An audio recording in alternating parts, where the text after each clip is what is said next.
Hello. Hi.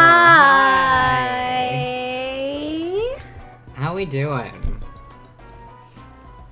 I've run the numbers and we might finish episode 2 tonight, and if not, there's like a 20-minute bit that I can cut off and we can leave for next time, but there's a thing we don't want to leave for next time that's pretty late, so that'll be fun. We will probably run at least a little bit long tonight, depending how things go, but I guess we'll have to just watch our tangenting.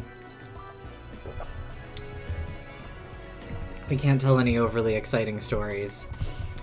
But yeah, I'm super hyped. Even if we don't finish tonight, there's some fun stuff ahead in this episode. You may have noticed that episode 2 is just sort of fucking crazy the whole time. It doesn't stop, baby. And that's just true. Then once we finish episode 2, we get episode 3, and I would argue that one doesn't exactly let off the brakes. Yeah. It's a different kind of crazy, but it's crazy.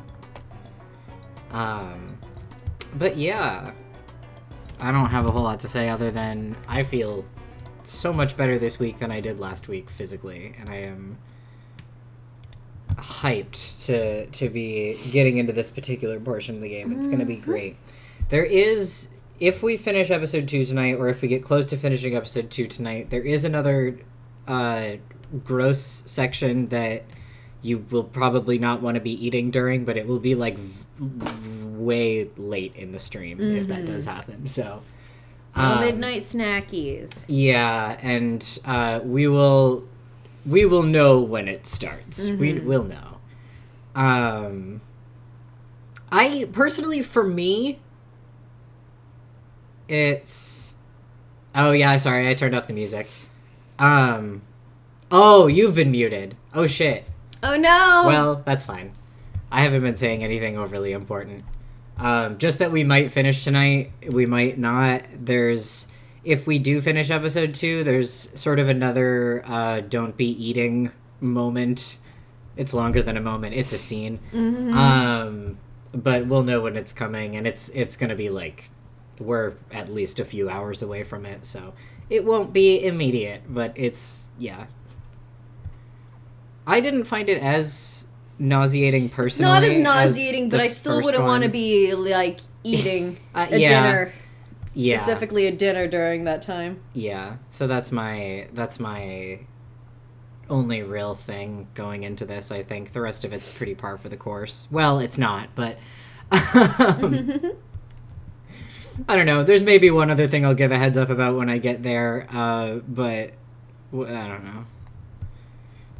Let's jump into it, because we got a lot to get through if we want to finish tonight. We may run a little bit long compared to usual, but we're in it to win it. So there's like 20 minutes we can cut off if we don't finish. There's if we don't want to make it to the end. Yeah, if we don't want to make it all the way to the end. There's literally like a 20-minute scene that we can just save for next time, just because it's not as Yeah, I'd prefer to do it tonight. I would like to as well, because I think it'd be a nice cool down. That's true. Yeah. Hey, if we go late, we go late. I can't believe it. Are you saying that's the truth? Yes. We've told you everything as we saw it.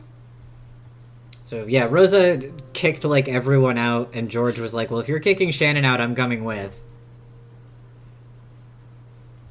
George folded his arms and started mumbling again.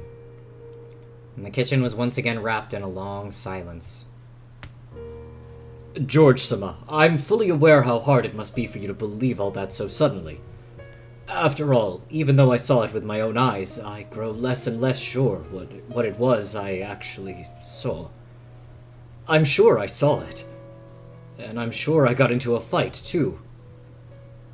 OMG Shannon, I've been playing episode 1. I forgot you were alive. Oh. Yeah, she makes it much longer in this one. And yet, I almost feel like it was all an illusion. I see. So that's why you couldn't go into the details in front of Aunt Rosa. If you actually told her what you just told me, you'd probably be in even more trouble. Yeah, Genji-san really did handle that one composedly, didn't he? If only I had the power to explain it myself. George had not actually seen it, and even when pressed to believe, he just couldn't imagine it.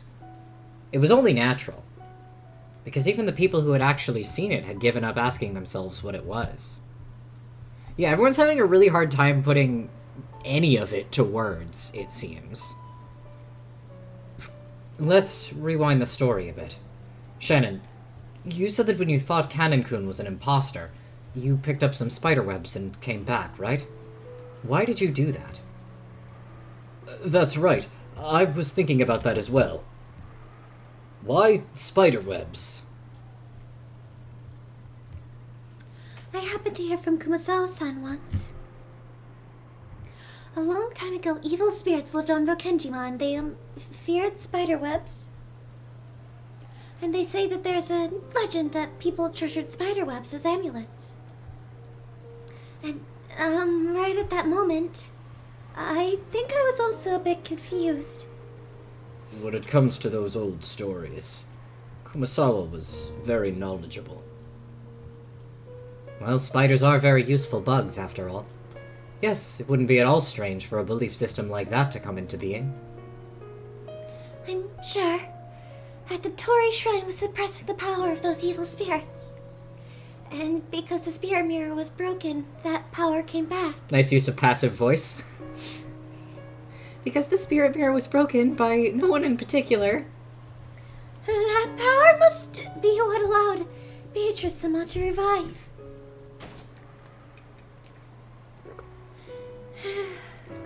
If I, weak-hearted as I am, hadn't done such an outrageous thing. Shannon, you don't have to worry about that anymore. I don't blame you for it. I think she also has talked to George about the fact that she broke the mirror before, because I think much earlier on she mentioned that, and George was like, well, that's... Like, George's internal monologue was like, he thought it was weird, but didn't really... He was like, girls are like that, I don't know. Yeah, he didn't say... She didn't say, I broke the spirit mirror. She said, I did something that invoked magic, basically. Yeah, and he was just okay. like, well, okay. Yeah, I don't remember what details she gave him, but that sounds She right. did not give him anything specific. Okay. Since long ago, Shannon had often suggested that there was some kind of occult cause for her meeting with George. After listening to her, George had grown to think that she was being a typical girl, associating love with fate, chance, and miracles.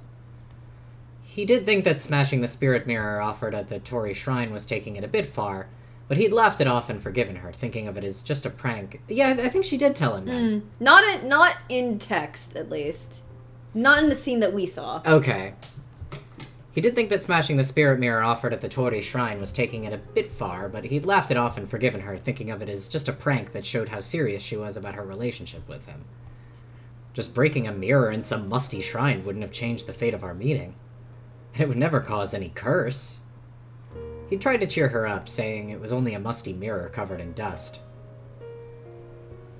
Ever since I started working on this island, I've heard the story of a spirit called Beatrice-sama from several co-workers.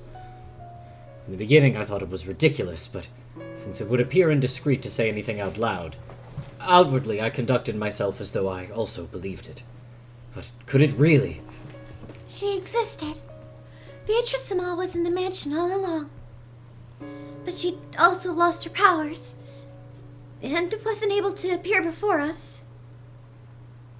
She did exist all this time. It's just we couldn't see her.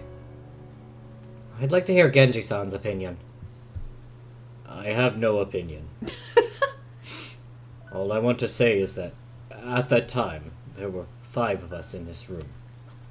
Then, I thought that Kanon had returned through the back door. After that, we carried him to the servant room.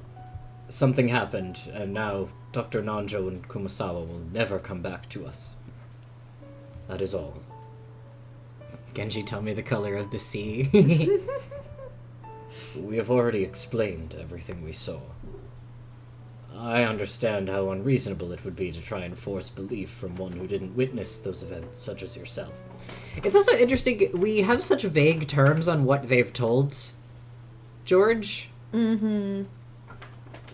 Unclear if they mentioned the fucking energy sword, for example. Yeah. Which, like, I personally, I might not mention that detail if I wanted to be believed. But it is just kind of interesting. How could he believe it? I was sure it was Canon-san. Hey, Cecil, do you mind? But it got up from the bed. That's right, when it started to grope about that wound in its chest in that manner. I felt sure that it wasn't Canon-san, but something else. I doubt you'll be able to understand, George-sama. The terror of that moment, when the person I thought I knew well exposed that it was in fact someone else entirely. I can't explain. I can't explain it at all. I understand. I can tell that whatever happened, it was terrifying enough to give you such a shock. Thank you very much, George-sama. And they all fell silent again. Shannon kept crying no matter how many times she was consoled, thinking that listening to the witch's sweet whispers and breaking the spirit mirror on that day had been the mistake that ruined everything. The witch who whispered these things to you loses her powers if that mirror exists, right? I think she explained it to me a little, but I don't really remember. I think she said something about how she couldn't release her power as long as that mirror existed. What happened to this mirror that you broke? I don't remember. I left it behind when I broke it, so it's probably just how I left it. So when, as they say, the reef was struck by lightning and disappeared, it must have sank to the bottom of the ocean. Well, I doubt picking it up and taping it together would make it start working again. What have I done? Sorry, I shouldn't have said that. He didn't know if Shannon breaking the mirror really had started all this off. Though the servants didn't blame Shannon, they all seemed to believe that her actions had been the root cause. But even now, George wasn't able to go that far.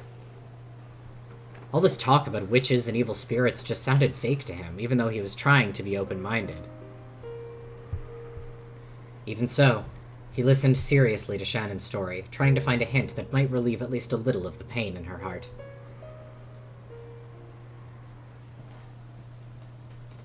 Come to think of it, though it's surely different from the one in the torii, I have heard that Madame keeps a spirit mirror as a charm.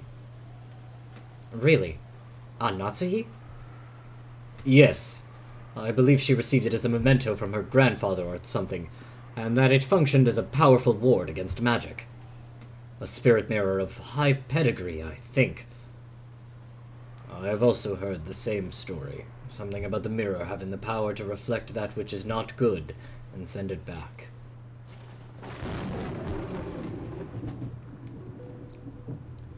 If we had that spirit mirror, could we resist Beatrice since she's a witch? Ah, did you remember the mirror? Mirror moment.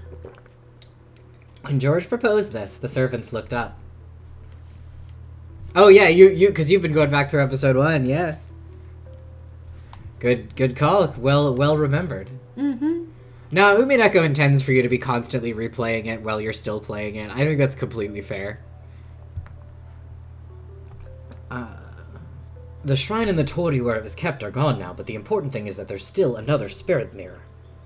I've heard that Natsuhi's family is descended from Shinto priests. Maybe that isn't just a simple mirror. I'm sure I've heard Madame say she keeps it in a treasure box.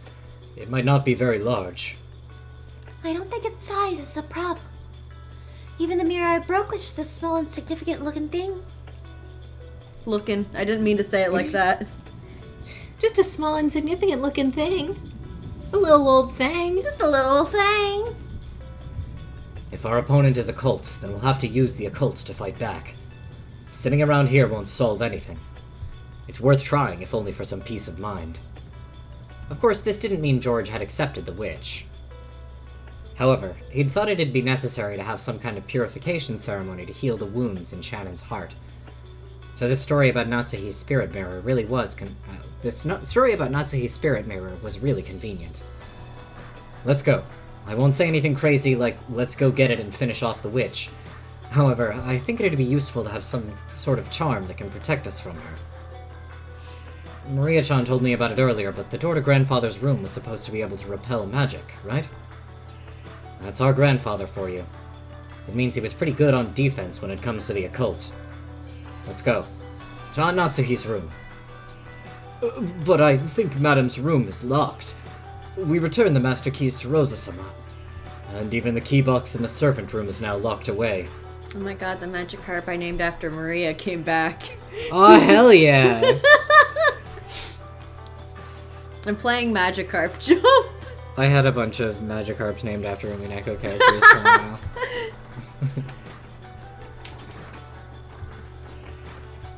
In that case, Aunt Natsuhi should have had a key on her person. Aunt Natsuhi's corpse should still be in the chapel. We probably shouldn't be disturbing it before the police come, but we can give a full explanation later. Wait, was there a typo in that? Yeah. Explanation.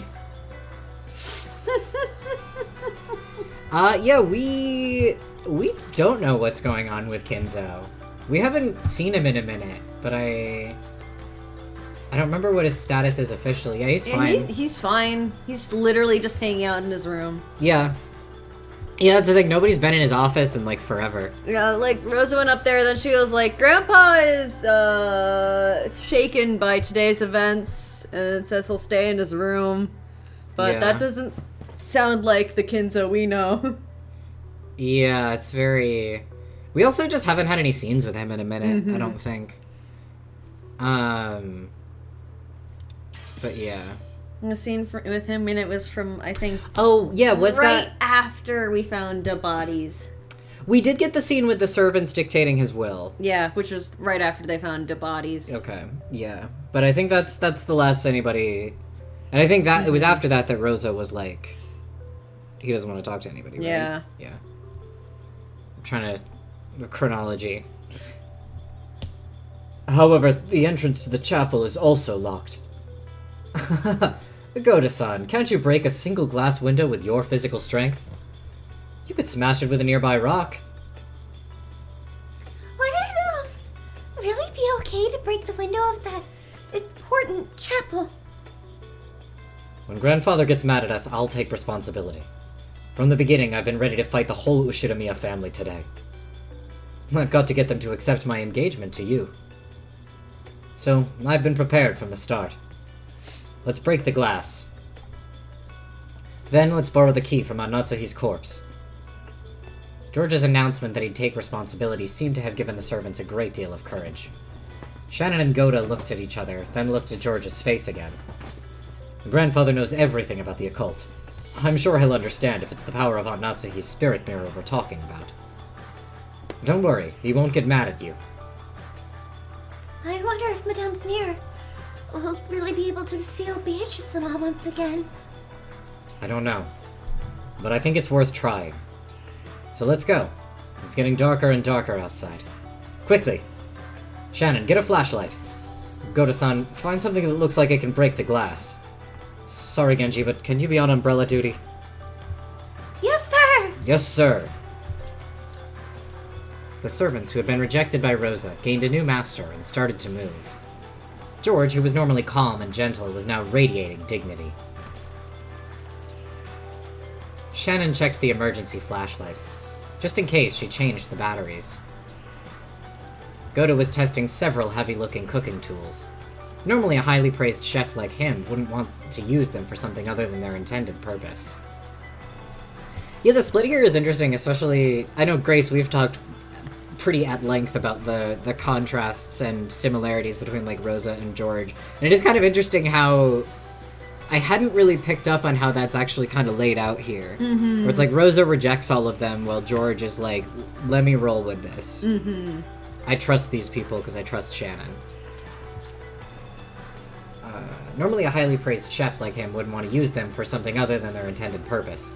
But now he was frantic to fulfill the orders of the one he had accepted as his master.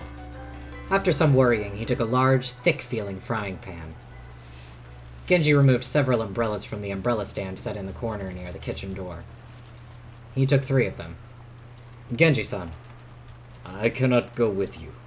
It would be embarrassing for me, as the head servant of the Yoshirame family, if we were all gone when an order is given. But Genji-san, even you must understand how dangerous it is to be alone in this mansion now.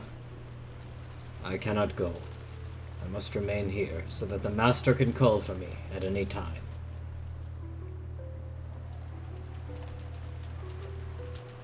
Genji-sama. Go, and obey George-sama. Be careful not to make any blunders. Goda, I am counting on you to set an example. Yes, leave it to me. I will surely fulfill my duty. Fighting for my life, doing 3 voices that are all down in the part of my throat that makes me yawn. I'm being so brave about it. You're sure about this, right, Genji-san? Yes. I am already at this age. All the days of my life until now have been spent repaying the debt I owe the master. The roulette will decide the fate of a senile old man like myself. I will sit here and see what the result will be with my own eyes. As Genji said that, he sat down. As though saying that he didn't intend to discuss this anymore, his gaze fell to the chessboard that he'd played Banjo on. When George saw this, he decided to leave Genji there. Oh gee, senile old man, Genji is old twist. So true. Let's go, everyone. It looks like the wind has died down a bit for now. When George took an umbrella and dashed down the hallway, Shannon and Goda chased after him, each holding a tool.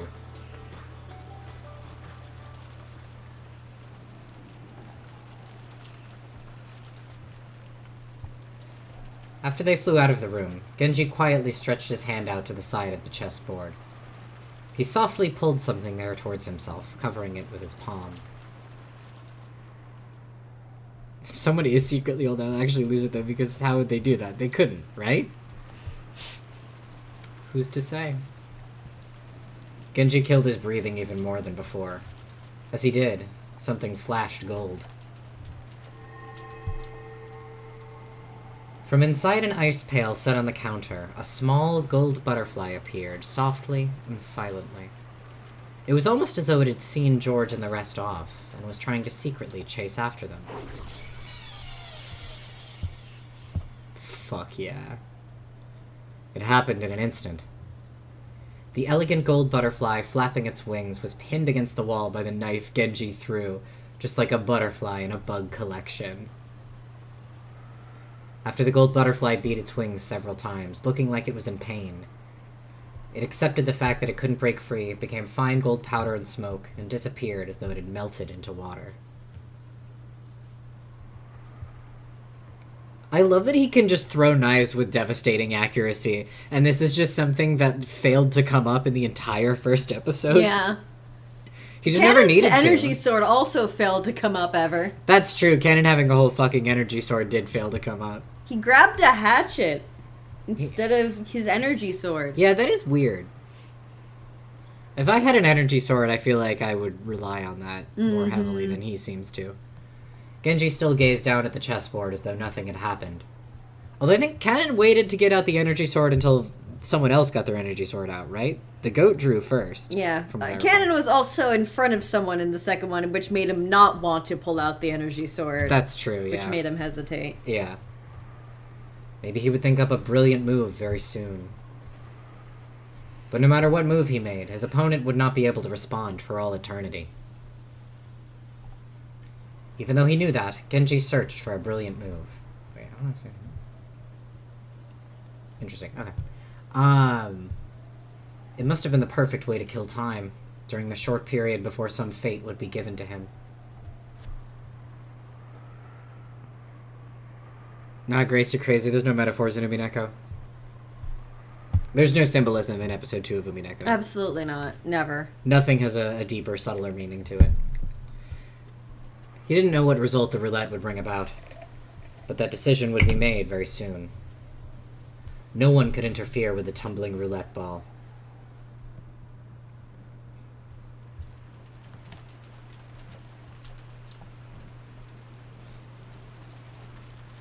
The door to the parlor was not only locked, but blocked with a barricade made of sofas and the like. Because of that, Aunt Rosa seemed to suspect that any suspicious person approaching would break in through the window. Sitting on a one-person sofa, I think they call that a chair, her back to the door, she continued to hold on to her gun. What the fuck is a one-person sofa? I'm assuming something like what we have back there. That's a chair. Yeah, but like they wanted to show that it's that kind of chair. Alright, yeah. That chair might be called a one-person sofa. I suppose, if you're sufficiently wealthy. Yeah.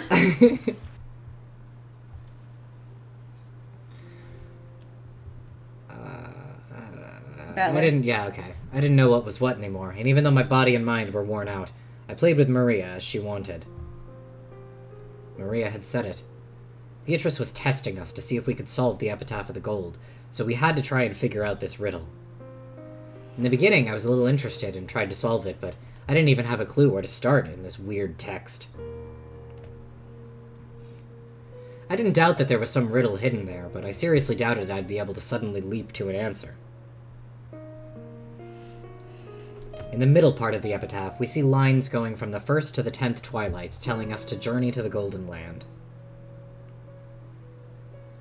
On the 1st twilight, offer the 6 chosen by the key as sacrifices. On the 2nd twilight, those who remain shall tear apart the 2 who are close. It was obvious that this hinted at the first 6 murders that had already occurred in the chapel, and Jessica and Canonkun's murders. If this was being followed, we still had to be prepared for 5 more people to be killed. On the 4th twilight, gouge the head and kill. On the 5th twilight, gouge the chest and kill. On the 6th twilight, gouge the stomach and kill. On the 7th twilight, gouge the knee and kill. On the 8th twilight, gouge the leg and kill. Dr. Nanjo and Kumasawa Bachan's corpses still haven't been found. However, if this follows the pattern in their sacrifices for the 4th and 5th twilights, they'll surely be found in a pitiful state, with their head and chest gouged. So, can we expect that 3 more of us will be gouged in the stomach, knee, and leg, and killed? Who will it be? I looked around the room, noticing that there were 3 people here, but how should I put it? My emotions seemed paralyzed. Strangely, I didn't feel frightened. As I leaned against the sofa with the top part of my body, gazing up at the ceiling, Maria noticed. Apparently she felt I was slacking off in my riddle solving. She got mad at me for not taking this seriously enough. Hey, Maria. Huh? What was it again that Beatrice said she'd do if we solved this? Bro, it's in the epitaph. I'm sure the witch wrote in her letter that she'd give up on collecting interest or something abstract like that. Oh yeah, I guess that too. I optimistically took that to mean she'd give up on killing the whole family. But was it really written with that meaning? For some reason, I couldn't convince myself that solving the riddle would really save me. I feel like maybe, even if we do solve it, we'll just be doing what the culprit wants, and it'll all be a wasted effort. No, that's not true. If you solve the epitaph, Beidou's ceremony will end. So after that, no more people will die. Really? Isn't that rule just something she made up? Whoever solves this riddle will probably learn the location of Grandfather's hidden gold. And she'll definitely go after it and... She won't go after it. How can you be so sure? The gold has been Beatrice's from the beginning. She wouldn't go after something that's hers. Then why is Beatrice giving us all these big hints? Not just that, why did she even set up this game-like thing? Risk is essential for magic. Risk. I don't really know what you mean. I haven't played that board game. Neither have I, actually. For example, in a marathon, do you think a medal anyone can get by running the whole thing is worth the same as a medal you can given only to the person who gets first? No, I don't. So what does this mean? In the end, she's just playing with us? I went to like an after school program in elementary school, and they had a risk board, and I know kids would play it, and I remember I've spent a lot of time looking at the risk board, but I never played it myself because it always seemed really intimidating. It seems like one of those board games that takes a million fucking years to both to Yeah. learn and to play. It didn't strike my interest. And yeah, Maria hates participation trophies, which, I mean, she was born in the 70s, so Yeah. unfortunately. She's Name a what, child who Gen has- X? Yeah. Yeah. Name a child who did not hate getting a participation trophy. Wait. No, I don't. So what does this mean? In the end, she's just playing with us? Purposefully giving us a chance? Wrong! That's how magic works. No matter how great a work of magic is, it'll always have risks and weak points. No, it must have them. I don't get this stuff you call magic, but if I think about it as a gamble, I can understand it a little. If you aren't prepared to lose big, then you can't win big. And the slimmer the chances of winning, the bigger the payoff. That's right. And Beto really did explain the risk of the ceremony to everyone. I think Kinzo kind of said a similar thing about magic too, that you gotta the more you're willing to lose, the more you can gain. If this riddle is solved, the ceremony will be suspended.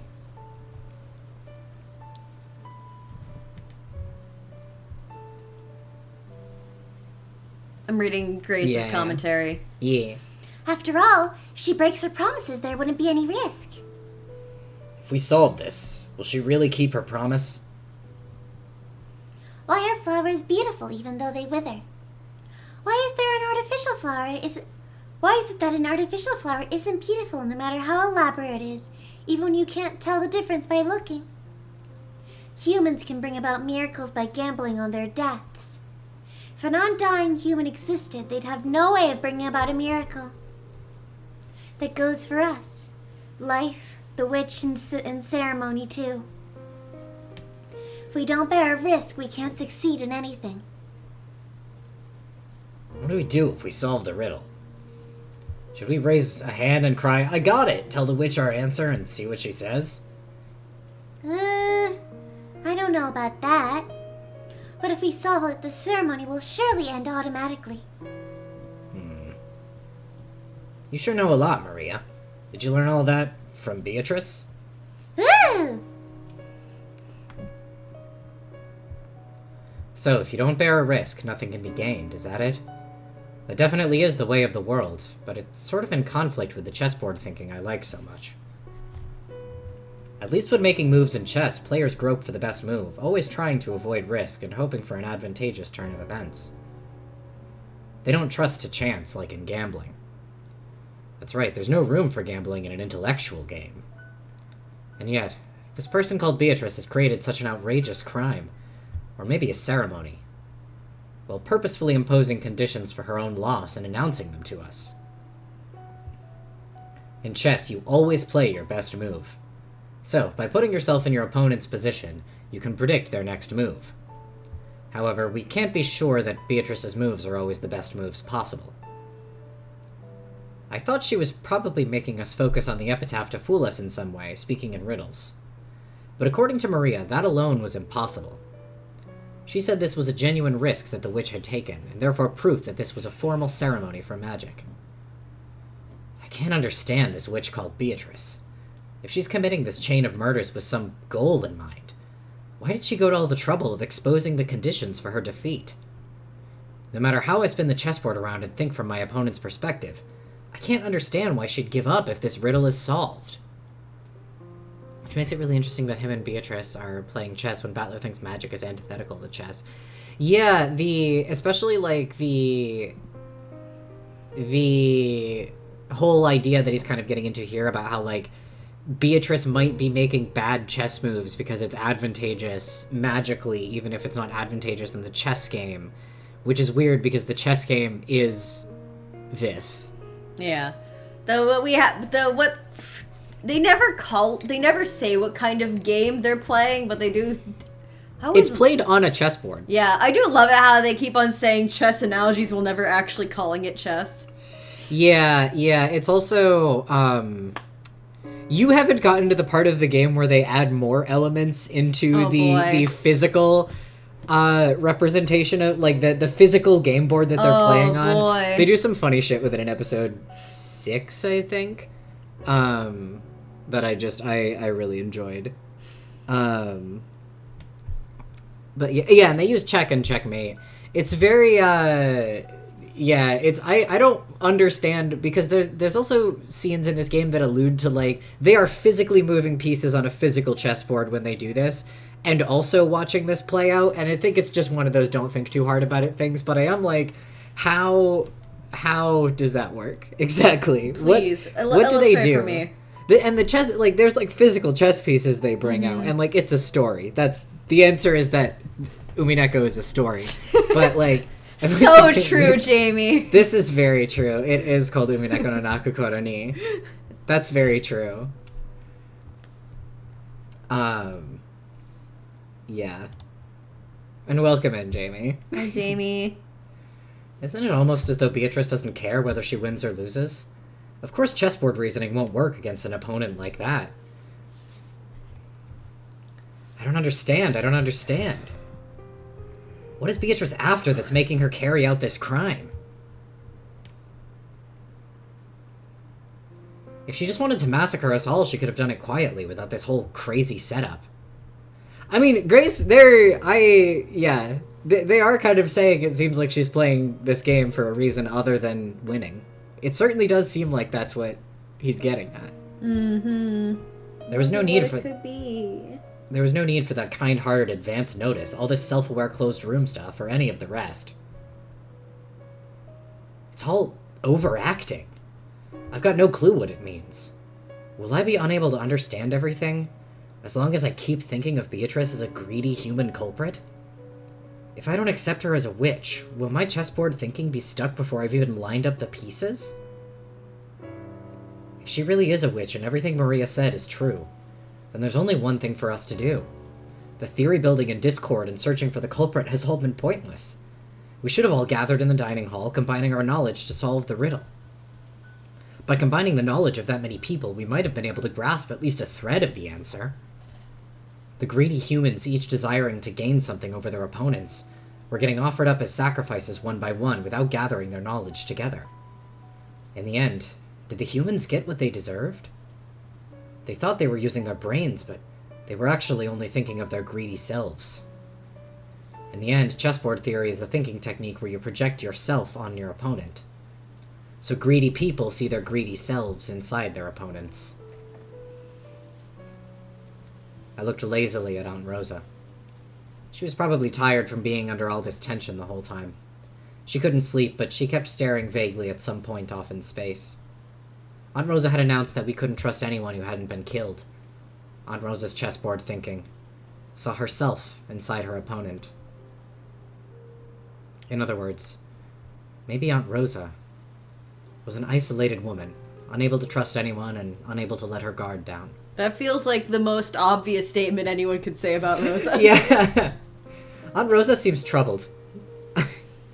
Long ago, I think I heard a bit about it from my dad. Aunt Rosa was originally a very obedient child, but her age was far too separated from the other. It was too far separated from the other siblings, and they often made conflicting demands of her during their confrontations. Thanks to this, she'd undergone a lot of psychologically harsh experiences in her youth. Often, when she copied one of her siblings, another sibling would give her a hard time. True, Aunt Rosa said many things today that could be taken as abusive. But that means those words were once showered upon her, which is why they were engraved in her vocabulary. The many abusive words that she'd spoken were also words that she'd been showered with in the past. Now that I think about it, I've picked up traces of Uncle Kraus and Aunt Eva in her style of speech from time to time. I assumed they were similar because they were siblings, but maybe it's more than that. For the first time, I truly sympathized with Aunt Rosa, who I'd once thought was warm and gentle all the time. Then what about Maria? Maria's been making a certain claim for a while now. If we can solve the riddle the witch displayed to us, the ceremony will be halted and will definitely be saved. And I think she also said that Beatrice will never break a promise. But this is Maria we're talking about. She herself never breaks promises, and she has the most innocent heart. So she believes Beatrice also won't break her promises. She's able to believe that. But isn't that just an image of Beatrice in Maria's mind? There's no proof that the real Beatrice always keeps her promises, right? I keep my promises. If you solve the riddle of the epitaph, you should be able to reach the Golden Land. When you do, the ceremony will end. No more people will die. So you're saying a complete monster like you follows the rules? I won't deny that I am brutal and unjust and a monster. However, I am a witch. I use magic. In order to use magic, there are some rules that must be followed. Because I am a witch, I cannot neglect those. You should at least believe that much. So even after all the crazy stuff you've done, you're still telling me to believe at least in the rules? Did I skip? No. I do play tricks. Of course, I also deceive people. I'm no different from humans in that regard. But not once have I disregarded a promise I've spoken. What about humans? Do you always keep your promises? Since we have catchphrases like keep your promises, it's hard to imagine that we always follow them properly. From my perspective, humans are the truly selfish monsters. There's nothing as dubious as a human's promise. Even I sometimes make contracts with humans, but you wouldn't imagine how strict an agreement must be made just to grant a single foolish wish. If there's even a small loophole, they'll immediately say something like, increase the number of wishes to 100, or go turn yourself into a bean. Specific ass. Into a bean. Go turn yourself into a bean. Beatrice. Beatrice. There's this thing Dad always says. He says there's nothing as scary as contracts. According to him, it's only natural that people who sign without reading them thoroughly will get chewed to the bone. He's made a killing through vice. Imagine it. When people are born, they know nothing of fraud. They get it from somewhere, and so they learn it. Yes, the crimes of the human world where people must press up against against each other. Let me see. I've heard that from a witch somewhere. This happened to my friend. Got turned into a bean. We call her the Bean Witch now. It's so embarrassing. Trying to think of the funniest witch for that to have happened to. I think I know the answer. L. Yeah. I mean, who else would it be? E. It could have happened to E, yeah.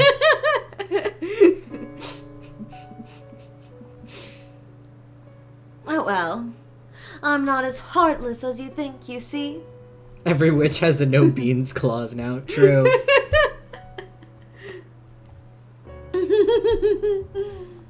Liar! You killed so many people! And you did it in such horrible ways, too. How could you not be heartless? You say you keep your promises? Don't say stuff like that. I won't accept you. Ever. I believe my only way to resist you is never giving up on that. I see. So you're saying this eternal torture will be the same for me? Perhaps. 1,000 years is a long time. Maybe a witch's true strength is decided not by their magical power, but by the strength of their endurance. Yes, I can accept how terrifying Lady Byrne is. Damn you babbling on and on about this incomprehensible stuff. Let's quickly get back to this eternal torture. I'm prepared to stick around for 1,000 years or even 10,000 years. Good, good. It looks like you've regained some of your will to fight. It would be boring otherwise. Come now, don't you often see it in competitive games? Sometimes one player intrudes on their opponent's territory, but the opponent is so weak that it's a bit of an anticlimax, so the first player loses on the purpose to extend the game until the last round. during which they get serious and shower their opponent with blows, right? I don't get what that means. It's the same as wine. What the fuck are you talking about? If you don't let it age well, it won't sparkle. You're the same as that wine. I want to keep you chained in a basement. I'll carefully make you age. I'll raise you to be the best alcohol to adorn my elegant time. And I'll keep you trapped and locked up in my basement. So don't give up after only this much. You can't be talking about basements. I've had recent traumatic experiences. Keep on denying me. After all, as long as you don't accept me, I'm nothing more than a fleeting illusion. Cork in your head.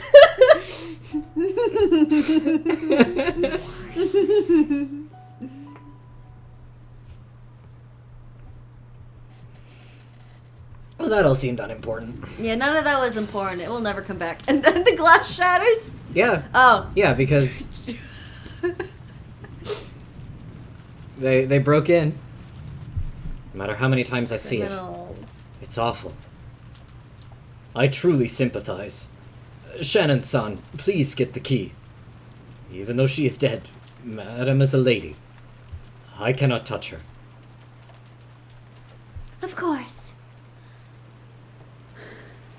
Shannon nodded sharply, her expression filled with a sense of duty. This is 10 gentlemen. God, I need to practice opening beer without ever having beer. I don't like it when I'm so embarrassing in front of customers. Oh, like bottles of beer? Yeah. You could get fancy sodas. Some of those come in that sort of bottles. George, Goda, and Shannon had broken a suitable window and were inside the chapel. Since they really hadn't wanted to break one, they'd searched for another way in just in case. But in the end, after proving once again that there was nowhere they could slip in through, it only became more obvious that this chapel was a mysterious closed room. Inside the chapel, time had stopped ever since the last time they'd left it. Even George wasn't able to approach that gruesome Halloween party again. It was only natural. It reminded him again of the sadness of losing both parents at once. And Goda, thinking of the possibility that those corpses might have changed in some horrible way now that half a day had passed, didn't want to let George get near them. Shannon followed Goda's instructions and approached the party table. Normally, Shannon might have resented having another dirty job forced on her, but now she could truly understand Goda's mental state. Even though Goda had prodigious skill, he'd gotten dragged into trouble losing his job and ending up left out in the streets, before Natsuhi gave him a new life. Though it had meant just a casual employment decision for Natsuhi, Goda must have thought it a turning point in his fate. Those around Goda could see that he felt a special kind of loyalty to Natsuhi. So he probably didn't want to lose that feeling, even after her death.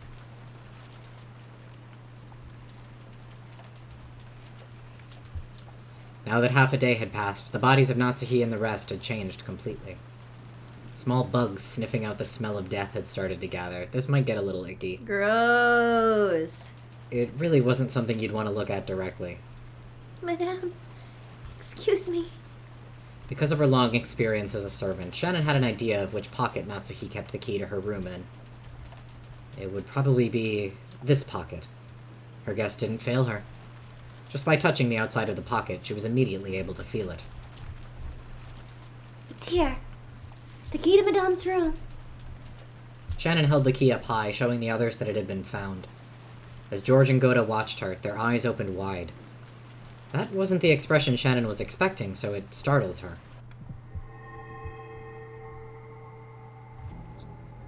After all, Shannon hadn't noticed. George and Goda, watching from afar, noticed it first. When Shannon had held the key up high, a blizzard of gold leaf had seeped up from around the table. They were countless gold butterflies. It was the first time George had seen them, so it might have looked like some kind of illusion. But Goda already knew. He knew that those gold butterflies were far from beautiful, and that they would bring about some kind of misfortune. And that gold swelled, trying to suck Shannon in. Shannon-san! Run! Huh? Ah! Shannon also realized that gold butterflies were trying to swallow her up. She ran unsteadily, her expression still shocked. As she did, the gold butterflies danced around her all at once. They grouped together. They tried to swallow her up. Shannon! So determined, George. Damn it, what is this? Are these the gold butterflies you guys were talking about? Outside, quickly! You bastards! Damn it, damn it! George and Goda rushed up to Shannon, driving off the cloud of butterflies. And while the butterflies were scattered, they ran towards the broken window. However, they needed a good footing to get out the window, which was surrounded by shards of broken glass. When they'd entered, there had been enough time to prepare for that, but now there was none. Let's go out through the door. There's no time to look for a footing. It won't open. It's stuck. Give it to me! Damn, this piece of crap. That's gonna be Shannon, I think. George-sama, quickly. Wait, no, that's Let's fuck. go We now. fucked up. Okay, this is George. Give it to me. Damn, this piece of crap. George-sama, quickly. Damn it, don't take me lightly. Whoa. Goda took off his jacket, swinging it around and scattering the group of butterflies.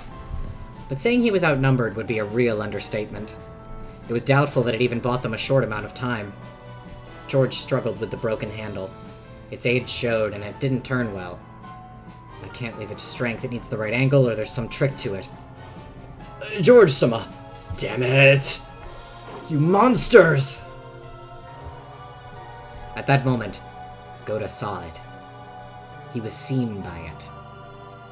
In other words, their eyes met. On top of the party table.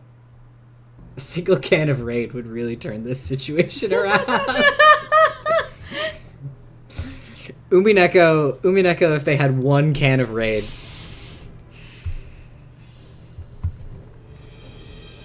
On top of the party table, no, with the stained glass behind it, floating, laughing, was the figure of the witch. He saw the figure of the laughing witch in the center of the golden whirlwind with the gold butterflies fluttering about at the ready. Beatrice! It should have been Goda's first meeting with her, but he knew her at a glance. Just like the other servants had said, this was certainly, the witch of the portrait herself.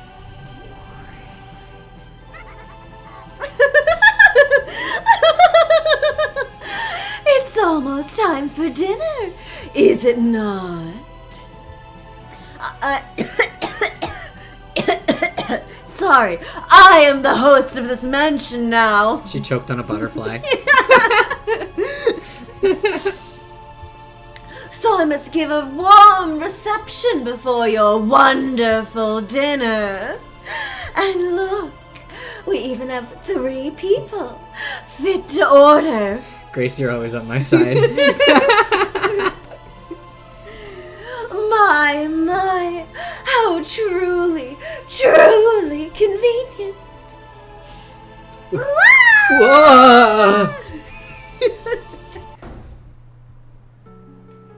It's open. The song. This fucking song. World and Dominator.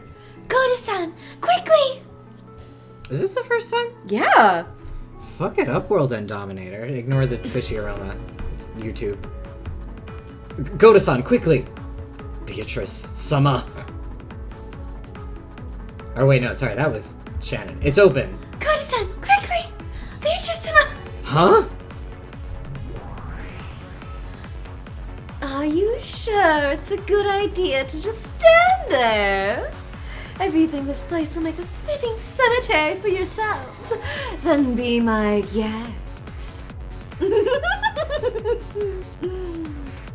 I must praise your spirit for wanting to stay by your former master's sides and serve them even after death. The golden whirlwind that wrapped around the witch burst. It was like an evil hand had literally spread its fingers and was trying to attack them. A cloud of gold butterflies attacked with a fluttering sound. Hurry! We can't stay here. George's voice brought Shannon and Goda back to their senses. Standing here now would make them like frogs getting stared down by a snake. They had to resist. They had to fight this incarnation of the new, brutal, and frightening order in which Rokenjima had been enveloped.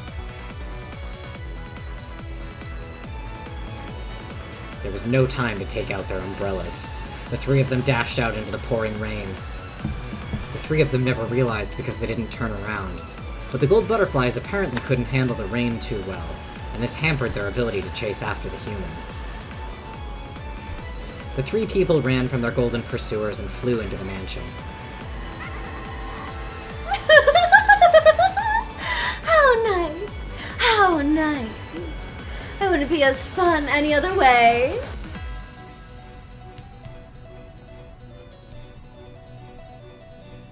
They unlocked the door and dashed into the room. A bit of the scent from Natsuhi's favorite gentle incense remained in there.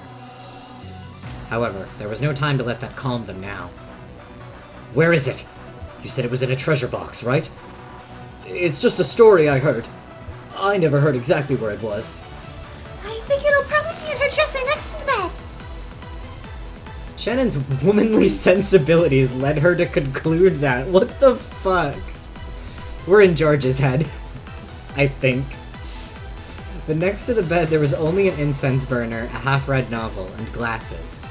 Natsu, no wonder I you're forgot. constantly getting headaches if you're not wearing your glasses! I forgot she wore glasses! Or those might be, I think they're readers, probably. Yeah. However, the dresser was elegant and had many drawers, and it would be understandable if she'd kept some of her valuables there. Aunt Natsuhi, sorry. He began to violently open each one of the drawers. He had to hurry. He couldn't actually hear footsteps, but he had the feeling that the witch was approaching. He had the feeling that her laugh was approaching. He emptied the drawers one by one and examined their contents. I wonder if Beatrice is doing this specifically because it's a high-risk move while they're going after the mirror. That's possible, yeah. She's going for an epic chase scene. For something where they might be able to fight back. Every small box for makeup looked like a treasure box, and the amount of effort it would take to inspect all of them made him feel a little dizzy. Maybe it's this box. It's locked and I can't open it. At a glance, it looked slightly larger than a music box. When shaken, it rustled as though various small objects were inside. But it was locked and didn't open. Normally you'd hide the key somewhere nearby. Though some people would always carry it on their person. Fuck, we gotta go back to the chapel. I don't know. There's no choice. Break it! But we can't do it with force, right? We might break the mirror inside. Could there be a tool to pry it open? Damn it. Goda looked all over the room, trying to see if there was some tool they could use. And he noticed the door, which had been left open ever since they'd entered. He approached the door to close it, and saw the abominable shadows of people approaching from beyond the darkness in the hall. No, it wasn't shadows of people. Because they weren't human at all. George-sama! Hurry! Goda's voice trailed off. It was the shock of seeing a procession of those not of this world. He was a servant, so he knew all the servants working for the Yoshinomiya family. But he didn't know about these. However, they were definitely servants, and not servants working for Yoshinomiya Kinzo or Yoshinomiya Kraus.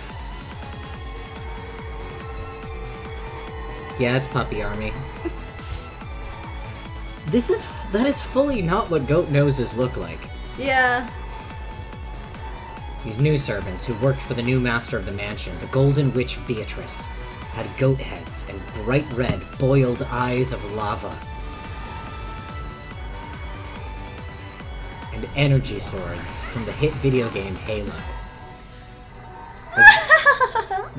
As the new master laughed loudly and trimly directed 6 of the new servants, he saw them approach, piercing the darkness as they came.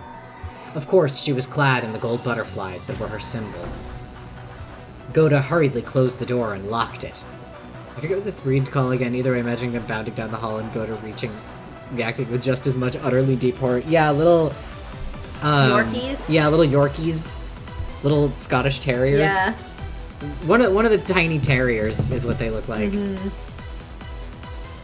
Goda hurriedly closed the door and locked it. However, just as he locked it, it returned to normal, just as though a spring or something had knocked it back.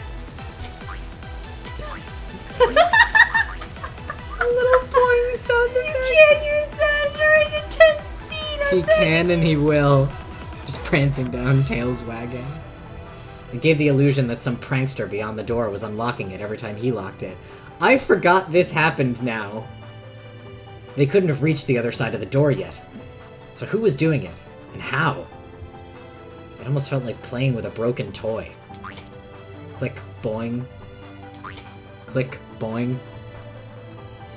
Ah! It won't lock. Even if I lock it, it unlocks. What's going on? Damn it, damn it, damn it, damn it! Did you think a lock would stop me? Did you think the door to that room could hold back that room's new master? It was like the witch could see Goda's frantic effort through the door. Even now, the footsteps continued to approach, and when not just their footsteps, but even their breath could be heard, Goda gave up on the lock and slammed into the door, locking it using his own large body. George-sama! Quickly, quickly, quickly! George-sama, what about this? A letter opener? That's better, let me have it. The fountain pen isn't working. George took it and once again dug into the crack under the lid of the treasure box. Looks like it's working. Quickly, quickly! Eep! Ah! The pressure from across the door grew even stronger. Goda screamed. This wasn't a war cry during a test of strength. He was terrified. He was simply terrified that nothing but a single wooden door was stopping him from touching something not of this world. But he was still lucky. He wasn't touching the things directly. The puppies are running into it because they were on the other side of the door. So if he were to touch them directly, Goda's cry would surely turn from something brave into a pathetic, piercing scream, and therefore one that was more real. Arm. Arm? I'll take this one. Yeah, go for it. Goda couldn't believe what was happening right before his eyes. Coming through the door, an arm was slipping straight through the wood like it was water, as though doing this was the most natural thing in the world, and it rubbed the back of Goda's hand as he frantically tried to hold the door shut. Finding this in the game files, by the way, was extremely fucking funny. It slid up his arm to his chest, and then up to his chin. By now, Goda's scream wasn't even audible anymore. He could hear a sweet whispering voice from across the door. It wasn't coming from the witch, but it sounded like a young woman. However, that didn't change the fact that came from someone not of this world.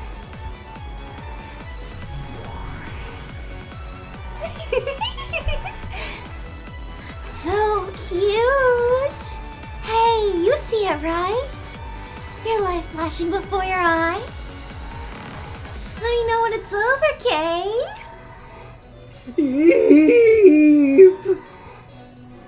Thanks! It's over already, isn't it? Sissel, don't step on the mouse. Don't step in front of the mic when I'm voicing a character. Very rude. The zoom. Sissel's trying to save Goda. That lewd arm burst. His favorite character. Of course he would love to cook. This is an insane string of 4 words. I know what is meant by it, but that's still an insane series of words to say in succession.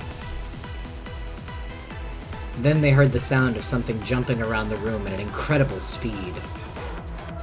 They didn't know what it was. Incredibly fast, small, like steel or maybe a beetle. When it buried itself right in the center of Goda's chest and stopped, they realized for the first time that its true form was something like a stake with a strange design on it.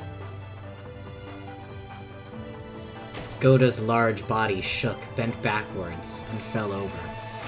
As it did, the door opened softly, even though no one was pushing it, welcoming in the new master of this room. Yeah, chest is interesting because we would have expected Kumasawa or Nanjo to be the chest. Mm-hmm. Yeah. And we've skipped head. Yeah. So no head. It looked almost as though the door itself had accepted her.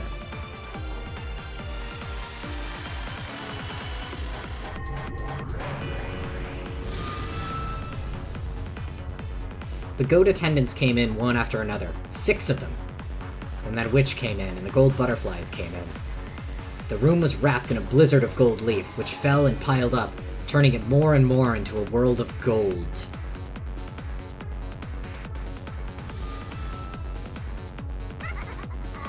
Shannon, the roulette has chosen you and George. Thank me for your day of release.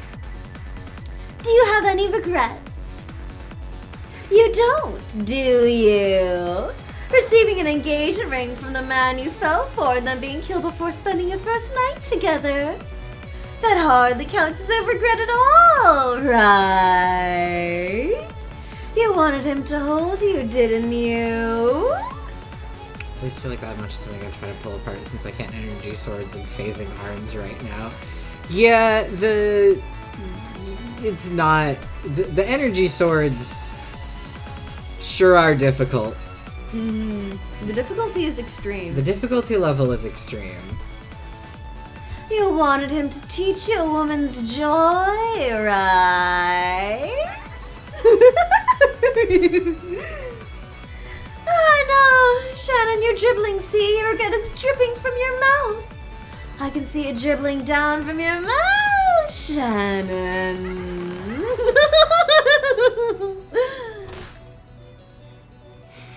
Rikishi threw me a bone to chew on it, and that bone is horrible. I would have cried about it in episode 1. But it is something that you can latch onto, I think, a bit more concretely. I think that's valid. I think that's smart. You do have to pick your battles a little bit in Umineko. There's enough mysteries to go around. You can choose which ones you want to focus on, and I think that's fine. It would crack. It was the sound of the lid to the treasure box breaking open. When George turned it over, accessories, charms, various small objects that Natsuhi had treasured when she was a girl fell out. Mixed in with that was a pouch that stood out from the rest. He picked it up and was immediately sure. This was it. I found it. This is it. So close, and yet so far. Die! Damn it! All at once, the gold butterflies attacked George, who was hurriedly trying to remove the contents of the pouch.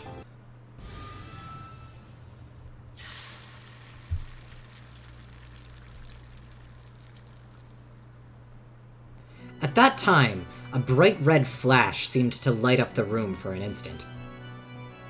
That red flash seemed to cut a hole in the cloud of gold butterflies raging around the room, drawing a circle with Shannon at the center. So the resulting scene looked truly divine.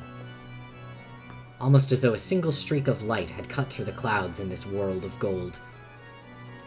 George, who was curled in a ball trying to protect himself from the group of butterflies, didn't have a clue what was going on. Then, he noticed that Shannon was standing guard in front of him, shielding him, as she glared at the witch and the rest with a serious face she'd never shown him before. I'd forgotten. You're another sample of Kinzo's outstanding furniture. Boys and goats get energy swords, girls get barriers. Gota can throw knives normal style. Genji can throw knives normal style. Gota can't do much of anything. Gota can hit a window with a frying pan real hard. And then cry. Yeah. And you've matured much more than Canon. How could you do that to Canon-kun? Gota can die. Gota can get killed. I don't mean killing him. How could you erase his remains and try to even disgrace his honor? Come now, Shannon. Is that why you're mad? If you're lonely because Canon hasn't been around, just let me know and I'll let you see him whenever you like.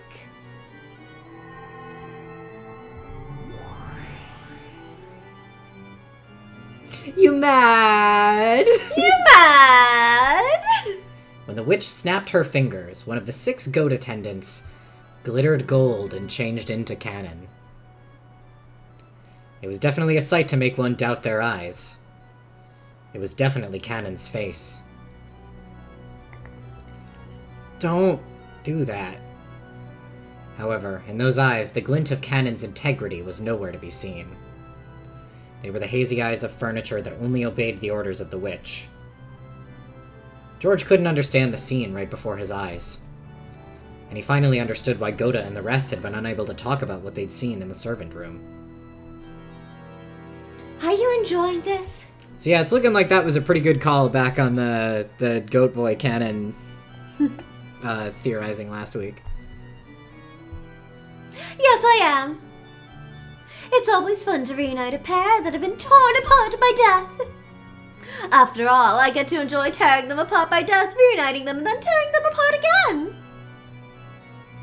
So, Cannon, go and play with your sister. If she knocks you about, just let her see you suffer with all the anguish you can manage.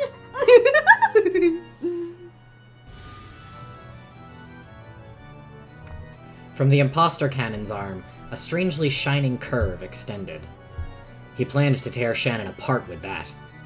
With a single stroke, he would attack Shannon, who still hadn't prepared her heart, and... I won't forgive you.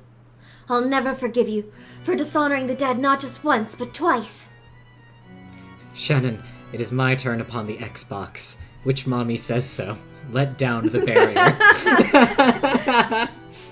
Enough babbling. Go get killed by your brother, Shannon. I'm sure you'll bear witness to a wonderful dream.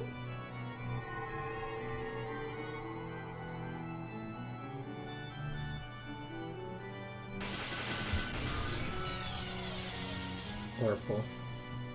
Red. Red.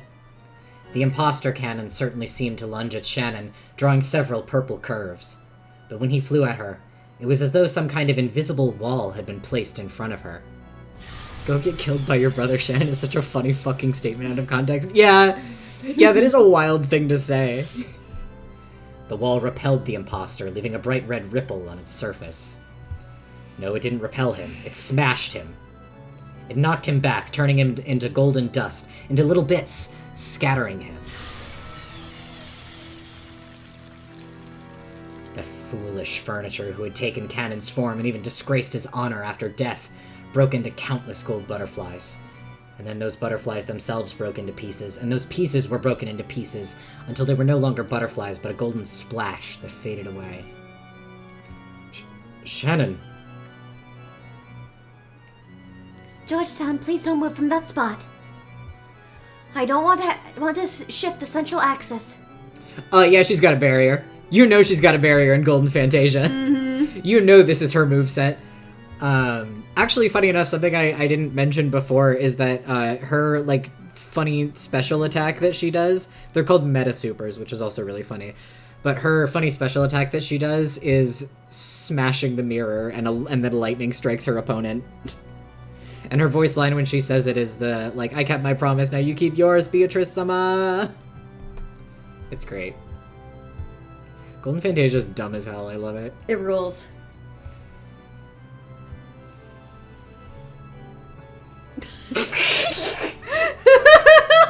I never get tired of that Beatrice sprite. It's so funny. Well, this is certainly a surprise. Just her fully like, what the fuck? I love her. I especially love when they do it just for a second and then she smiles. Like, she's like, okay. I'm fine. You couldn't. So though your face makes it look as though you wouldn't hurt a fly, you display such power. Shit, you're like fucking level 12. Fuck, shit, fuck. Yeah. I mean, haha, as I expected. I see. So that spear mirror is lending you strength. But you don't have the tools or the time to draw out its true power.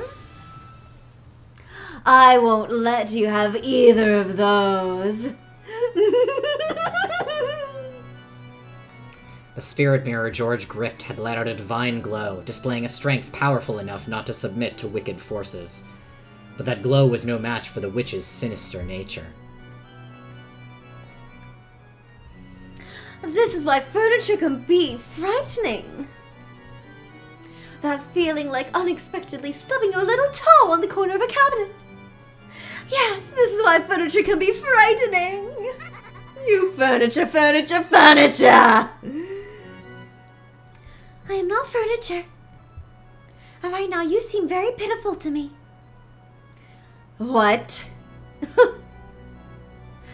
What did this furniture, who hasn't even lived 100 years, just say to a 1,000-year-old witch? You're a very pitiful person. Of course, two people in love will have regrets when they're separated. But they'll feel none of the kind of regret you're hoping for. You dare speak? Furniture? Have you forgotten the days when you were so desperate to be tied to George that you licked my shoes? Did she do that? No. Okay, just checking. Living with love and crawling through the muck is what humans do. If you sneer and look down on them for that, then you're far inferior to them. Especially now, I pity you. How precious is it for a loving couple when they bring their love to fruition by sleeping together on their first night? It does have meaning, it definitely does. But it's completely different from what you're saying. It means something so sacred that one such as you has no right to speak of it wickedly. She's very Catholic. Yeah. Remember when you said I'm so fucking cool and awesome and better than you? Yeah, literally.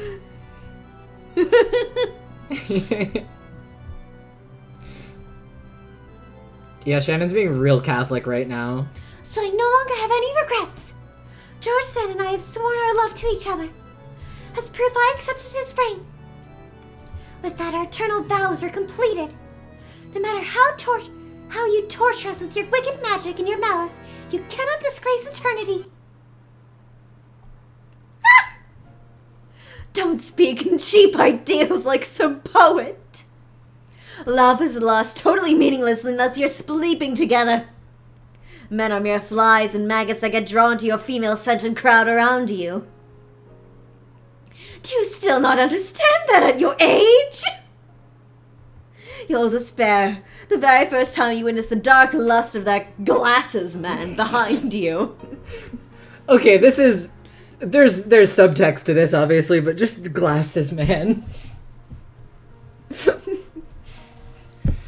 You'll be crushed, shocked, dumbfounded, and stupefied, and it's all useless, Shannon! Girl, did you run out of insults?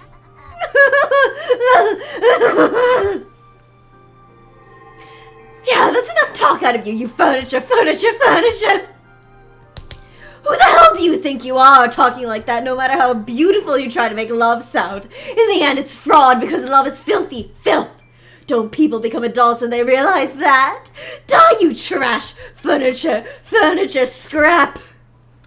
I really like this specific choice of sprite on this monologue. I'll turn you into a filthy maggot, then we'll see whether that glasses man still loves you. I'll show you that this man only has eyes on your flesh! Die, you piece of crap! Don't you tell me about love! People are always asking who's Beatrice, but nobody asks how's Beatrice. And the answer seems pretty bad. Yeah. My throat hurts. I bet. That sounded painful. It was very good, though. Thank you. The invisible column of light with Shannon at the center started to have bright red ripples drawn all over it at once. The wall did its best to withstand the unseeable malice that tried to corrode in on them from all directions. What? You actually think you're resisting? You're insignificant, you're frail, just like your cheap ideals, just a frail pretense. You're just hiding what you don't want to see by covering. Yet with a veil, you still understand. That's why you're furniture, you furniture see. I'm sorry, it fully skipped that automatically. I hope you guys are able to read that in time. I should be able to run it back. Nope, No. I can't! Nope. Well, yeah, I think the point is that she's losing it a little. Mm-hmm.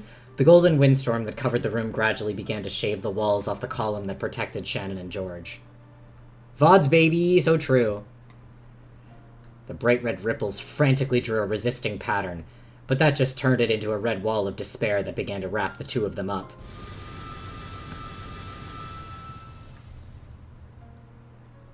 George-san, I'm sorry. It was too much for me after all. Yeah, thank you. You fought for my sake. That alone makes me happy. The round wall that had once protected them was assaulted and covered with a curve of bright red ripples as it seemed to scream, and it began to suck the two of them up instead.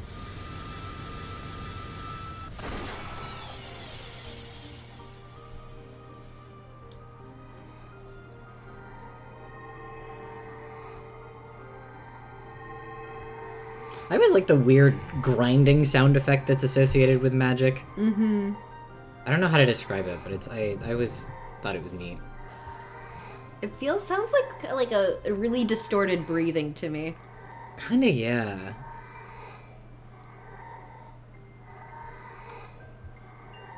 George-san, can I ask for a favor?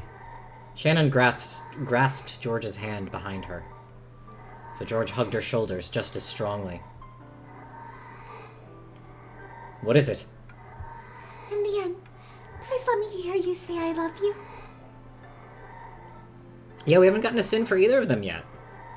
And Lust has already had her turn. Yeah, curious. Yeah. Sayo, I will forever... Yeah. Red. Yeah.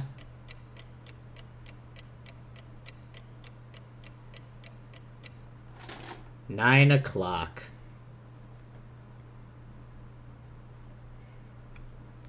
Some time has passed. We also were not sure which one got Goda. I mean, I know, but I know. Her hair looked like croissants. they sure did. I love her hair. Yeah. She's one of my favorites of the bunch. She's the funniest. Yeah. After Genji finished his late meal, he went out to do the nighttime rounds inside the mansion. He'd eaten some reheated soup that Goda had made, along with some random leftovers from the refrigerator. Those were all things Goda had made himself. I have to assume probably that's such an important character detail. Who's to say? Yeah, we've only ruled out Lust and Wrath so far, I think.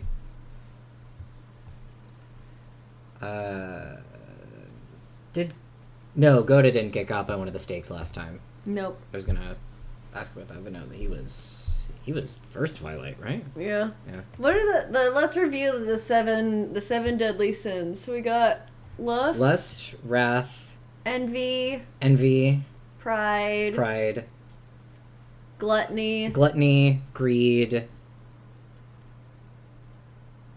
What am I forgetting? Sloth. Sloth. Classic sloth. Also assuming Kumasawa remains sloth, but I don't even know if she's dead. This is true because one of her and Nanjo are alive. Yeah, we sure did. Yeah, this Twilight situation is crazy right now. Love cutting from murder, soup, so true. I mean, Beatrice said herself her magic is soup. Those were all things Goda had made himself, and were, of course, delicious. Soup of the Golden Chef. Soup of the Golden Chef. He had half-heartedly gone to ask Rosa and the others what they would do for dinner, but he'd been yelled at by a voice telling him that the canned food they had would be enough, and the door wasn't even opened for him. So ironically, the servant Genji was able to eat a more delicious meal. But why was it that Genji wasn't afraid to do the rounds all by himself, even though all of those crimes had been committed and many people had already met a brutal end?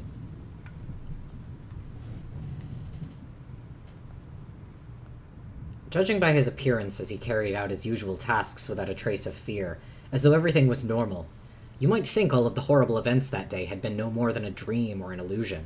I will say, that a bit after the second Twilight, Battler did have his break where he started being like, Beatrice, please be the one who did it, which could be seen as him praising her noble name. This is true, yeah. That was about the timing of Battler having his meltdown. Mm-hmm. They may define praise loosely, considering the first one was just a letter. Yeah. Where she was like, lol, praise my name.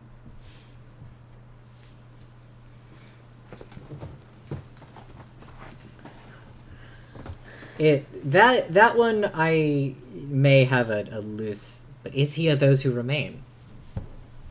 Well, he was. I mean, there. he was alive. He was there. Yeah. Judging by his appearance as he carried out his usual tasks without a trace of fear, as though everything was normal, you might think all of the horrible events that day had been no more than a dream or an illusion. Was he taking a philosophic view, or had he just accepted his fate? It doesn't explain the missing gouging. Yeah, the Twilights are still fucking all over the place. Especially considering we've had at this point multiple bodies just disappear. Genji must have considered it a virtue that when the fate that awaited him was unavoidable, he carry out his duty systematically until the last moment. Carry out. I think that's actually grammatically correct, because it's attached to Genji must have considered it a virtue that he carry out his duty systematically. I think that's okay. Okay, Umineko, you get win this one. time. The depths of his heart would probably remain hidden for all eternity, unless he spoke of them himself. He had returned his master key to Rosa, so the places he could reach were extremely limited.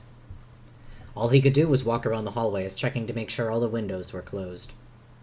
That probably made his rounds go a lot faster than usual.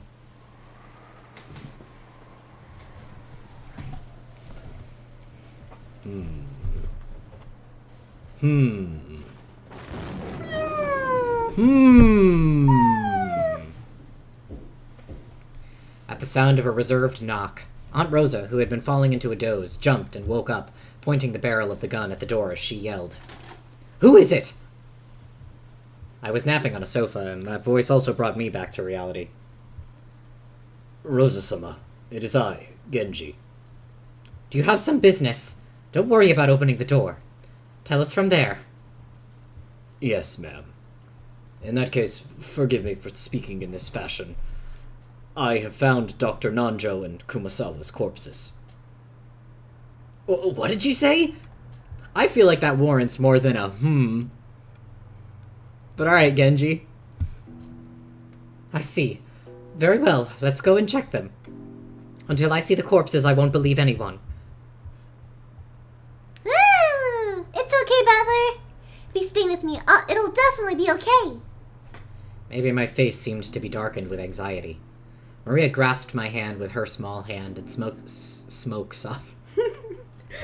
There's a lot of words. 9-year-old chain smoker Maria. Fuck. One of the playthroughs I was watching did have an on and off chain smoker Shannon bit that was killing me. I don't remember why. Maria grasped. I can't say the word grasped. It's sounds that are hard to say. Yeah. Maria grasped my hand with her small hand and spoke softly, trying to give me courage. Maria with a pipe. Since it was Aunt Rosa's job to ready the gun and stand guard, it fell to me to remove the barricade of sofas. When I finished, I took a backwards glance at Aunt Rosa, who was pointing the barrel of the gun over my shoulder, and opened the door. "Genji-san, where are their corpses?" "Grace, please tell me about the improv bit, if you can." "In the courtyard. I shall guide you." "Batter-kun, wait! Just in case, let's check the doors and windows of this room. Wait a second." Aunt Rosa called me to a halt to prevent me from going on ahead, and began to carefully check the locks on each of the windows. But those locks had already been checked once. It felt kind of unpleasant, as though she suspected that I might have secretly unlocked them when she wasn't looking. No, maybe Aunt Rosa was right to be this cautious.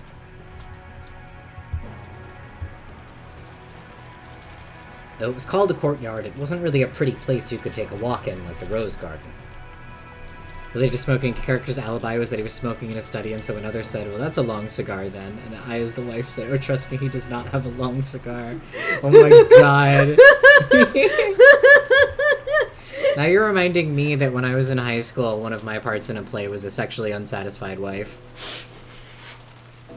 That was explicitly textual. That I was a rich man's extremely sexually unsatisfied wife. I think because he talked about taxes in bed. That was one of the things. Oh my god. That was one of her problems with him. The characters in the play played like a word association game. And it got a bit crass. I believe you. It was very funny. I felt very edgy getting to play that. On the contrary, since it was surrounded by the mansion on all sides, it made you feel a little uncomfortable, as though it was telling you that there would be no escape from this mansion no matter where you tried to run. On the other hand, that meant that even though we could still hear the violent winds, the wind itself was blocked. Genji-san held out an umbrella, but Aunt Rosa ignored him. She was probably hinting that the gun took 2 hands, and it would be dangerous if she took the umbrella. We didn't need Genji-san pointing for us to notice. Right in the center of the courtyard, we could see where Dr. Nanjo and Kumasawa-san lay. Aunt Rosa entered the courtyard without even opening an umbrella. So Genji and I also entered the courtyard without opening one. Only Maria opened hers. Where are the stakes? Maria, is this... you know what?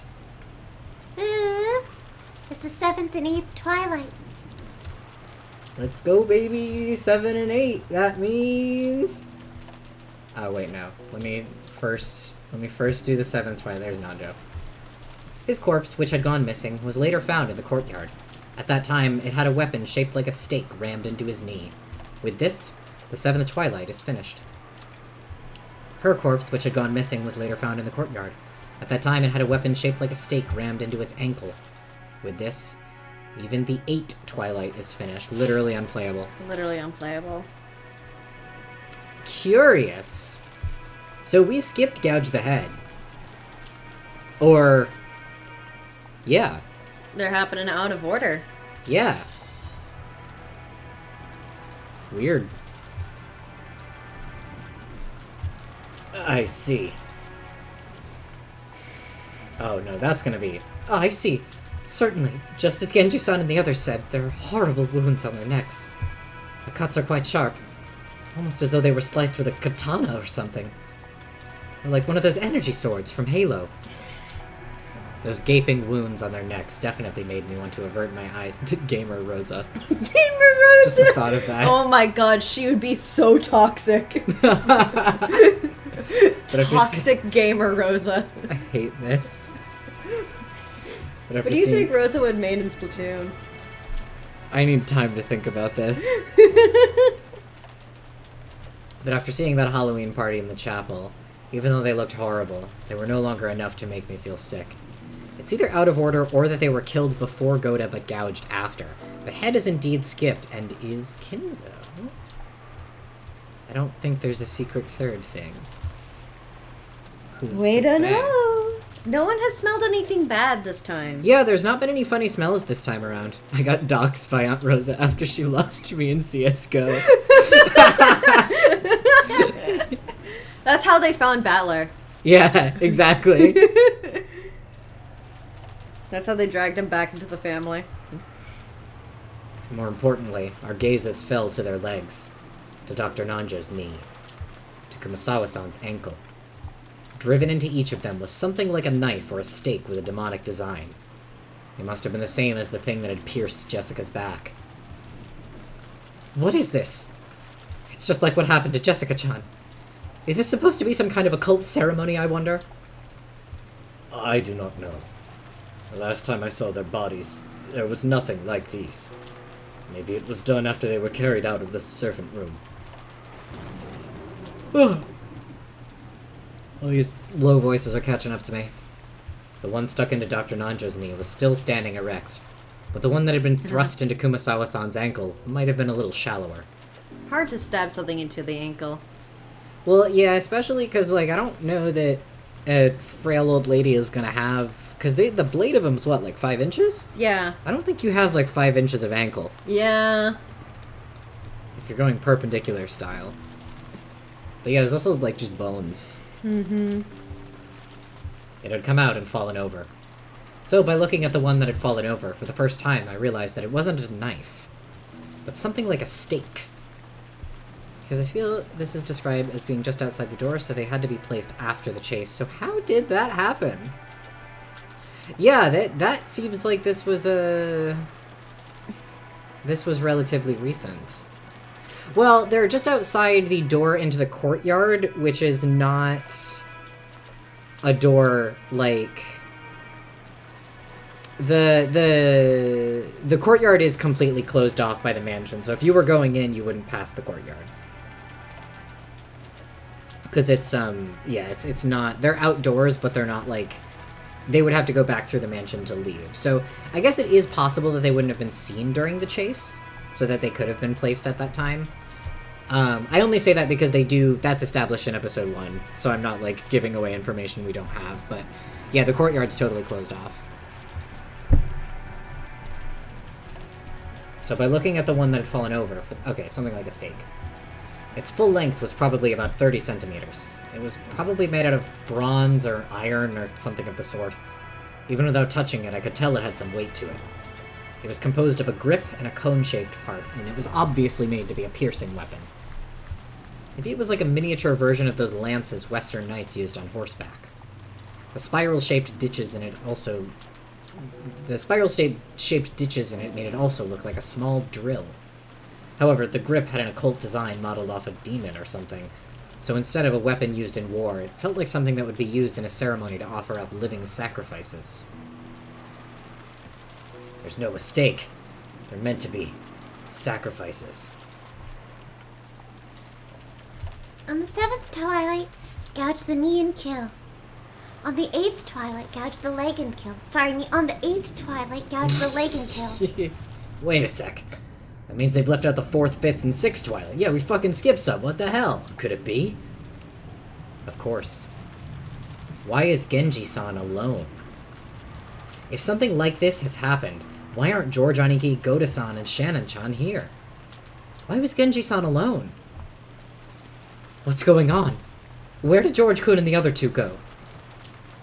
They said they wanted to search for something in Madame Natsuhi's room, and they left. They have not returned yet. What did you say? You say they left, but when was that? 2 or 3 hours ago, I believe. No way. Why didn't you tell us something that...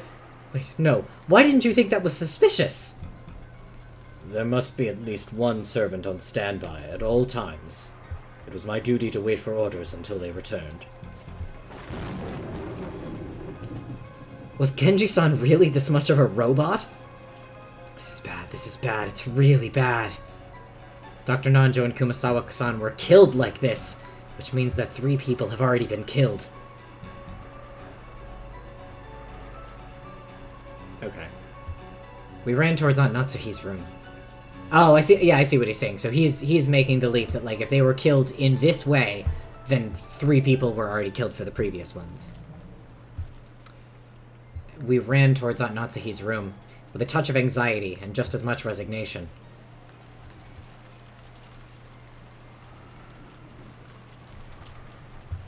Before we even saw the inside of Aunt Natsuhi's room, we were forced to resign ourselves to a certain fact. On that door was a bizarre scribble. No. Filth? Anyway, the room wasn't in an ordinary state, and without even opening the door, we could imagine what we'd find inside. On the face of the door, how should I say it? Handprints, done heavily with the same red paint as the magic circles from before, had banged on the door, scratched at it, dirtied it. It looked like the aftermath of a kindergartner playing in the mud. I didn't know what it could mean.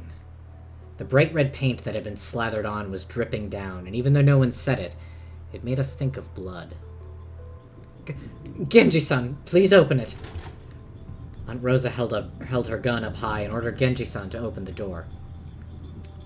Genji-san approached it without seeming particularly troubled by that stuff on it, and turned the knob, but immediately turned around, shaking his head. It was locked. At that moment, there was only one person in this mansion who could lock and unlock doors at will. Aunt Rosa. This time, Genji-san asked Aunt Rosa to unlock the door, instead of the other way around.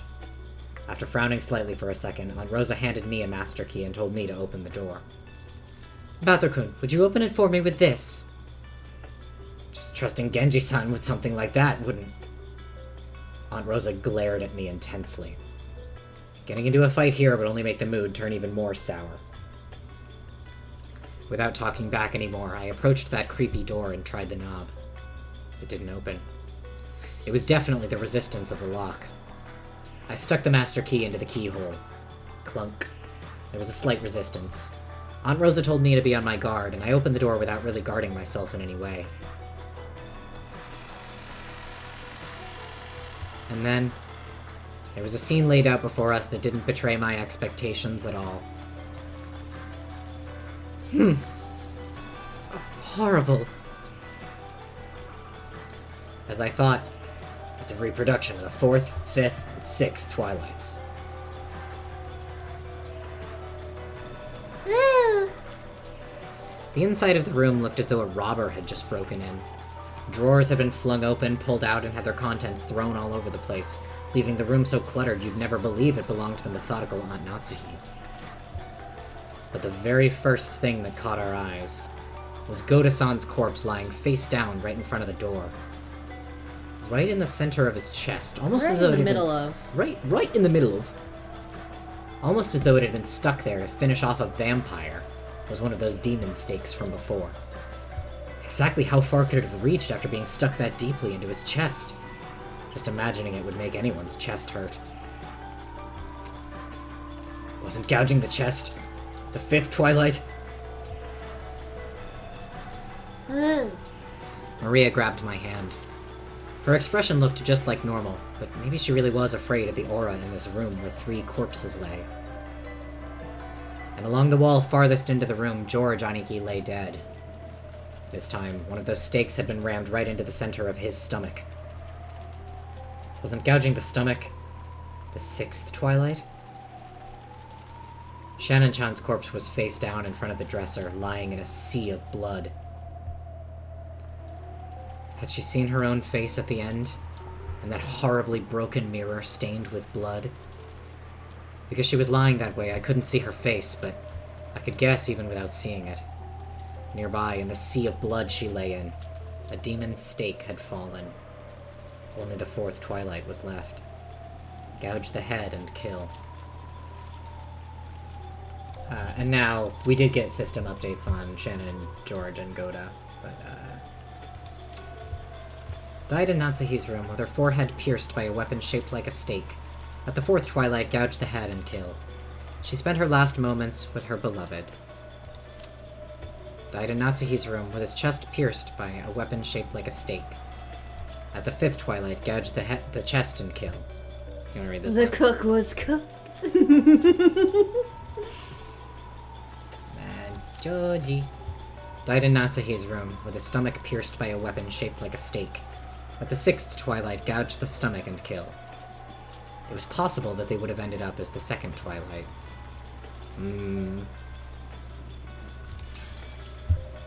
Maybe my heart was totally worn out and dead. Even though I knew it was wrong, I lifted her head and checked. And I confirmed that my guess had been right on the mark. There was a gaping hole in Shannon-chan's head, and the insides were dripping out. Not only that, but you could even see inside her. After seeing that, I finally realized I was doing something wrong. I immediately averted my eyes, but by now it was probably pointless. Hey, Bather-kun! You mustn't touch anything until the police come! Shannon, the apparent 4th Twilight, hadn't fallen out, as did Kumasawa, the apparent 8th. What do you think you're doing, touching it? What will you do if our precious evidence on the scene gets disturbed? I don't believe any had fallen out in episode 1. I believe that you are remembering that correctly. Mm-hmm. All the stakes were firmly in No. place. No? Cannon's was taken out. Cannon took They said his that out. Cannon took his out. That's true. So he did not have a stake in him, Yeah. but he had a stake next to him. Yeah. Aunt Rosa got violently mad at me and even tugged at the back of my collar. I tottered limply and fell on my butt, gazing dimly up at the ceiling. Kinzo is an unknown factor, but he's just one guy. Maria. Maria. Maria? Huh? With this, even the 8th twilight is over. What was the 9th twilight again? On the 9th twilight, the witch shall revive, and none shall be left alive. Epic! Coolio! I see. After this, the Golden Witch Beatrice will be revived. What then? On the final 10th twilight? On the 10th twilight at Journey's End, you shall attain to the power of the Golden Land's treasures, once and for the last time. Very soon, the door to the Golden Land will be opened. Very soon. The witch shall be revived and none shall be left alive, huh? We're gonna die now? Or does this mean the ceremony of sacrifices is over, and that now, at Journey's End, we'll reach the Golden Land?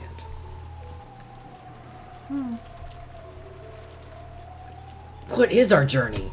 We spent the whole day trying to find the culprit, spinning our heads as we tried to break out of this situation, and we haven't gotten anywhere. It's like they say, thinking stupid is no better than sleeping. That's right. We spent the whole day burning ourselves up with hatred and paranoia. We were so sure we could only trust the dead.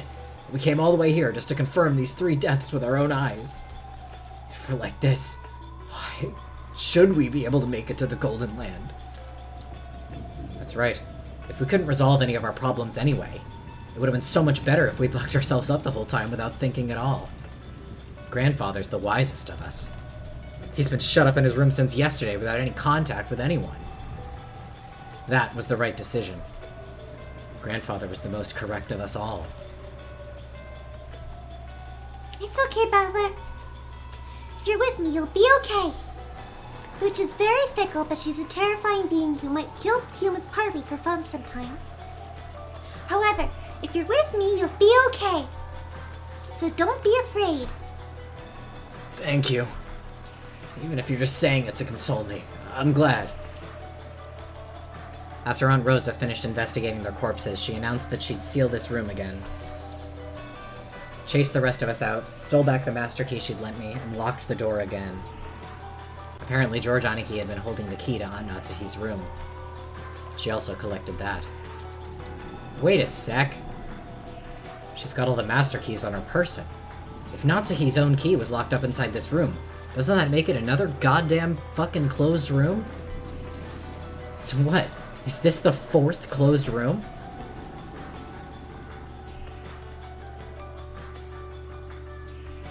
Now that the suspicions surrounding those 3 had been cleared, we returned to the parlor once more.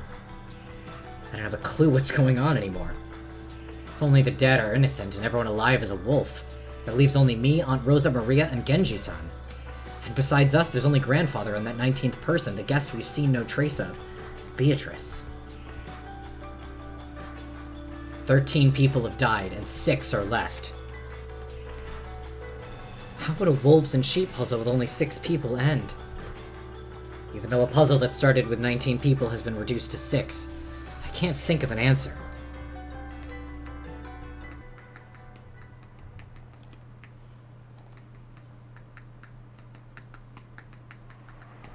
We returned to the parlor.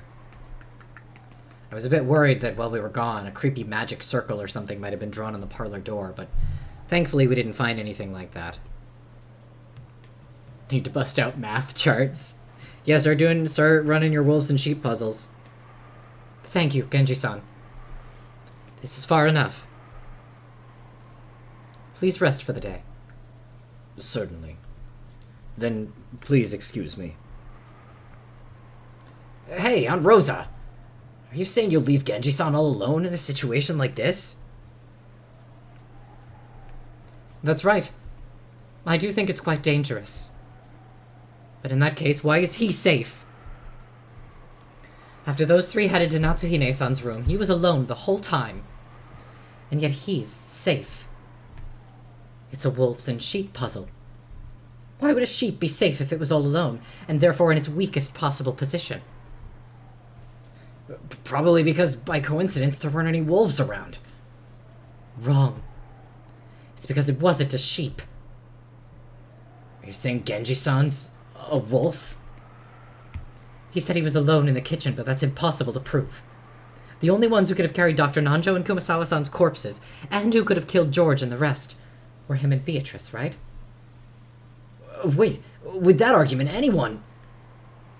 Butler-sama, thank you for your concern. I believe trust is won not with 100 excuses, but with simple faithfulness. Even if I am not able to gain your trust, I wish to be faithful until the end. Genji-san. Then we're decided. If you truly are innocent, the police will prove that for us when they come tomorrow. So until then, we cannot remove you from suspicion. After your long years of service, I find it truly painful to treat you so poorly. But please understand about tonight. And when tomorrow comes, please let us make up again. I too would do this not out of ardent principle, but to make Rosa feel so bad when I die. Yeah. Genji-san gave his head a small shake. Today and tomorrow, I will continue to be a servant of the Yoshinomiya family. If you need anything, please say so at any time. Then, if you will excuse me. Peace out, man.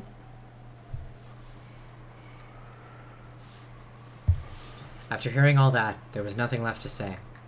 Genji-san bowed deeply and left down the hall.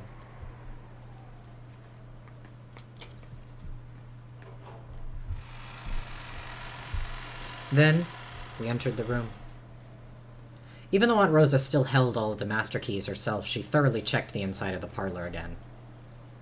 She opened the curtains and checked again to make sure the windows were locked. As I watched, how should I say it? I felt like it didn't really matter anymore. If I said anything careless, it would turn into another fight. For a while, I gazed at her from the corridor, figured I'd waited just about long enough, and entered the parlor behind her. If she doesn't trust anyone but the dead, why doesn't she just go around killing everyone with the gun she's got in her hand? And then in the end, she'll realize that she herself is the wolf. Then she can just blast through the head of the final wolf and close the curtain on this insane murder drama. I, as a servant, will continue to serve this kind, loving, caring family to the end. The family which I have spent half my life in service to and helped raise at many points. Nothing they could do could have me abandon them. Aunt Bindle image, yeah. Yeah. As I thought that bitterly, I returned to the sofa where I'd been encamped before, rudely resting both of my feet on the table.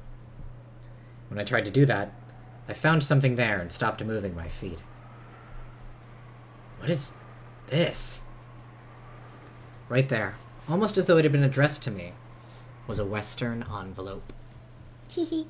It was that envelope from before with the seal of the one-winged eagle. And it was unopened. Wait. What is this? Who put it in a place like this and when? Until I went with everyone to check the corpses, I was sitting here the whole time. And there wasn't anything there then. And when I returned, it was here. It's okay. Everything's still locked up securely. This room is safe. I heard Rosa muttering that. Wait. We made sure this room was safe when we left it. We checked that the windows were all perfectly locked. Then we locked it up, came back, and the windows were still locked. Then, wait, who put this letter here, and how? I opened the letter. 2 pieces of stationery came out. The first page had a magic circle drawn on it with something like blood. If I asked Maria, she'd probably know what it meant. And there was writing on the other page.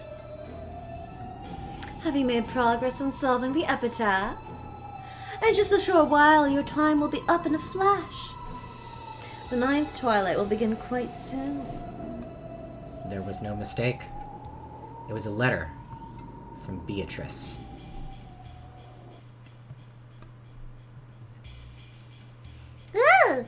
Battler, what is that? When we came here just now, it was sitting right here.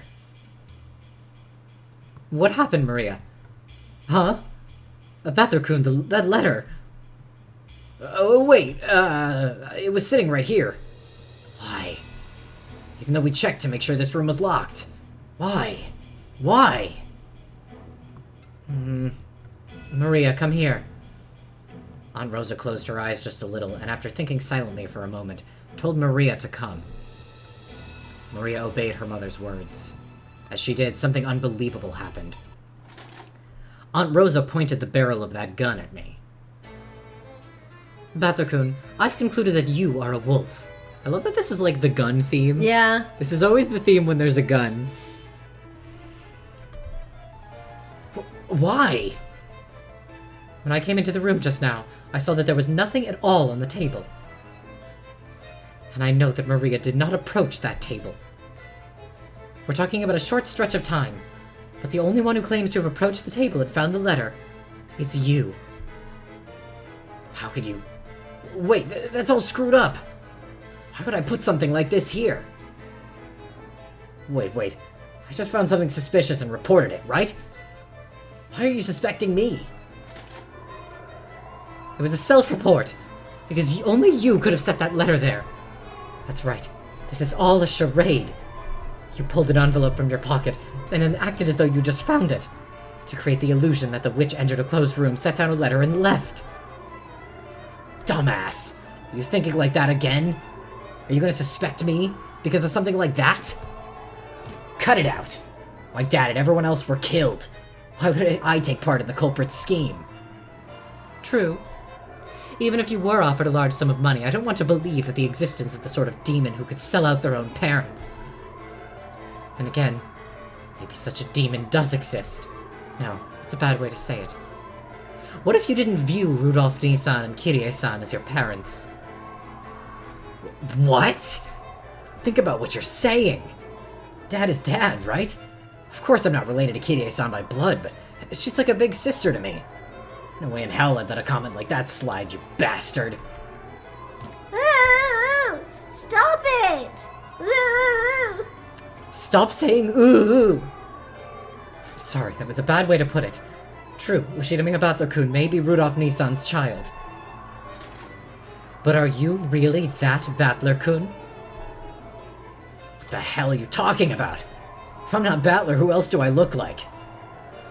All of us, including Rudolph Nisan, are seeing you for the first time in 6 years. No one can prove that you really are Ushidamiya Battler, right? Maybe you aren't Battler, but someone who's snuck in, making a skillful bid to steal the wealth of the Ushidamiya family. Can you clearly prove that you're Ushidamiya Battler? Right here, right now? Cut it out, damn it! I'm me, Ushidamiya Battler. If we're gonna suspect even things like that, are you really Ushidamiya Rosa? Battler, show me the birthmark on your left butt cheek.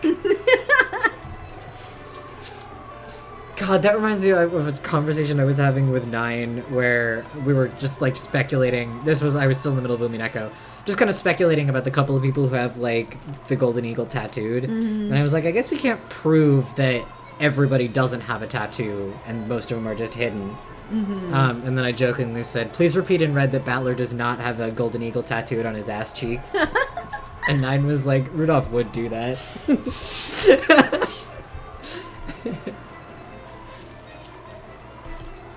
Yeah, that's right. It's just as you say. You can't trust anyone but corpses and yourself.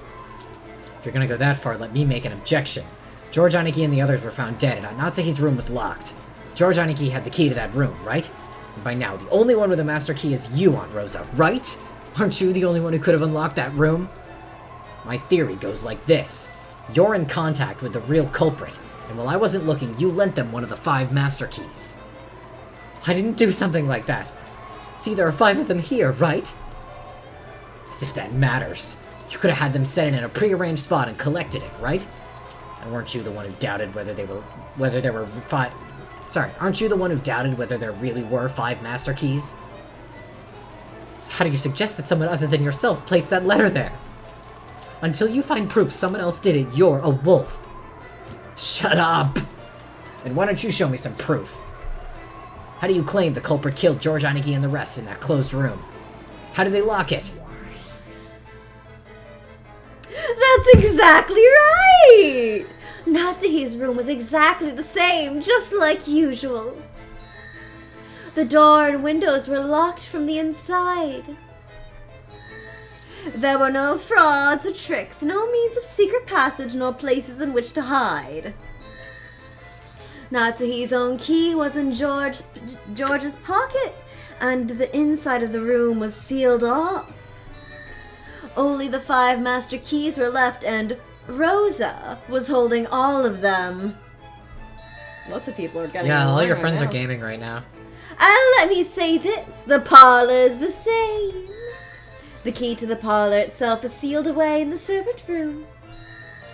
So unlocking it without a master key is impossible. The definition of a closed room remains the same as always. A lot of information. Come now. Now there's only one suspect. Or are you still playing innocent? Ushirimi Batora? Shut up! You shut up too! You're the one who should shut up. How do you claim the letter was placed here by anyone other than you? Unless you can prove such a thing happened, you're a wolf. If we can suspect me, then we can suspect you too, so try showing me some proof yourself. Anyway, weren't you the first person to enter this room and start checking the windows, Aunt Rosa? That's true. He said he hung out in the hallway for a while. Mm-hmm. Not like a while. For a second. Yeah. Then you guessed that I'd go back to where I'd been sitting and secretly put the letter there. It's possible for us to suspect that this is a trap of yours, right? Why would I use a trap like that? If I was a wolf, I'd shoot you with this gun without question. That proves nothing. Maybe you chose the roundabout way of setting a clever trap because you couldn't commit murder in front of Maria. All the master keys are in your hands. So what happened, both here and in the last room, was all you're doing, right? If you think you can talk your way out of this, then let's hear your excuses. That's right, you've been suspicious from the start, Aunt Rosa. Why is it that even though 6 adults in the family conference were killed, you were the only exception? Why were you the only one not in that chapel? There can only be one reason. You invited Dad and the rest there and killed them. Damn it. It explains everything, doesn't it? Don't fuck with me. Stop saying things that don't make sense.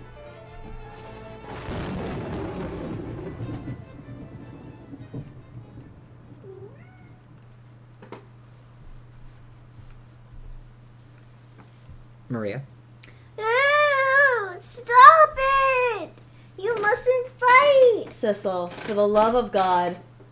The bag's broken. Sissel. It's broken.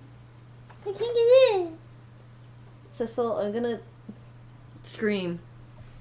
You mustn't fight! Mama too! Battler too! Stop it! Stop it! It's no one's fault! It's not Battler's or Mama's fault! The witch did all of this! It was done with magic! It's no one's fault! Ugh. Maria thrust herself in between Aunt Rosa and me as the blood started rising to our heads. I was taken aback by Maria's crying voice and returned to my senses. I had acted shamefully just now. My eyes filled with tears.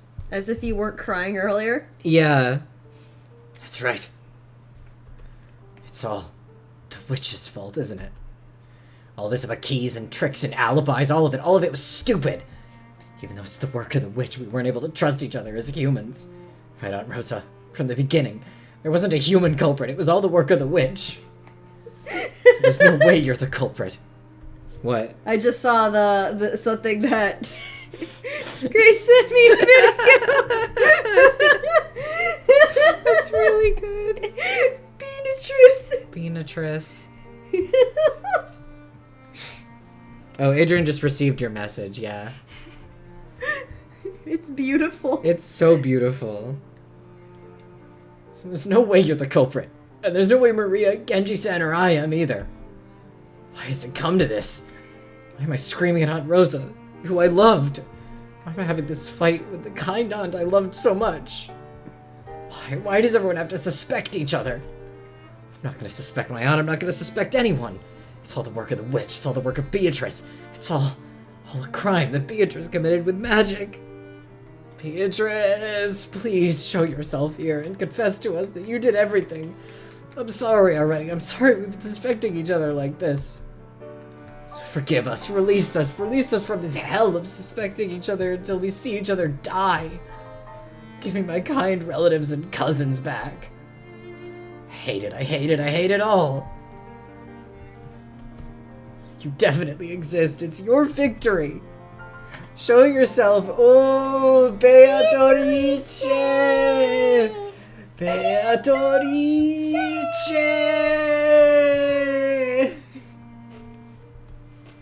I'm sorry I had to do goofy voice with you. No, it's really good.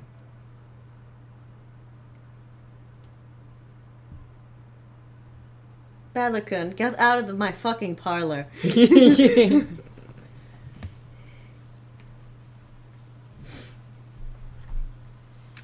Am I still alive? Kinzo took a fat nap. Kinzo is fucking schmoozing. I forgot he straight up slept through this.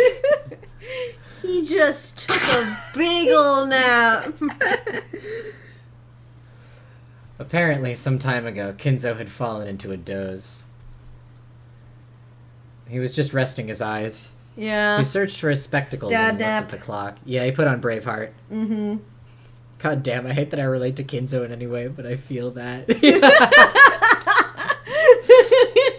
The problem with Kinzo is occasionally He's really real. funny. Yeah. I hope I didn't miss anything with my wonderful family that I love. He searched for his spectacles and looked at the clock. It was 10 p.m. That person's ceremony. Let's see, how far has it progressed?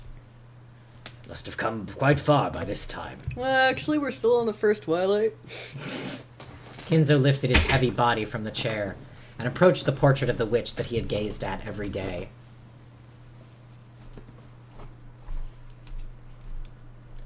Beatrice. Beatrice! Very soon, I will have a chance to be reunited with your smile. Cecil. I care not if I die. If I can just see your smile one more time, I will not regret this life. So, for heaven's sake, let me meet with you one more time. Hi, Cecil. Then let me swear my love to you. Let me apologize for my crimes. Oh. Whoa. Apologize. Apologize? But I won't let you escape. You are mine. From your hair to your toenails to the dirt under your toenails, you are mine. Every fragment of your flesh is mine. Even the broth of your corpse is mine. I won't let you escape this time. You won't slip from my hands. Cecil's I'll getting... make you mine for all eternity. I will never let you escape a second time. I will never let you escape a second time. Kinzo howled in rage, then suddenly fell to his knees as he shook and scraped at the wall. In an Normal. instant, he had started sobbing. He's normal. That's wrong. I didn't want to say something like this, Beatrice. Please, let me see you one more time. Even if you only let me apologize. Beatrice. Oh, you are beloved, yearned for. I was mistaken. If you would just smile, I wouldn't need anything else. I made a mistake. I made a mistake back then. I did something that cannot be taken back. In atonement, I offer all that remains of my life. In order to apologize to you, in order to atone for my crimes, I offered everything. Please, even if it must happen as I die, at least let me apologize just once. Beatrice.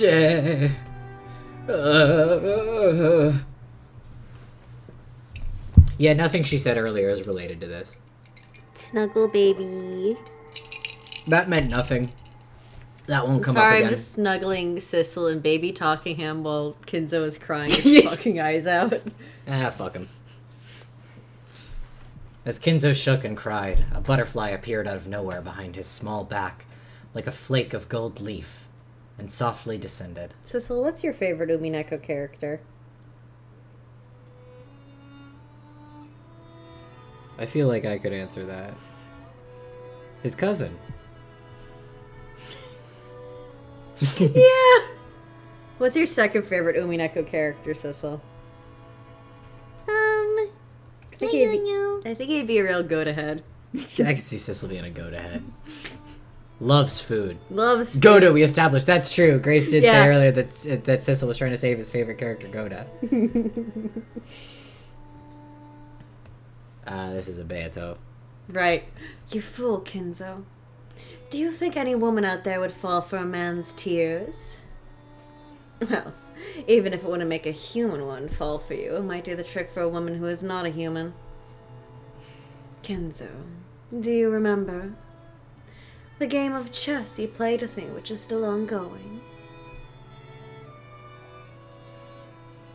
Kinzo, as though he had suddenly remembered something, approached the chess set. It was as it had been during the game he'd played with Nanjo until yesterday. After knocking all the pieces off the chessboard, he began to line them up again, one by one. It was a setup for an ongoing game. That's right. Like this. I advanced my queen. It was quite a spectacular move. Perhaps it was a little too intense for you.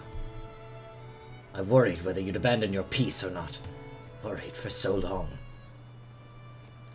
Kinzo waited, with the opposite seat empty. Surely, very soon, his opponent would appear there, and he would be able to restart this game again. Fool, Sissel's Kinzo. being contained, stupid style.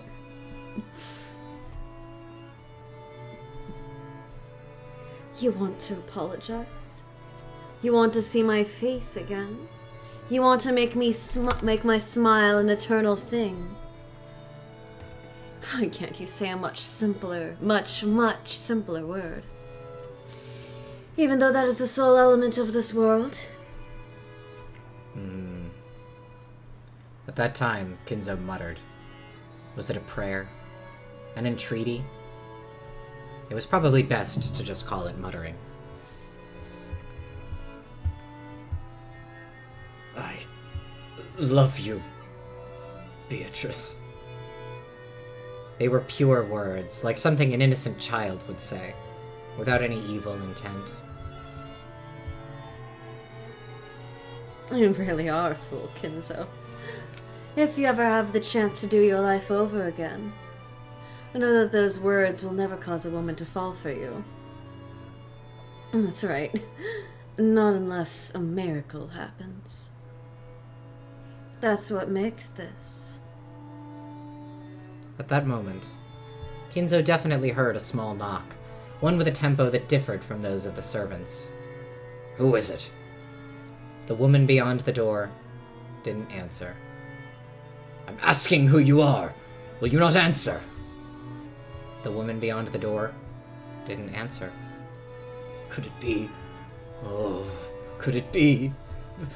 Beatrice. Beatrice. Beatrice. The woman beyond the door answered. On the 9th twilight, the witch shall revive, and none shall be left alive.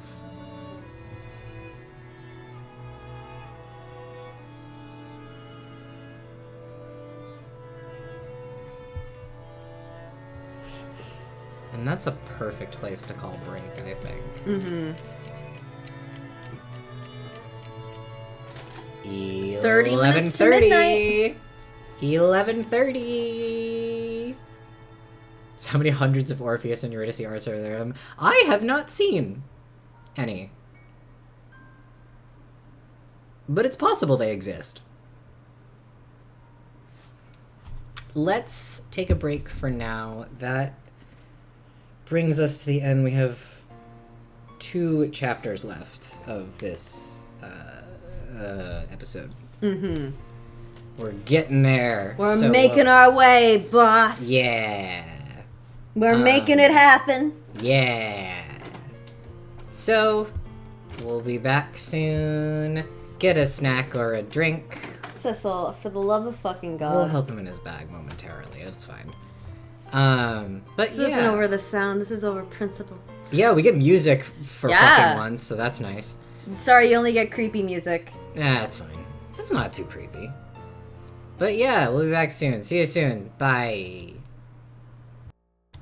Hello. Hi. There was a near catastrophic I muted the wrong thing incident for a minute there, but it's fine. Because we didn't say anything we shouldn't have, and that's all that matters. Now, let us resume. I think we're making good time. I've been keeping an eye on, like, the episode summary thing, and we're moving at a good clip. Yeah, you were out of there anyway, I imagined, so it probably would have been no harm, no foul, as long as I had remembered to cut it out of the VOD, which I will anyway, because it was just like me talking to my cat.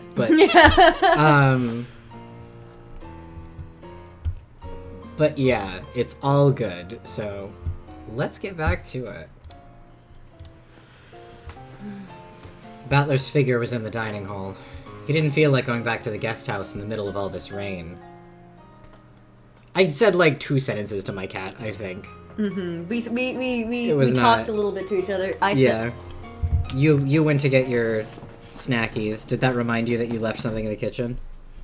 I left a glass of milk on the counter, and Sissel had gotten onto a chair directly in front of it. Mm-hmm. I realized that drinking milk when you're voice acting is a really bad idea. Oh, the emoji thing, Grace, is because of 7TV. It's a 7TV emote. That specific amount of O's in no makes that emote. It's 7TV emotes are funny because you just have to like type them, and they show up in a certain way. Type Joel Pride. Yeah, I still have Joel Pride, right? Yeah. It's I only have a small handful of them set up. Joel Pride being one of them, and No being another one. I think. I think we have regular Joel. I also have regular Joel. I think I also have Joel Prider. Yeah. I do. It's a feature. But it just looks for words because of how Twitch emotes work. It's like the power of a witch. That's just how Twitch emotes are. You're the witch of Joel. Yeah. This is true. The Jolden Witch. Battler's figure was in the dining hall. He didn't feel like going back to the guest house in the middle of all this rain, and wandered half-heartedly around the mansion in search for any place where he could sit, before setting up camp in the dining hall. Oh my god, Twitch, T-Witch, transgender witch. Witch to transgenderism. Yeah. Plausible Umineko witch. Yeah. Honestly. No, most witches in Umineko have more going on than that. All witches are already transgender. That's true. All things in this world are trans. Mm-hmm. He didn't even lock the door. He thought the shapeless murderer, or maybe the Golden Witch, might come to kill him now that he was isolated. But he no longer had any desire to resist. They'd called himself the Witch of Transmutation. True! Mm-hmm. He didn't even feel like using a locked door to hold off the culprit.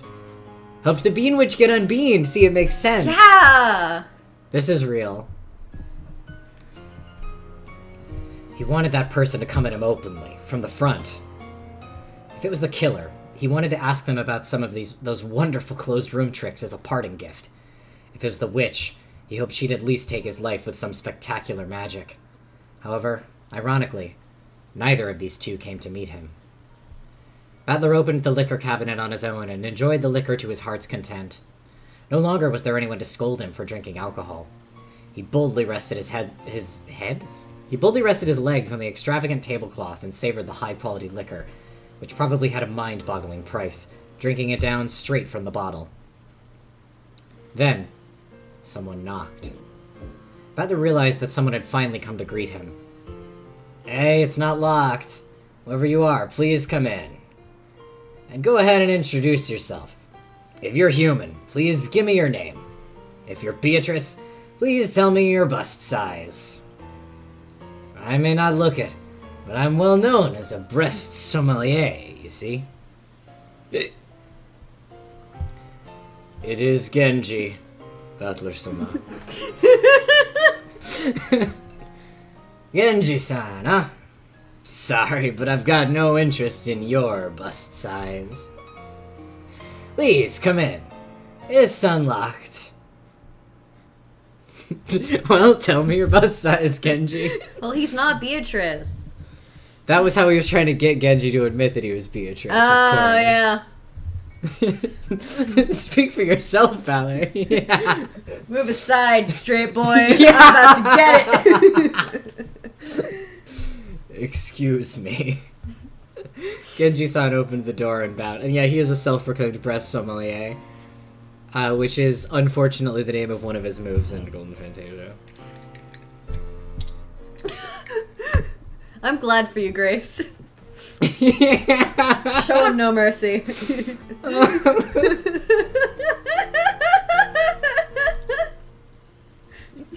Sorry. You know, yes? Okay. Anyway. So is Genji-san the criminal after all? Or maybe an accomplice? Grace, you don't know how funny you are. Breast sommelier who can't even appreciate an aged drink. He disgusts me. Yeah. Maybe Genji's not old enough for him. Because he's going after the 1,000-year-old witch. That's true. Genji's probably only about in his 70s. Yeah, that's true. That theory would probably explain most of the tricks. Did you come to give me my last rites? Nothing of the sort. I apologize if I am disturbing you. Hey, saying I'm sorry without even telling me what you want is actually pretty creepy. What do you want? Are you going to tell me that drinking alcohol is forbidden for minors? I'll just die anyway. Please, let me do what I want now that it's all about to end. Batter-sama, do you love alcohol so much that you would spend the little time you have left drinking? Those words pierced me. That wasn't true. I think you'll get on great with the master. Yeah, I'm like, that's something that he's said before to someone else, it sounds like. I just can't cope if I don't I love that he's talking like a hardened alcoholic. I don't think he's had booze before.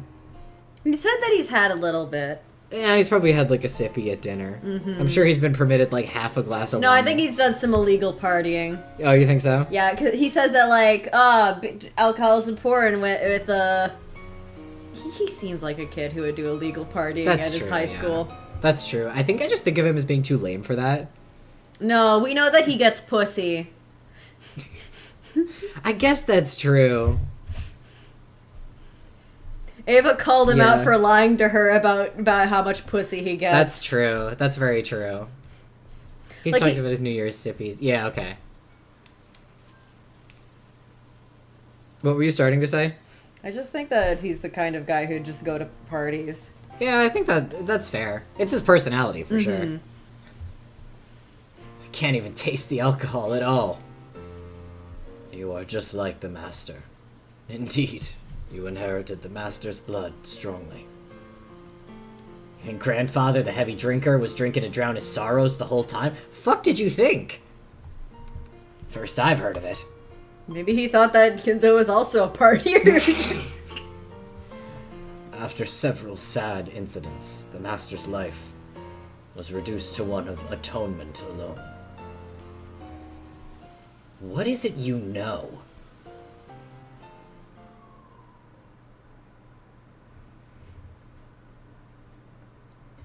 Beatrice's ceremony was completed when the 8th twilight ended.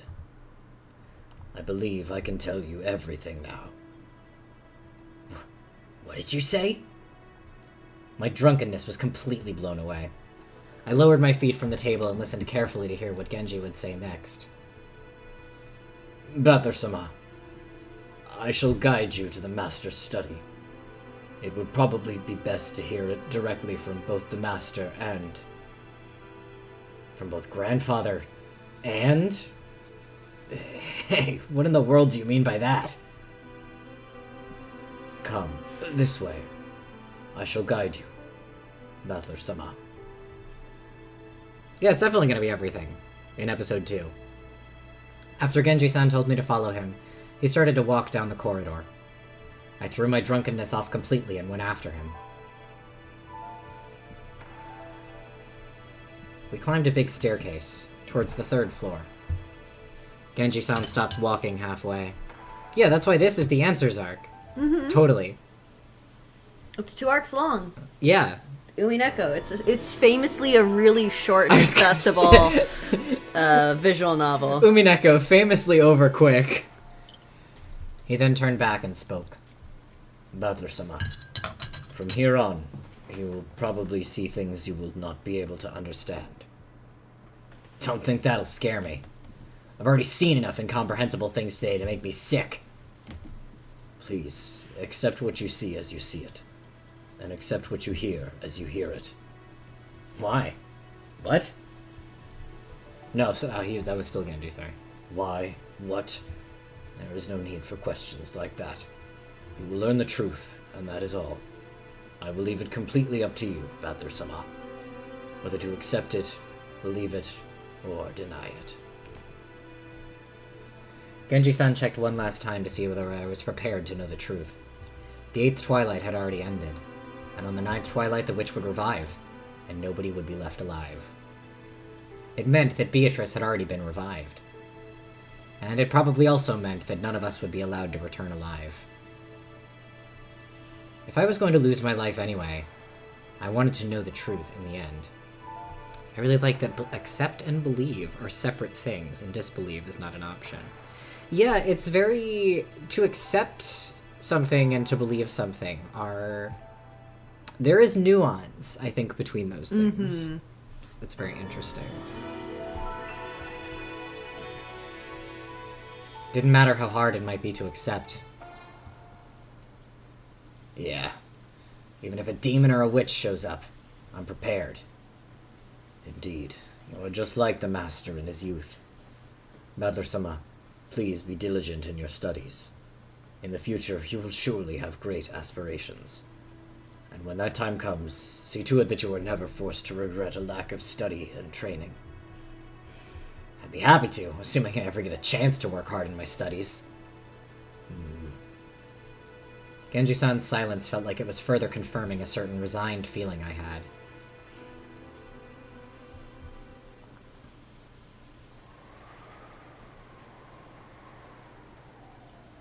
And then, the door to Grandfather's study, surrounded by a sweet smell, came into sight. Genji-san took a gold key with an elegant design out from his pocket. The master keys had been confiscated by Aunt Rosa, but he'd kept the key to the study alone on his person.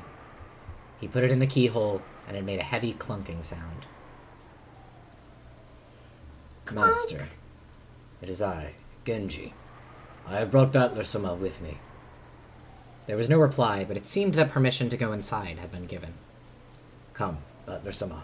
Please go in. Okay, I'll go in. I readied myself and threw the door open.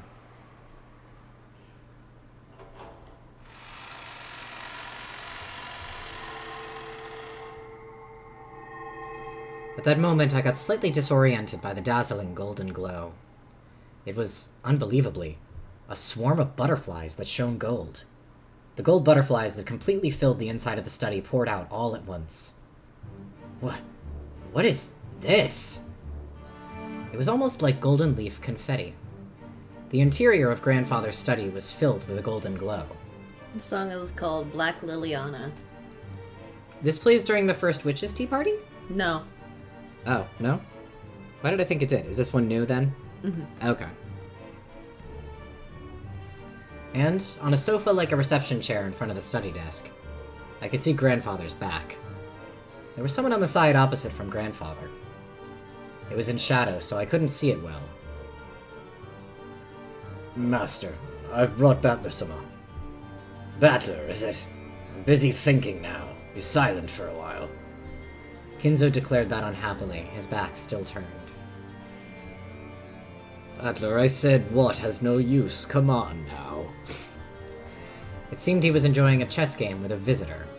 Apparently the opponent had counterattacked with a superb move. Kinzo seemed to be enjoying himself as he thought deeply, while occasionally laughing and groaning. I have thought for 30 years.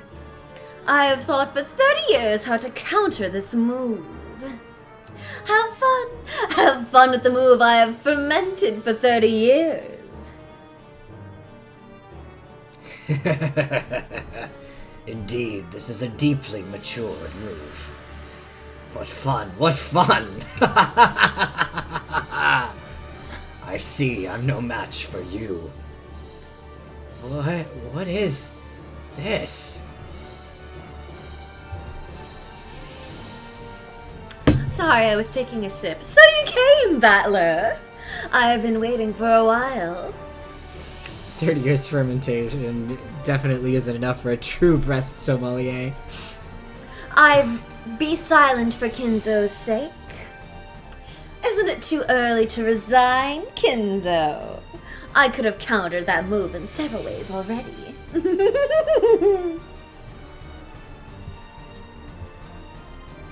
It should have been my first meeting with that witch.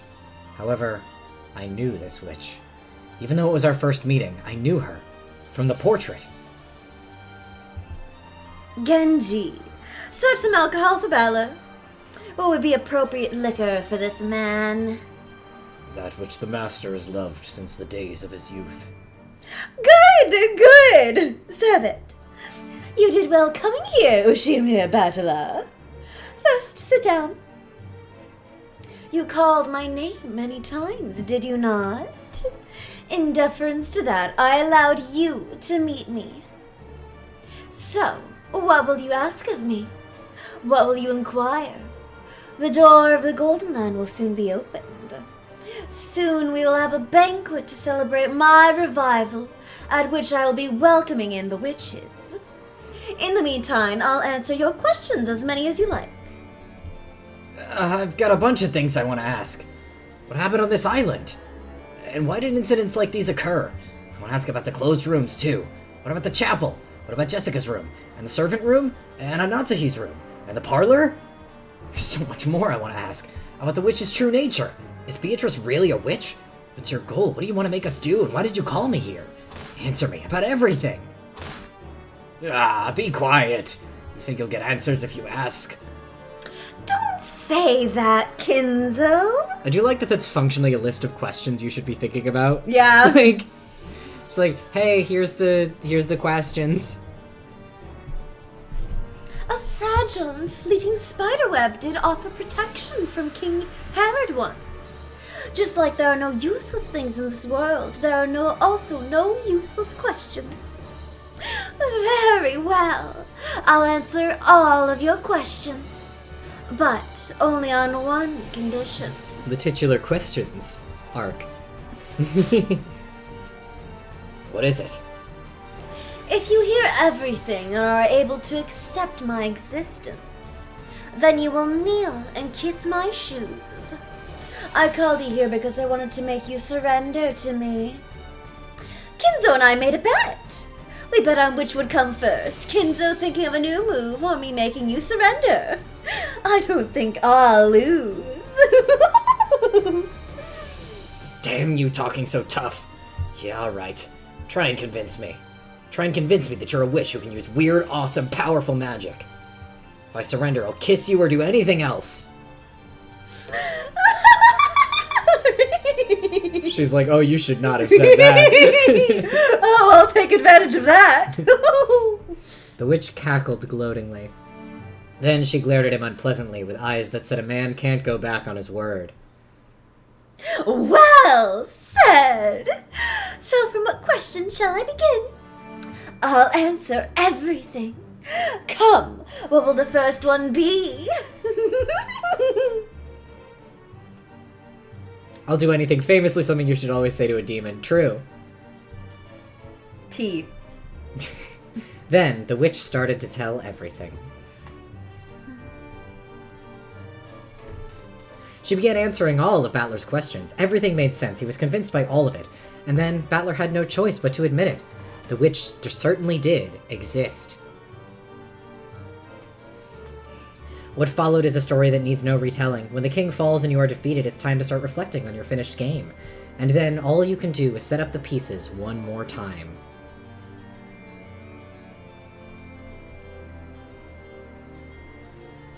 X.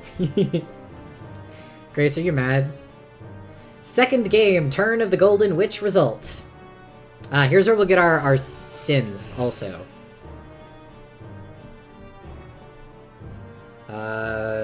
Yeah, fucking First Twilight. Whatever. Get these scrubs out of here. Couldn't even make it to the second Twilight, these idiots. Cringe, yeah. What a skill issue.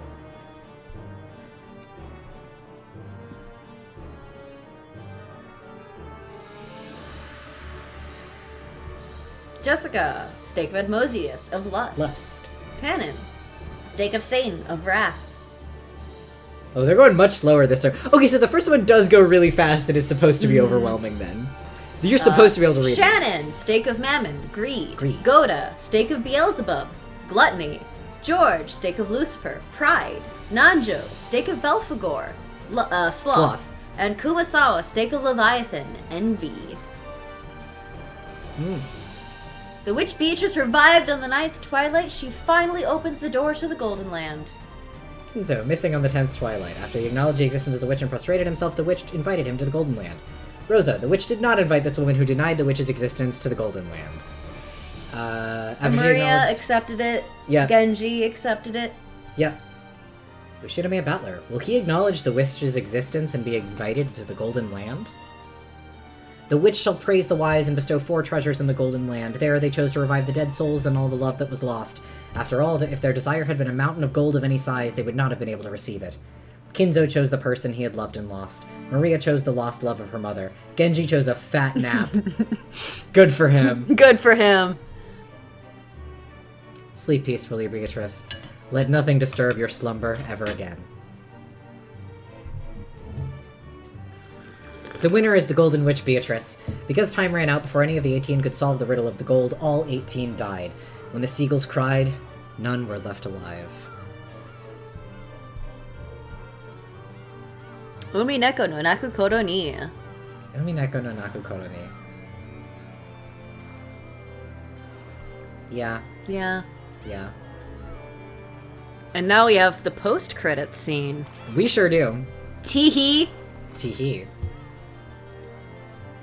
I was gonna say that. I assume this is gonna do its thing. Jamie, are you having flashbacks to us suffering against Leviathan in Final Fantasy?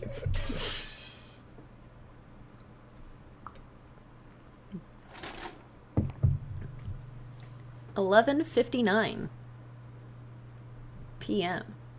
Mm-hmm. Pim. Pum.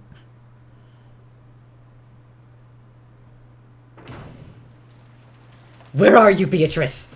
Show yourself! Beatrice! Fishy aroma moment. It's accurate now. Yeah, Rosa finally arrived at the chapel. She pointed her gun around her, screaming the witch's name, but there was no way she would receive an answer. Hey, Beatrice isn't in here, idiot. She's in Kinzo's study. After grimacing slightly, she noisily approached the table where her siblings' corpses still lay exposed, and stretched out her arm towards a gold ingot. It was very heavy, but Rosa didn't mind. She wrapped that one up in a blanket and threw it over her shoulder.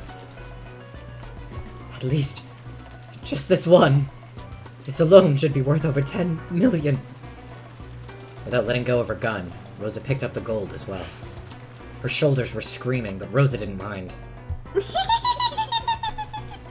It'll happen very soon. Very soon the door to the Golden Land will open. Stop laughing with that creepy voice! Where is Beatrice? Yeah, I know she's around here somewhere, right? You know where, right? Where is she? no. Even if you don't search for her, you'll be able to see her in the Golden Land. Ow. Stop laughing like that. It almost makes me want to laugh. That's right, that was definitely a witch, definitely a witch. I didn't understand. I thought she was a human calling herself a witch, but I was wrong. It really was a witch. I won't be fooled by something like that. You're there, right? Come out, show yourself. Beatrice! I told you, she'll appear very soon. The door to the Golden Land will be opened.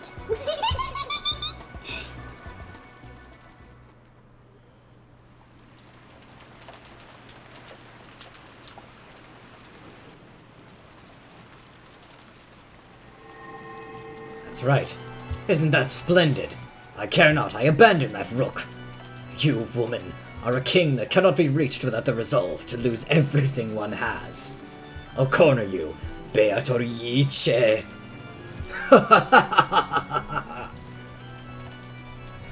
At least call me a queen.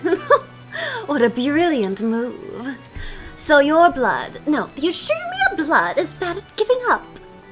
How pleasant. What a truly elegant night. What an truly elegant night. What an truly elegant night. I know exactly what happened there. They inserted the word truly later.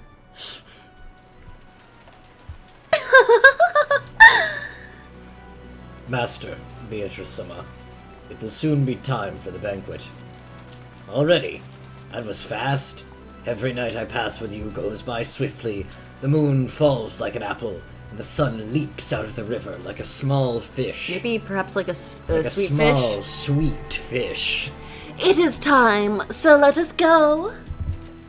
Rise, battler. The banquet to celebrate my revival will now begin. I'll introduce you as my new furniture. No, as my toy. To the dignitaries among witches. The witch was relaxing elegantly, her feet thrown out from the sofa and resting on top of a footrest. However, the footrest wasn't a part of the sofa, but a human.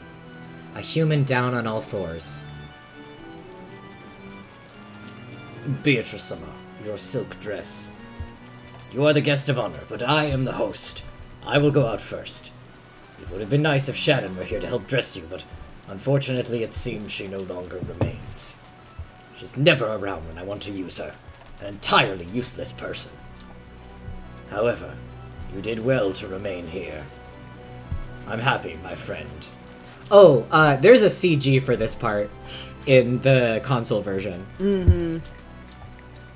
But yes, the answer to that is yes, they do. I am grateful for your words. Good. Wait downstairs, you two. Genji, good work, and set the dress down over there. Certainly. Well then, Master. We will go first. Beatrice, I will see you later. Indeed. Kinzo and Genji left the study. After that, the witch and the dress and the furniture remained. Do you know why I'm not embarrassed to show myself to you naked? It's because you're furniture. Furniture. Understand? Furniture, just furniture. Who would feel shame about exposing their body to furniture? So there's no reason for me to feel shame in front of you.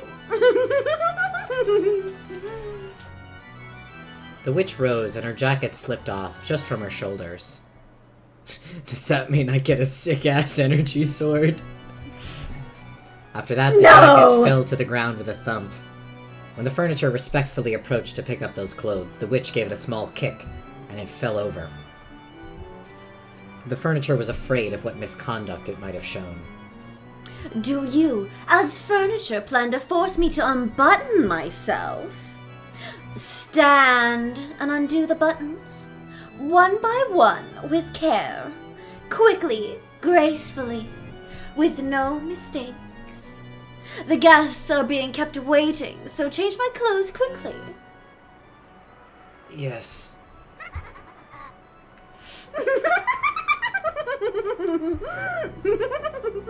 Undo them with care. Those buns are each worth more than one of your eyeballs. If you make a mistake and break them, I'll sew your eyeballs in instead.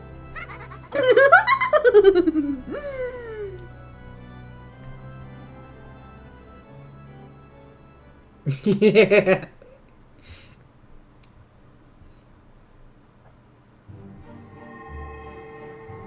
The entrance hall was bustling with a crowd of shadowy people, and it sparkled gold with the gold butterflies lying about. The gentlemen in suits and tuxedos and the ladies in dresses looked like they were having a great number of friendly chats. At a glance, it might have looked like a fabulous medieval ball. But they all had one thing in common, and that thing was exceedingly bizarre. Because all of them had goat heads.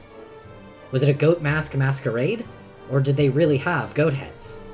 It probably couldn't be the latter, but in this bizarre world, I really didn't know which was true. Kinzo was amongst those goat nobles, greeting them. Kinzo's greetings were more respectful than would have been expected, as though these were all honored guests. Puppy ball! At that time, Genji's voice rang out through the hall. It was a voice calling for silence. That voice stopped the idle chatter, and everyone turned to face Genji. Tonight, we celebrate the appearance of our golden witch who has achieved her revival, the Lady Beatrice. Everyone, please welcome her with your applause. When Genji began to applaud, it quickly spread through the guests, and became a roaring ovation. I love the stock audience clapping. Mm-hmm. Then, the Golden Witch appeared from the top of the large staircase. As she gracefully waved her hand, followed by a piece of furniture she was fond of, she slowly descended the staircase. The goat nobles offered unanimous words of celebration in some long-forgotten language, and those who were deeply intimate embraced, filled with joy at their reunion. As the witch offered greetings of reunion, the witch's furniture followed behind her the whole time. There was a chain around its neck. The other end was gripped in the witch's hand, like it was a trained dog. It wasn't there to restrain him. Those chains were a restraining device whose only purpose was to wound the furniture's dignity. He wasn't permitted to wear anything else on his body. One of the young women goats mixed in with the goat nobles, quietly removed her goat mask as the furniture passed in front of her, and she spoke with eyes that had no light in them. That face seemed to belong to a long-haired young girl. How pitiful. Oh, Lady Buncastle. Welcome! Do you like my furniture? That's a nice hobby. She's so funny. Damn, you're kind of freaky. I didn't realize that. Anyway. After saying only that, the witch called Burncastle once again put on her goat mask, and was swallowed up by the shadows of the other tall goats. Sore loser. She's ticked off, isn't she? Oh, I think that was one of the goats. Sore loser, she's ticked off, isn't she? Yeah.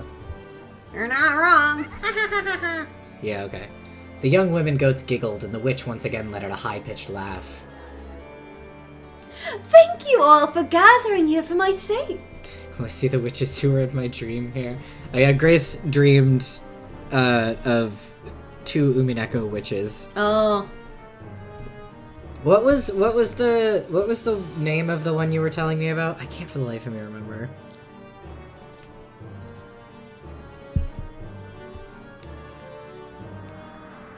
Why don't we enjoy enjoy to the fullest this banquet of the witch, where old friends have gathered from the past and present, east and west. Beatrice, I can't stress enough that you are thinking of the wrong episode. Shut the fuck up. Come, we will eat all night, drink all night, slurp all night, and chew to bits all nights as we enjoy ourselves. That's right, Zeus was the name of the one. Zeus, blue-haired girl with hair shaped like a chess piece. Yeah, I could believe. Deeply plausible Umineko Yeah, witch. extremely. Look at the clock as it marks when the ending hour and the beginning hour melt together. Come! Let us begin the banquet of the witch. She's introducing the next episode. I see. Now, yeah, that makes sense. When the witch announced the beginning of... The funniest thing, though, is that the next episode wasn't going to be called Banquet. It was going to be Land. Yeah. That's really funny. When the witch announced the beginning of the banquet, the large clock pointed to 24, and the sound of a bell began to ring out. Come, now is the time. Open the golden door.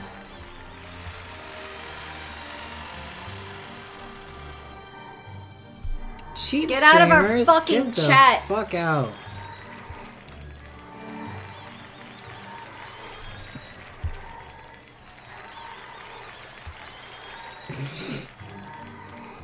I like that they just keep replaying the... That's great. You are not invited to the banquet. All at once, the butterflies leafed in gold flew all around the inside of the room. Amidst the golden storm and the brilliant gold-colored light, the barrier between this world and another was cut open. Surrounded by the goats' delighted voices, the mansion of the human world and the mansion of those not human overlapped. It was one hell of a quick draw on that fastest ban in the West. It was marked as a possible ban evader, so I don't know if that means that it waits longer to, like, pop up in, like, chat visibly. But I've been quick on him lately. And the members of the household who praised the resurrection of the Golden Witch scattered into gold butterflies and poured out of the depths of hell. It was a golden tornado. A rondo of golden demons. Come, tonight we will put aside rank, throw up in the wine cellar, drop the snake's head into the liquor pot, throw cows and chickens into the furnace alive, drink and eat and sing and dance, sneer and kill and desecrate and degrade. Beatrice, take me to the Golden Land now, to the Golden Land. Oh. The goat nobles were suddenly crushing in around Kinzo, almost like they were kids demanding the signature of some famous movie star. There were only two differences. First, these were witches, not kids. And second, what these witches demanded was not a signature. The sea of goat nobles began to drown Kinzo. Only Kinzo's laughing voice echoed throughout the area. Teefies. It was a grand mixture of laughter and his death throes. And Kinzo became wine and meat and bread. They eated him. An aroma if slurped, a rich taste if gnawed, and pleasant to tear to bits. The sound of his death throes lingered on sweetly, and if adorned with melted chocolate and golden argent or argent, I don't know. it would make a wonderful dessert. It's like edible gold leaf, I think. Okay. If you took the bones home, you could also use them in a soup. Wine and bread, Kinzo Jesus confirmed. And the remains could even become toys for the children to play with, and they could also become splendid tools for fortune-telling that always brought misfortune. One thing about the goats, they used the whole Kinzo. That entire scene was watched by the furniture. It was all fantastical. It was all demonic.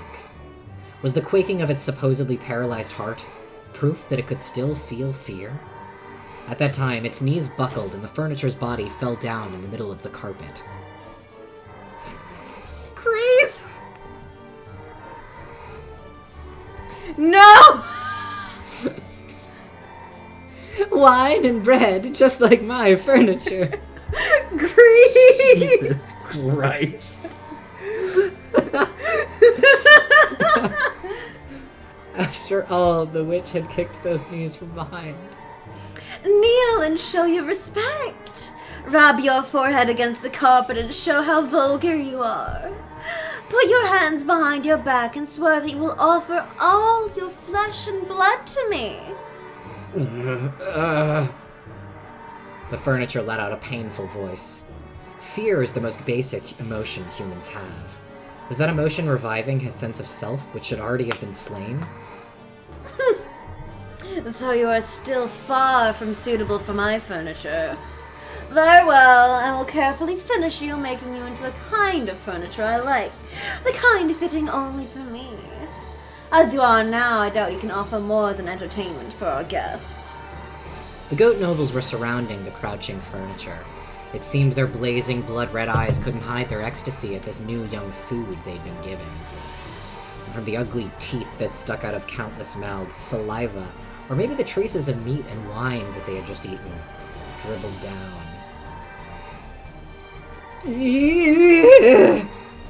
As the furniture let out a wild scream, it retreated, still sitting on its backside. But the circle of goat nobles was closing in. Then, the furniture looked at the witch's face. It had surrendered to the witch, so, believing that the witch would show some compassion, it stared at her face in the end. But there was nothing but scorn on the witch's face, and she wasn't even facing the furniture anymore. The witch went off to greet an honored guest with whom she had crossed gazes. The goat nobles looked down upon the furniture. Actually, they had been waiting. Just like how one must remove the cork in order to drink champagne, they had to wait for one thing before partaking of the offerings served at this banquet. Of course, the furniture didn't know about this thing. But it came out of his mouth all by itself. Just like the unavoidable pop of a cork, it inevitably came out of his mouth. It was a scream. It was a sign that marked the beginning of the modest banquet at which he was to be served.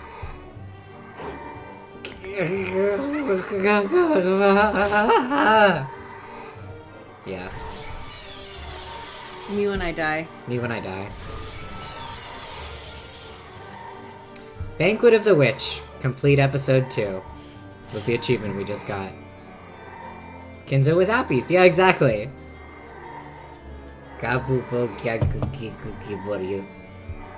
So true. And I live by that. Also, fuck off, this isn't the end of episode 2. I don't know why we get that achievement Yeah, here. I think it's because you got eated. I got eated, yeah, but It's the end of the chapter for Battler. I guess that's true. Yeah, we've got there's more. We've got at least like another hour to go tonight. And we can do tips before we go as well. By now, the garden was one of both roses and gold. A gold-colored garden where gold butterflies, gold fairies, and gold lizards rampaged and flew about wildly. Maria, quickly! Run! Quickly, quickly, quickly, quickly! Rosa grasped her gun and the blanket wrapped around the ingot, and ran at a speed Maria couldn't match, sometimes pausing to call out to Maria to run faster. So she saw it every time. She saw the golden pursuers chasing them from the mansion. The mass of gold butterflies was chasing after them like a massive, crawling hand. And strange-looking shadows with goat heads were chasing after them. There was no need for her to strain her eyes, because those blazing pupils told her what would happen if she was captured. Maria? Mama, wait! Mama, wait! Ow! Maria fell down. For just an instant, Rosa was ashamed by thoughts of abandoning her daughter and running away, and at the instant her feet touched ground, she ran back. The goat head that had sprinted over to get the first bite grabbed hold of the back of Rosa's own child's hair and pulled. No! Rosa rammed into the goat head with her shoulder, spun, bashed the back of her elbow into the goat's jaw, and buried her knee into its protruding chest. And she thrust the barrel of the gun inside the goat head's mouth as it doubled over from the pain in its gut. Just try laying one finger on Maria in front of me. I'll show you just how lukewarm the hell you came from is.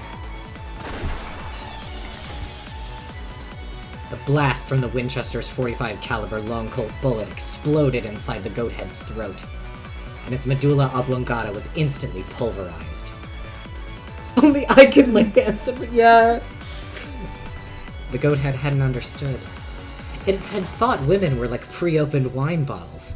It had thought that turning them upside down would immediately make their deep red contents come out. Mama! Mama! Maria, who had been released, hugged Rosa. But the pursuers were still coming. They could see the giant goat heads who had given up pretending to be a human, running towards them from across the rose bushes. Rosa spilled several extra bullets, which had been in the pocket of her coat, all over the place and told Maria to pick them up. Yes! Pick up, pick up! Maria, if Mama falls down, run. Go to the shore, and swim and swim and swim. Women are nothing like pre-opened wine bottles and can be killed by piercing and what else can we be killed by? Sorry, Fark. I mean, you should keep track of that, Grace, just for your own good. Betraying a woman's trust. Betraying a woman's trust is really the big one. Or, like, her expectations. Yeah, betraying a woman's expectations. With a blade. Or with a blade. Or I think just, like, regular heartbreak. Mm-hmm. Something like that. There's nowhere for us to survive on this island. No! I'll stay with Mama! Ugh. Rosa's gun roared 4 times. But even though 4 shots really did hit the massive approaching goats in the chest, they didn't even flinch. The goats ran with a violent vigor, as though they planned to crush Rosa and Maria with those massive bodies. Put the bullet in! Quickly! Rosa grasped the blanket with the ingot in both hands, and she herself sprinted, pulling it along, without even an ounce of fear of those strange-looking giants. If it's to protect my daughter, I'll overcome even hell. I'll show you this golden dream! Rosa roared. The goat heads roared. That terribly heavy ingot, after picking up a fearsome centrifugal force and speed, slammed into the head of the goat head. And in case you were wondering, yes, we are seeing some Golden Fantasia moves right now. Mm-hmm. Rosa pulled a fountain pen from her pocket, but she held it crooked. She placed it in her palm, in the gap between her middle finger and her ring finger so that it stuck out when she made a fist, almost like a stinger was growing out of it. That stinger sliced into the left eye of the goat head as it fell over. Oh, that's what her throw is! Okay, I'd been wondering about that. This is what it is, okay. Her throw is a thing that looks like she knocks her opponent down and then slits their throat, and I was like, when the fuck does she do that? It's this. Okay. Rosa's in Golden Fantasia. She's gun-based. I think because she's the only parent in Golden Fantasia. Mm-hmm. At least the only one that's playable. Maria is not playable in Golden Fantasia. No.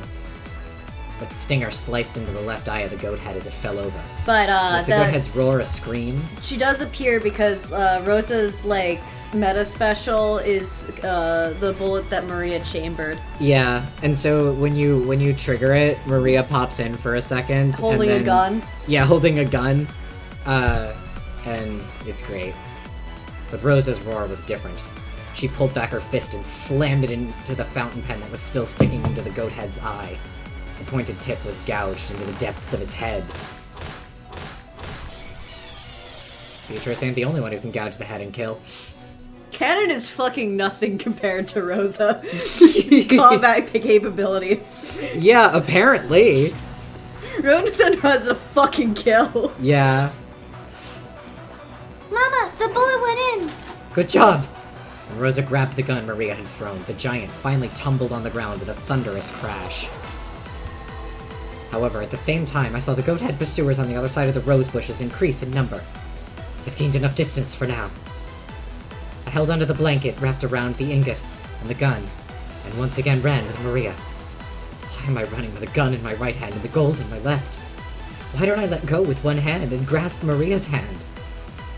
I can't let go of the gun that protects my body. I can't let go of the gold that protects my future. But even so, I've let go of the hand of my daughter, the one who is my future. Run. Run. She got out of the rose garden and began to run down a staircase through a grove of trees. But Rosa knew. This path through the grove turned and twisted many times and only seemed to be long. She tore straight through it. She had played here often since her childhood years, so she knew. To the beach. To the beach. To the sea, to the sea, to the sea! And after reaching the sea, nothing to do but swim, swim, swim, and if Maria can't swim, I'll carry her as I swim. There's nothing but death on this island. Yeah! Mama! As she raced down the stairs, she took a bad step. A violent pain ran up her left ankle, and her mind went completely blank. Rosa fell down several stairs, shocked by her ankle, which was bent at an odd angle. And the banquet with the ingot wasn't there. The blanket? That's what I said, yeah? You said the banquet. Fuck! The blanket with the ingot wasn't there. She had let go of it the instant she fell, and it had disappeared somewhere into the darkness. Only the gun was left. Tremors in the earth were getting closer. It was only a matter of time before the goat heads flooded in. She didn't want to imagine how many there would be or how strange they would look. The lightly dancing gold pursuers arrived. The gold butterflies surrounded Rosa and Maria, waving and clamoring as though saying, "The prize is here! The prize is here!" Rosa couldn't even try to get up. The violent pain from her broken ankle was so great that she couldn't ignore it, even in her last moments. What am I doing? I had the gold, which would have been worth several million yen. I might have been able to start over with that. And I fell, lost it, and now my own life is in danger, and Maria's too. What has my life been? I was born into an incomprehensible family, with irritating older siblings since the day I was born. What did I do? No matter what I did or didn't do, I was always in trouble and bullied and made fun of. What has my life been? Mama! Mama! Mama! The roar inside Rosa's heart shriveled away and disappeared. It disappeared when she heard Maria's crying voice as she sobbed and clung to Rosa. Maria, Mama remembered something she's got to do. Please go on ahead. No, no, no, no! I want to stay with Mama! I don't want Mama to die! Maria, even though I'm such a bad mama, you still want to stay with me. Yeah! I want to stay with you! I want to stay with Mama! I made it look like I was putting you first, but I was always putting you off. I went to your athletic meet, I went to Parents' Day, but I was always thinking about how I appeared to the world, and you were never in my eyes. Are you saying that you want to stay with that kind of mother? Even though I've been such a bad mother? Mama, did you know? You're my only Mama in this world. There's no good Mama or bad Mama. There's just one Mama. So I don't need any other Mama in this world. And I want to be your one and only Maria. The Maria you want to spoil when you're in a good mood and the Maria who's a nuisance you don't want to be around aren't different people. There's only one Maria. So the scary Mama and the nice Mama are the same. To me, you're my one and only Mama. I was such an idiot. I didn't need gold. If only I had just pulled you by the hand. Such a stupid mama. The shadows of the goats covered the sky even more thoroughly than the trees of the forest. Their roars blotted out the world with fear. Rosa still hugging Maria, readied her gun with one hand. Maria, let's go together. I'll never leave you. Let's always stay together so that Mama never gets lost again. Yeah! We'll be able to see each other again soon. We'll be together forever. We'll be able to see each other in the Golden Land. And then we'll play together. Play with the wolves and sheep puzzle. Mama hasn't solved more than one of the puzzles, but I solved them all. So I'll be the riddle giver. She had bought it as a birthday present, and then hadn't played it with Maria after that first night. Yes, we'll play together. I promise. Mama! The scene fucking kills me. Yeah. Kills me dead. Yeah. Those eyes, sparkling like red-hot lava, looked just like a group of fireflies. They danced, closed in, and attacked. Ah, come on! But whoever wants to eat the bullet Maria chambered for me, step forward! Ah! And the seagulls cried. There were no survivors.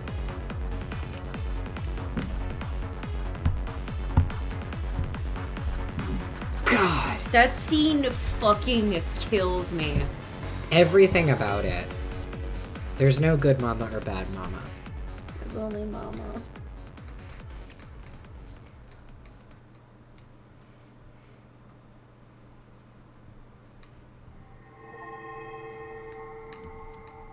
The achievement's called Muso?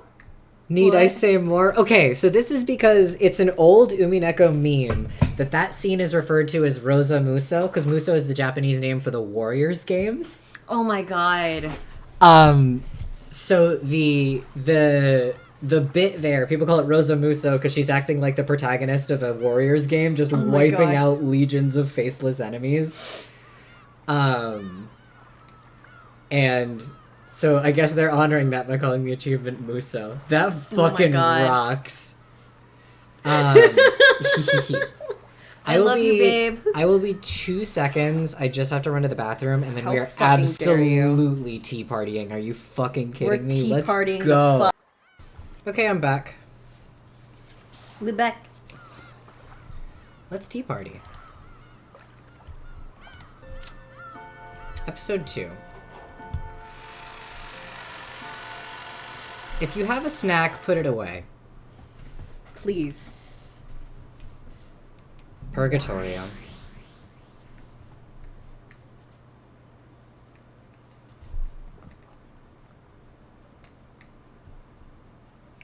Rosa awoke from her doze. It must have been a very deep sleep. Her mind was hazy, and she wasn't thinking clearly. Where is this? It felt like some mansion, but it didn't seem to be the Yoshida-miya mansion. She could see a room that looked like a parlor, and there was some tea that had been prepared. It had probably been made for her. Around the room, some glitter that looked like gold leaf drifted about, making the scene look quite fantastical. When she eventually realized that they were gold butterflies, it further strengthened that impression.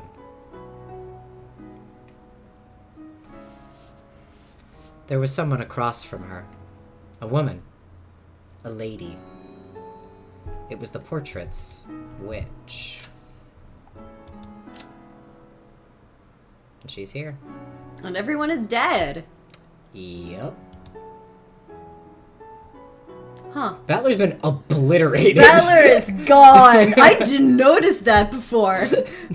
I didn't realize that he was just fucking obliterated. Yeah. That's wild. You learn something new every time we replay Umineko. Yeah. Hated him. True. It was the portrait. Can you look at the descriptions of Kinzo and Genji? For sure, for sure. Oh, yeah. Missing. He finally reached the Golden Land he so desired to see. However, since a fool was unwilling to accept it, the magic was wasted once again. Even so, he was probably happy.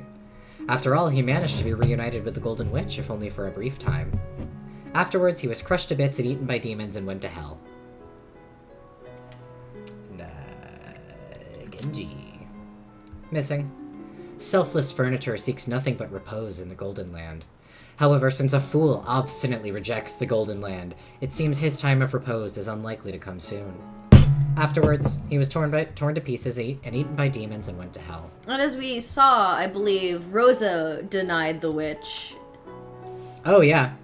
In the Golden Land, she finally found a treasure more precious than gold. However, it only lasted a brief time. Because of a fool, she was forced to once again lose what she had finally found. Afterwards, she was chewed into a pulp by demons and went to hell. In the Golden Land, she learned that her mother still truly loved her. At least for now, she is satisfied. And Battler is gone. Yeah, Battler's just gone. Obliterated. I think that's everybody who would have new stuff. I think everyone else is pretty much... Yeah. Okay. She seemed to be having a one-sided conversation. She was probably talking to Rosa, but Rosa, whose mind was clouded up by a deep fog, didn't have a clue what was being said. Choose whatever you please. If there is anything you want, I'll give it all to you. You can think of it as a reward for your good luck, or else as proper compensation for how you've answered to my demands. It may have been a truly trivial matter from your perspective. However, the deal was important enough to me to be deserving of this reward. What is she talking about? The deal? I don't know. It's just that I am very much a witch. Perhaps you'd best ask for something only a witch can give you. What a bad chance this is. To actually receive the favor of Beatrice the Golden. Me. Finally, Rosa started to feel the blood flowing through her body. Her movements were still sluggish, and she couldn't even voice the words she was thinking. I am commonly called the Golden Witch. Bestowing a mountain of gold, like the one I gave Kinzo, is trivial to me. After all, you can measure all of the pleasures of the human world with money. Therefore, gold is no more or less than the manifestation of the human world's pleasures. Can you imagine it? A mountain of gold that you couldn't use up as long as you lived. As the witch blew on her pipe, multicolored smoke enshrouded their surroundings.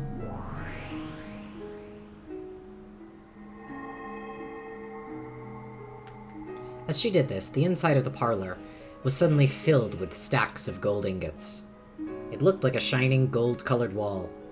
If each ingot was worth several 10 million yen, how much would all of this be worth? You want to hit this shit? Yeah. It seemed sinful to even think of such a number. You want to hit this shit? Thank you. However, the human world is difficult. I know there are some things that cannot be settled, no matter how high into the sky you pile up the gold. I know there are cracks that cannot be filled. I won't make light of that, which is why this is a gift that only a witch such as I can give. Why don't I fill those cracks in for you? Yes, how about this? It's something only I can give. You should be very happy. No need to thank me out loud. I can tell right away. It's written on your face and in the corners of your heart. Rosa felt a touch of discomfort at this witch, who kept on talking even though Rosa hadn't uttered a single word. But since she still couldn't manage to speak, and was so helpless that it was difficult to even move a finger, she couldn't do anything but listen. How far must the deep wounds in your heart recede before they can be healed? This is deep, quite deep indeed. Sometimes wounds close up while a fragment of foreign matter remains inside. Even when such wounds appear to have healed, they continue to throb for all eternity.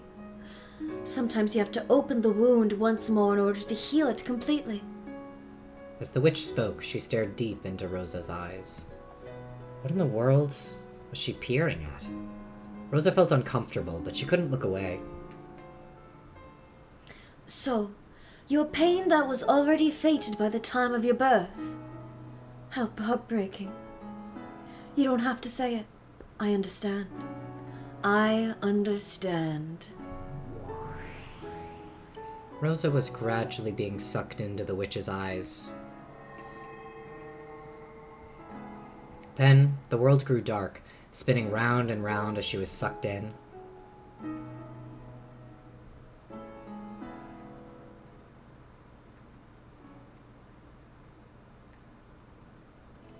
Rosa, Rosa, why are you such an idiot? Oh, that's Kraus Nissan's voice. Kraus Nissan is a real adult, so he's very smart. So he hated the stupid kid, Rosa. He was a very scary person. I was often hit, and my toys were taken from me and broken.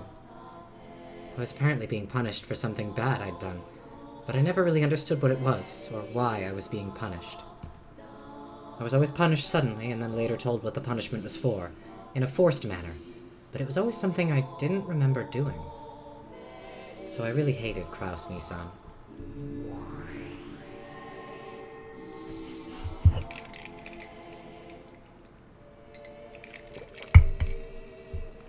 Rosa, Rosa, why are you such an idiot?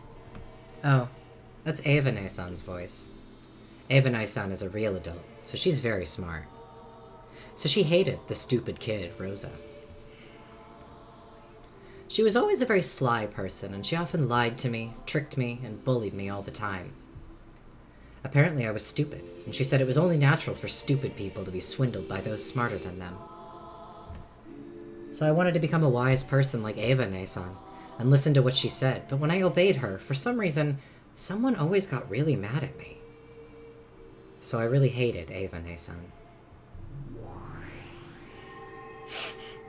There's no themes in Umineko, you're crazy. There's never been a theme in Umineko. I don't know what you're talking about.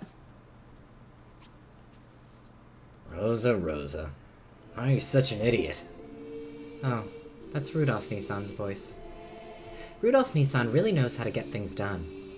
So he hated the stupid kid, Rosa. When Kraus Nissan was around, he would be friendly with Kraus Nissan. When Eva Nissan was around, he would be friendly with Eva Nissan. And when Kraus Nissan wasn't around, he would be violent like Kraus Nissan. And when Eva-ne-san wasn't around, he would play dirty like Eva-ne-san. And even though he was also bullied most of the time, when Kraus-ne-san and Eva-ne-san weren't around, he gave me 2 people's worth of bullying.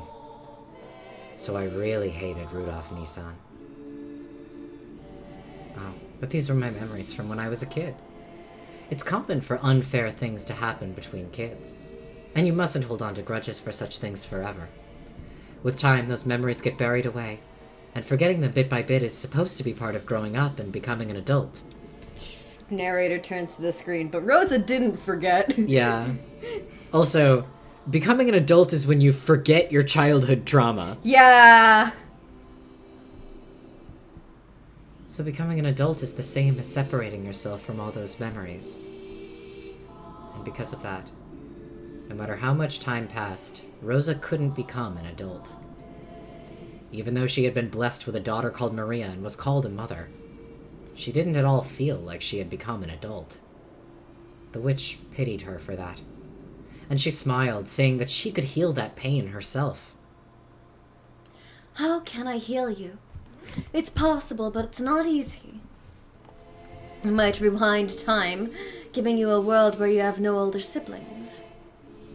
But that way, your memories of being hurt by your older siblings wouldn't remain. And in that sense, while you might call it a gift, you wouldn't be able to accept it. A person is only satisfied when their starvation is healed. But if you make it so that they never starved in the first place, none of them will ever thank you. Just like how there are no young people who give thanks for their daily gluttony. Understand? I think she's telling me something really complicated. In short, even if she makes it so that I never had older siblings, it wouldn't remove my pain. Maybe that's what she's saying. Strictly speaking, that's not quite right. Healing isn't the same thing as removing pain. It's the pleasure we earn as compensation for withstanding pain. Therefore, removing the pain isn't healing. To know the joy of healing, you have to know the pain. Which means you must know joy in order to compensate you for your pain. You should be proud of your past sufferings. After all, they are what make it possible for you to know pleasure that those without pain will never experience. Those who experience this pleasure cannot help but pass on the same joy to others.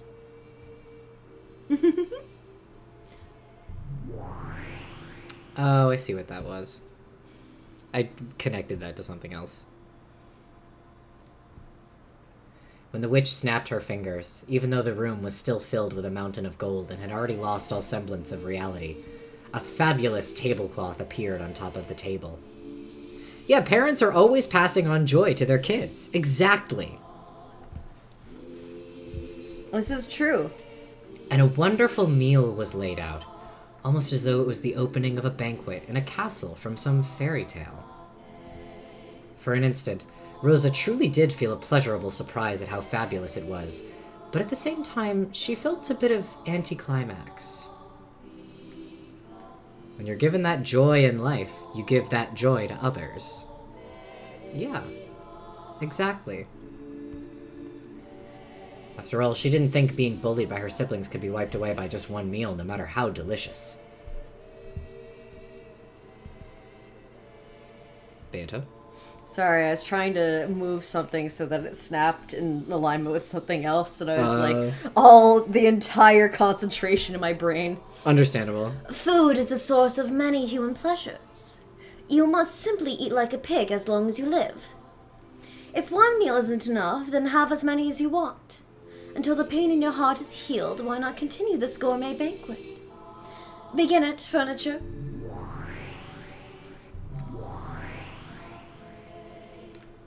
As the witch clapped twice, there were suddenly 2 goat-head servants there, and they began to prepare the meal.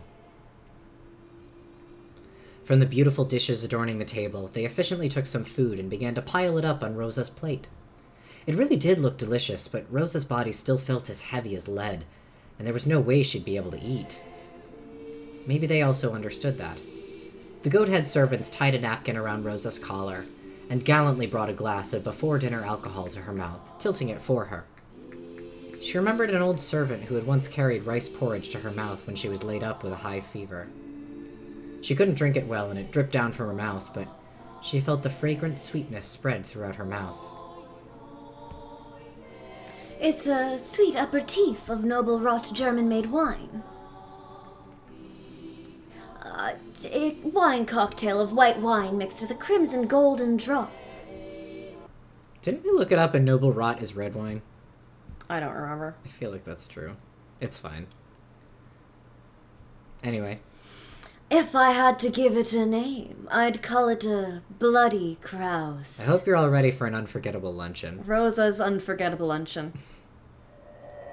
Soaked with just a golden drop of your brother's blood that was squeezed out of a compressor. Rosa coughed violently, and the bright red that stained her face made it look as though she had coughed up blood.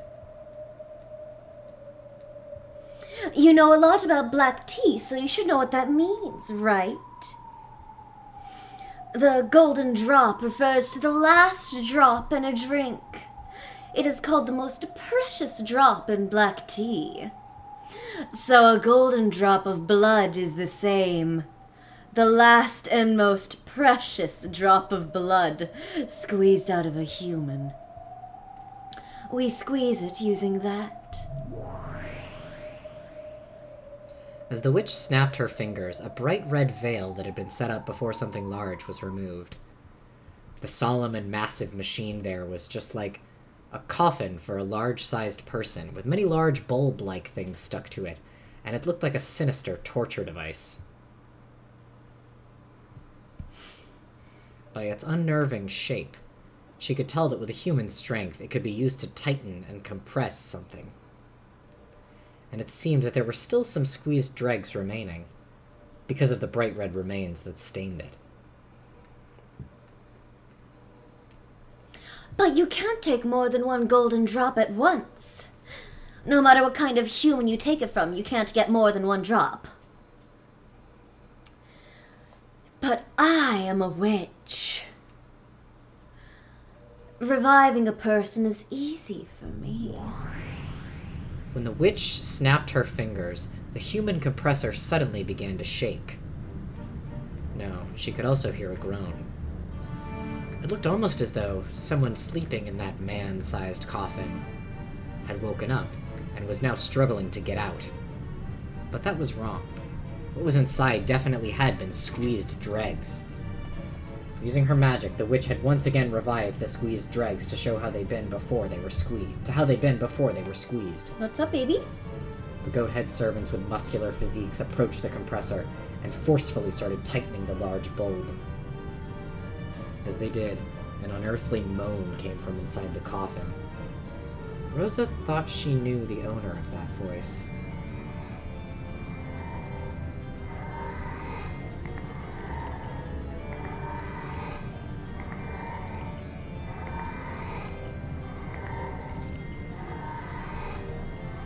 They squashed him.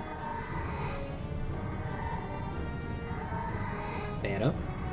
It is fitting for cooking to be done in the kitchen. Enough. Stand back.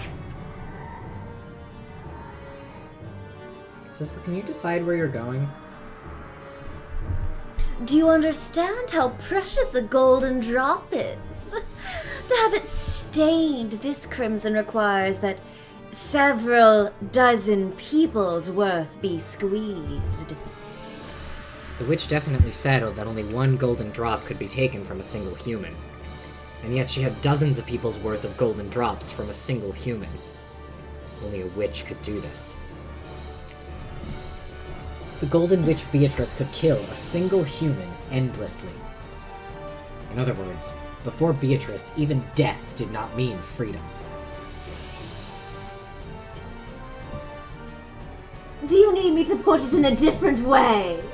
Have you forgotten the day this man hit you when you swallowed that blood that ran into your mouth? That's right. Remember that taste. Remember the taste of the tears that you spilled until you were dry. I believe this aperitif will be sufficient to heal that regrettable memory. One Once again, the goat-head servants tilted a deep red glass against her mouth. Rosa tried resisting by closing her lips, but the deep red liquid was relentlessly poured into her mouth, which hung open with shock, and the inside of her mouth was filled with a ghastly sweetness. It definitely was a fragrant sweetness. The living blood of her brother, who had given her such hateful thoughts and made her soak her pillow so many times, had been collected from his death, repeated dozens of times. How could the crimson-stained wine not be sweet? But Rosa tried to spit it out. Because of that, the deep red wine that spilled out of Rosa's mouth looked just like a blood stain. Now that she knew that this ghastly substance wasn't a simple aperitif, Rosa couldn't help but feel uncomfortable about what would happen if this banquet continued.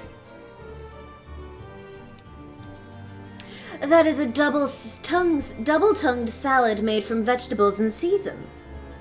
On your 9th birthday, you made a wish that you'd someday get to chew this to bits. This salad made from Ava's tongue. When Rosa heard the true nature of the pink-colored meat piled up in the salad, she had a sudden impulse to vomit her guts out. Furthermore, the goat servant stuck a fork in it and carried it to Rosa's mouth. How does your double-tongued sister taste? It must be quite soft and enchanting, right? It probably would be quite sweet, soft, and enchanting in her mouth. Glad I ate salami earlier. Oh no! After all, Ava's lies were always sweet, and young Rosa had always listened to them. And you might say the stimulating pepper seasoning expressed the truth behind those lies as well.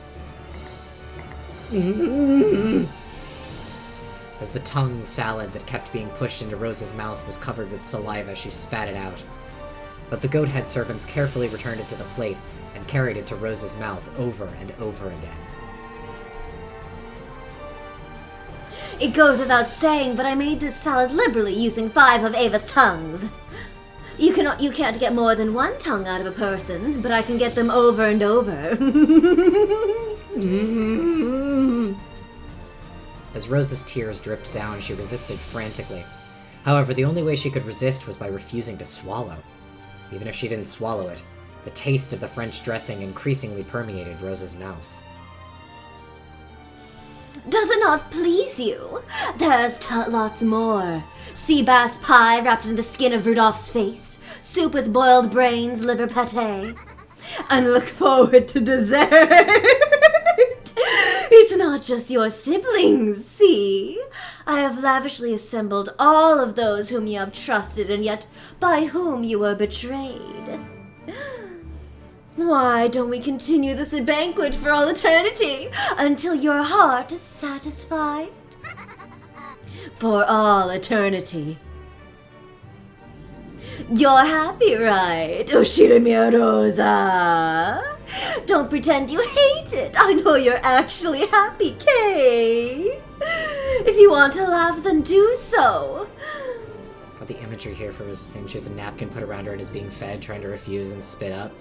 What she's being fed is things like alcohol, a salad. Yeah, it's like, it's a very... She's being treated so much like a child in an adult situation. And, like, you know, her not wanting to, A, revisit these memories, but B, just not wanting to resolve them in this way is she's being treated like a petulant brat. Yeah. If you want to laugh, then do so. And if you won't feel better until you've heard the raw performance of your annoying older sibling screams, I'll let you hear them as much as you like. Fear not, your reluctance doesn't trouble me. That's just your personality, right? On the inside, you're so happy that your skin is crawling all over. And yet on the outside, you're merely pretending that all of this causes you pain, yes? It's alright. Here, there's no need to worry about honor or your public image or anything. I should probably continue this. It's alright. Here, there is no need to worry about honor or your public image or anything, so laugh as much as you want and chew it to bits. Isn't this the best banquet, Ushirimiya Rosa?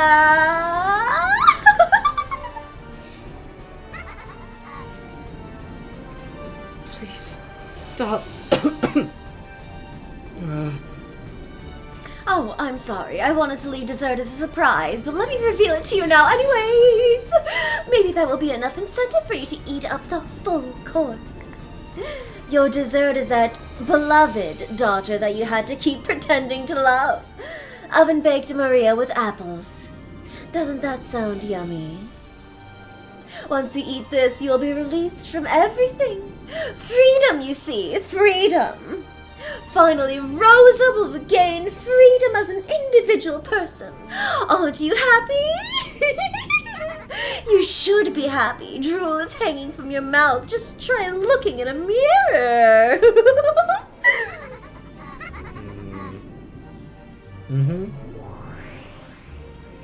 There was an Umineko cafe recently, and I need to know about the menu. It was for October 4th. And I kept seeing like photos of people going there in cosplay, and I'm like, but what did they serve? What did they serve? It's been killing me.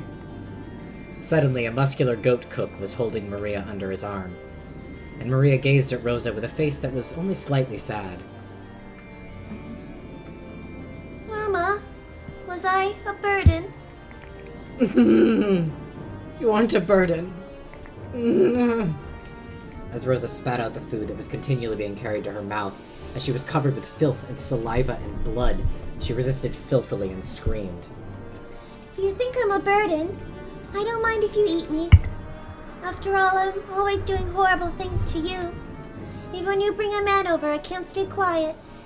When you spend the night with night out with a man, I get lonely and unruly and make a mess of my room. When I go to search by myself, I get lost and the police pick me up and you're shamed. When you don't come home for several days and I cry and I have to be consoled by the neighbors, you're shamed. Because I'm like this, I'm a burden to Mama. Sorry for being born. So I'll become delicious oven-baked apples for Mama's sake. And then maybe Mama will be happy I exist for the first time. Maybe she'll eat me and think I'm delicious. Isn't it delicious? Being choked up with tears of gratitude, your daughter is saying this much for you, right? Oven-baked apples and your beloved daughter make for the best dessert. You've managed to raise such delicious ingredients. Aren't you the best mother, Ushimi and Rosa? I like that kind of blurs into Beatrice at the Yeah. end. It's real good. Okay. Mama, thanks for everything. Bye-bye. Wait, Maria, that's wrong. Stop it already, no! I didn't want something like this. Please stop, please forgive me. No, stop it already, don't put it in my mouth. Ooh. Yeah. Have you been satisfied with my hospitality? Then I'll have you accept it. That I'm a witch. Proclaim it. Ushiromiya Rosa accepts that Beatrice is a witch. I accept it. Ushiromiya Rosa accepts that Beatrice is a witch. So give Maria back. Release me.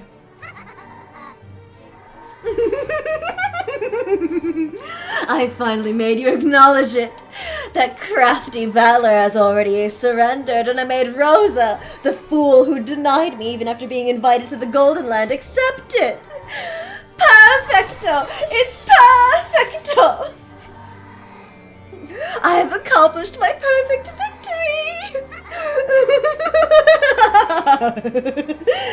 Come, bring Maria, prepare a delicious oven roast for Rosa! No. Maria! Looks delicious. Slice up your cow tits and make me a sandwich. What? The fuck? That voice! Also, Category 5 Battler moment incoming. I'm so sorry for what he's about to say. Ugh!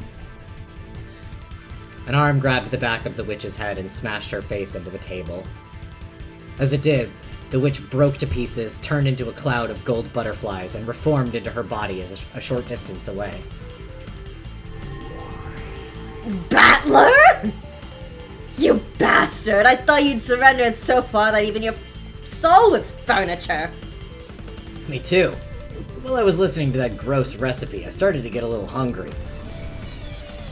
Now I feel like eating a whole roast witch. Nope, I'm not reading this. I'm just not. Oh, I'm gonna kill you! Yeah. Balthakun! Sorry to keep you waiting, Aunt Rosa. I'd forgotten. This is a one-on-one fight between me and this woman. Hey Rosa, do you still have the Winchester? Can you introduce it to Battler? Yeah. The good news is, that's the worst thing he says, and it's also over. We're free.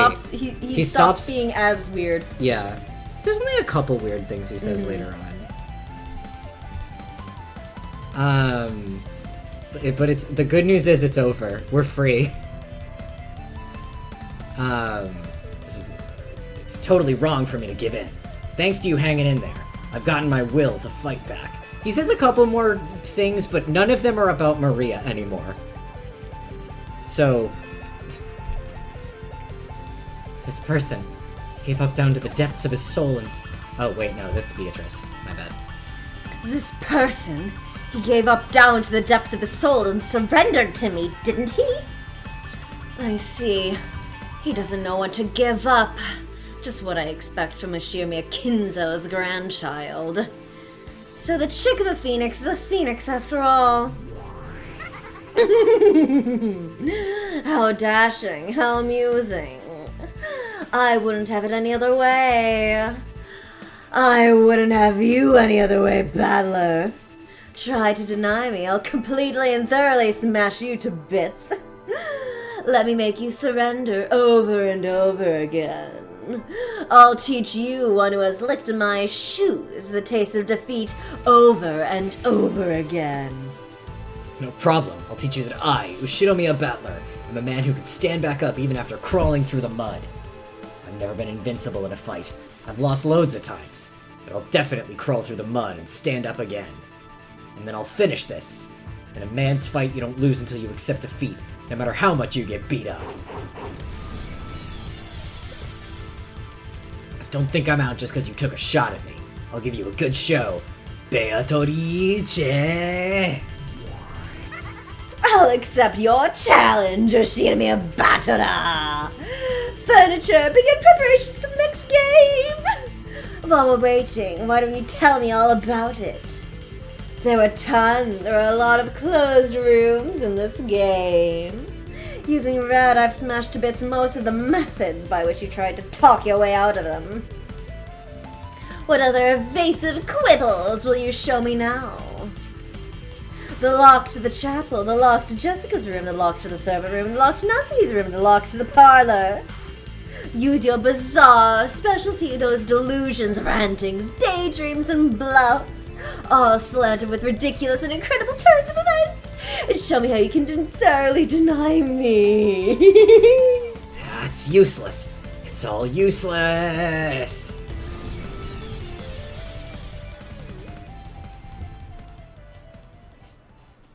Let's fucking go. So yeah, that was Rosa's Unforgettable Luncheon.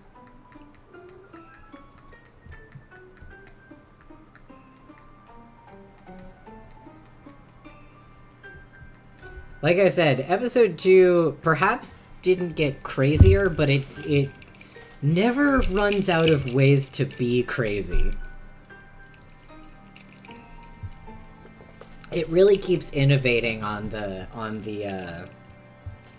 in the field. Sissel, can you not be pacing around?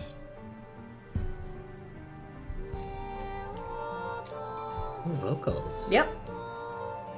I forgot.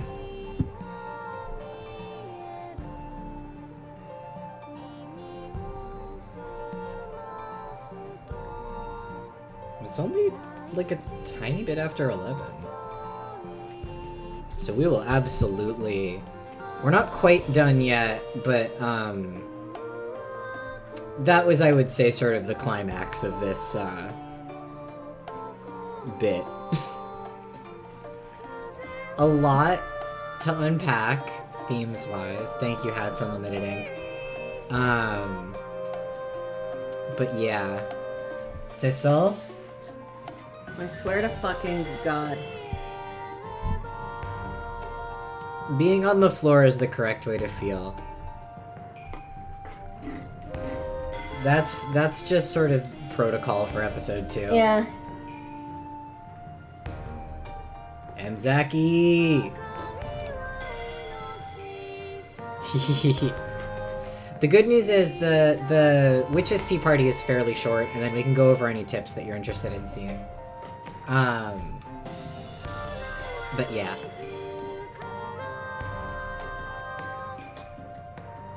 This is... God, I fucking love episode 2. Sissel, literally what the hell are you doing? Oh, you know, vibing. Why is the text so fucking big? That's just how it is with the musician credits, I think. I think this is the staff credits, but a lot of There's it's the Silver musicians. Forest. Silver Forest! People who made Sudapicton, I Yeah. believe. Well, yeah, because I know Khan is the vocalist, and I think the other two I imagine are like the musicians / producer.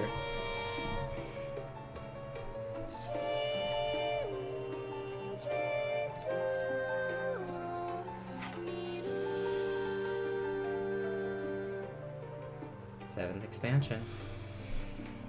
Are you supposed to pronounce the 0 in 7th expansion? I don't know.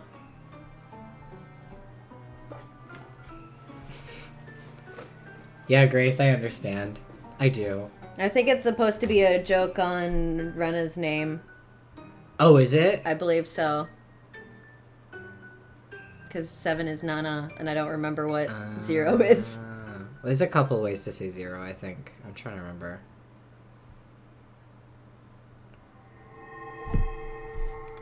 A delicious snack. Complete the second tea party. Rosa's Unforgettable Luncheon. Rosa's Unforgettable Luncheon. And let's do our tea party of those who are not human. Almost knocked that over. That wouldn't have been good. No, it wouldn't have. Alright.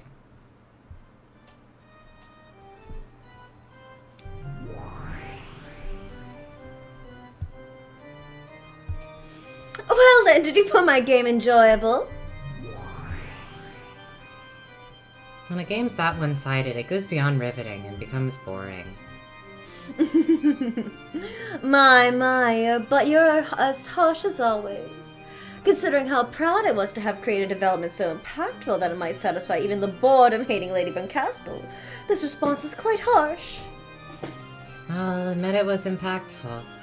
However, it was horrible as a fair game. Unless you make the conditions a bit more even. Are you saying there's no way to win? Not even for Lady Buncastle? I wonder what you mean by that, Beato. There's no need to try and fool me. I already know that you're no bystander. Were you planning on hiding it? You're an outrageous person to come into someone else's territory from such a great distance to work against them. You came to watch from the sidelines and probably to push strongly for my defeat. I've guessed right, haven't I? And if so? Truly amusing. That I should be granted a chance to fight against Lady Buncastle, the strongest of witches who defeated Lady Lambda Delta, is truly a pleasure. Yes. I'm also pleased. I came all this way because I really wanted to see you, brimming with confidence, fall apart and lose. What an honest person. Even so, it'd be a shame if the contest between me and the great Lady Buncastle was resolved without at least one observer. Hi, Zerk. You missed some Hi, stuff. Zerk. You're now the observer that... Oh, yeah. Yeah, this is the observer, Zerk. Yeah, Banto called Zerk in to watch. Yeah. You've missed an unforgettable luncheon, Zerk. You really have. You called her here, didn't you? That kid.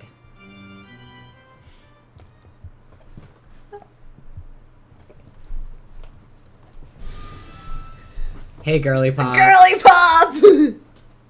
I'm taking her. Of course you are. I found you! I finally finally found you, Burncastle. Yeah, you've definitely seen her. How are you, Lambda? Looks like you've got lots of spare time, too. I wonder if it's fate that the pair who hates boredom should run into each other again. Stupid kid! Can't you see you only won against me because of a little luck and a problem of compatibility? After that, you became such a brag, and now you're even picking a fight with Beatrice? Shouldn't you learn your place? Beatrice is strong, and she's even more brutal than I am. Just a bit. And by the way, don't go shortening people's names without their permission. This is a really good Lambda. Thank you.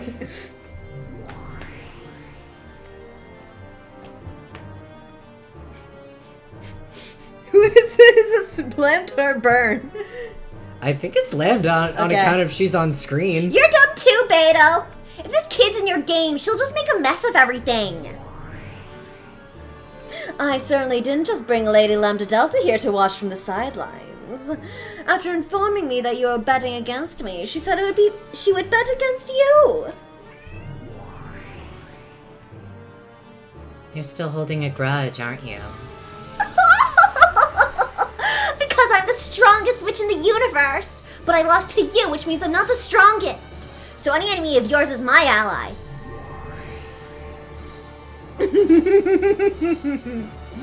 And there you have it. With the great Lady Burncastle as our opponent, this may not even count as a handicap, but it should make for good entertainment. Do as you like. Now that I've been exposed, allow me to get serious. That would be well. Going easy has never been written in my dictionary. Lady Lambda, let us enjoy our precious time together. Yeah, I'll be counting on you, Lady Beatrice. I've been betrayed pretty bad by her, too. Until the two of us smash her up and pay her back double, I won't be able to rest. I'll be counting on you, Lambda. And you too, Beato. No matter what we fight over, this will be a very significant battle for us all. That's right! Of course, I don't plan on losing, but we've got a goal beyond who wins and who loses. After all, we hate boredom. The three witches giggled, cackled, and guffawed. That's right. I should thank you, Beato. Oh, can you pull up? Oh, absolutely. Yes. The Witch of Certainty, who has lived for over 1,000 years, she embodies the idea that hard workers are rewarded and is revered even by humans. Though she is a witch, she does not stray far from the concept of humans. For that reason, her power as one worshipped by humans is incalculable. However, she is fickle about whose efforts she chooses to reward, and in many cases she bestows her favor upon those who entertain her the most. Her immense, swift, and terrifying power can make any witch surrender in an instant. However, she is often reckless, and Burncastle was able to take full advantage of that. So she's insanely powerful, and she just she backs whoever would be funniest. Yeah. Love her. And yeah, I think these two are the same. Hey. What? No, this is different. Oh, is it? Mm-hmm. The Witch of Miracles, who has lived for 1,000 years. Her vast power is capable of creating all kinds of miracles, but her heart has broken a bit as a result. Back when she was a human, Lambda Delta once imprisoned her within a cruel fate, toying with her the whole time. As a result, it seems she's unable to abandon others who are caught within a similar fate. Theoretically, she's a witch with the greatest of powers, but in practice, this is no more realistic than folding a piece of paper 100 times so that it reaches the moon. Yet, she did fold it 100 times. Yeah, Zerg, whether magic is real in Umineko is like the central question of Umineko. What is magic and is it real is kind of the question that the story sets out to answer. So I can't tell you. She has a kitty tail. She does have a kitty This is tail. Sissel's cousin. Yeah, this was the one that we were saying earlier would be his fave because she's his cousin. Intrigued by the past tense in the last line of Lambda. I'll tell you later, Jamie. Yeah, what Umineko has told us is that Burncastle beat her in a fight. Mm-hmm. So yeah. Burncastle is so small. There is actually, we do see them in one of the OPs, and they're both like 3 apples high. Yeah. Burn and Lambda. It's one of the later ones. I can't remember, but it takes me out. It looks like I'll finally be able to escape my boredom. Do your best to entertain me. Along with Lambda Delta. Leave it to me. If we're decided, Beto, then let's start a strategy meeting right now. I know all of this girl's weak points, and I'll teach you all of them. And yet, Lady Lambda Delta, you were defeated by her. I won't tell you, Sin!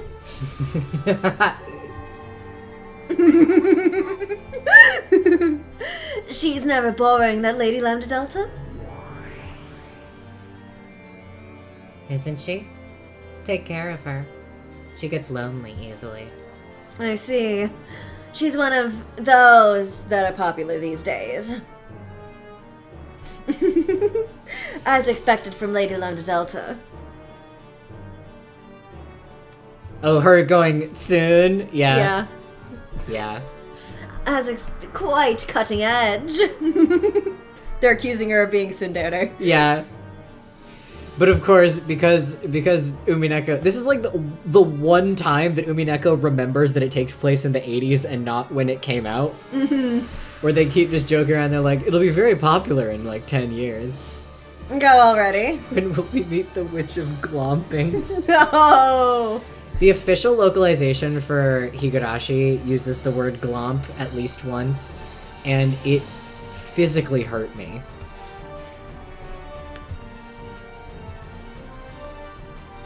Go already. That kid's waiting for you to chase after her. Then, if you'll excuse me, see you next game!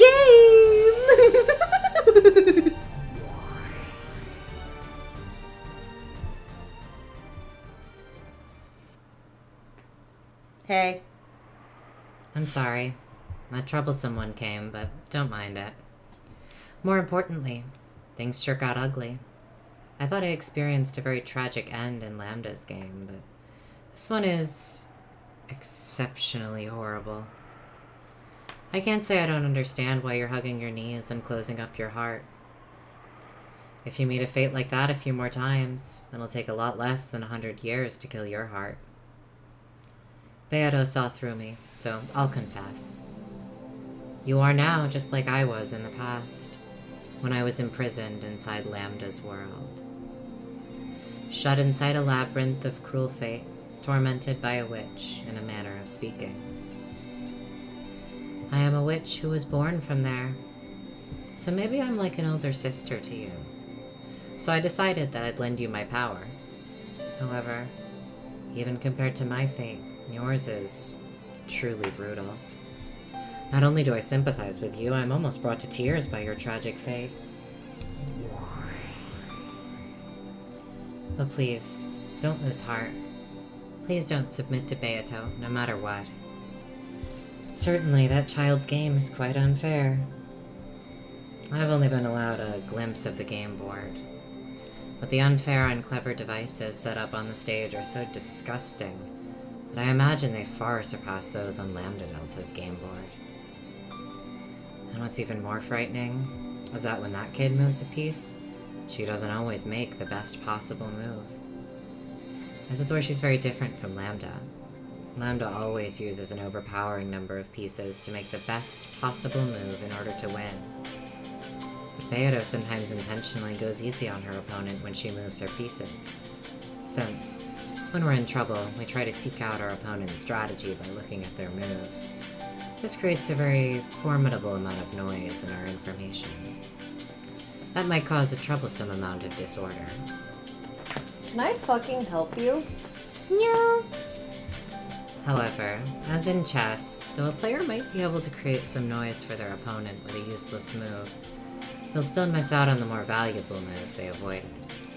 In other words, it's not like your opportunities to take advantage of this are zero. Although you may not be able to believe it, that analogy holds true for this game as well. Even though those developments looked so overpowering, there actually was a weak point.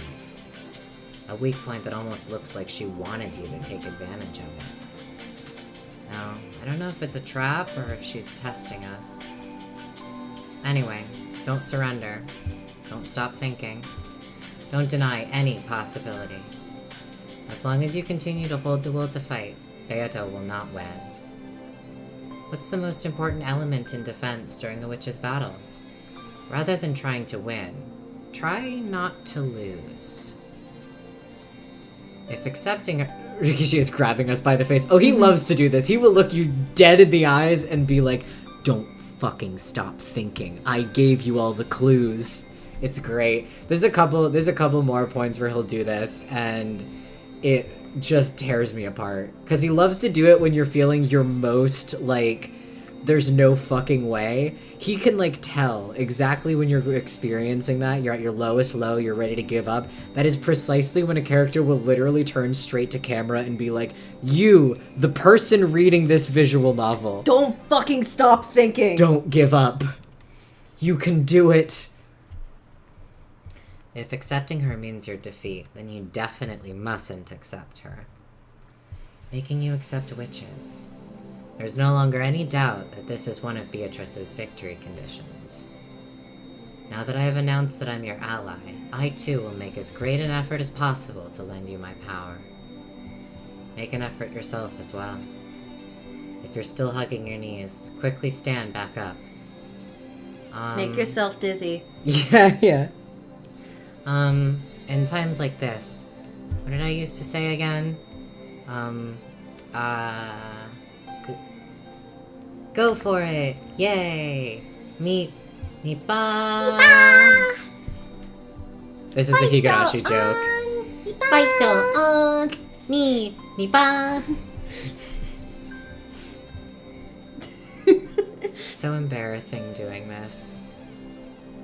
I've done this much for you, so quickly stand back up.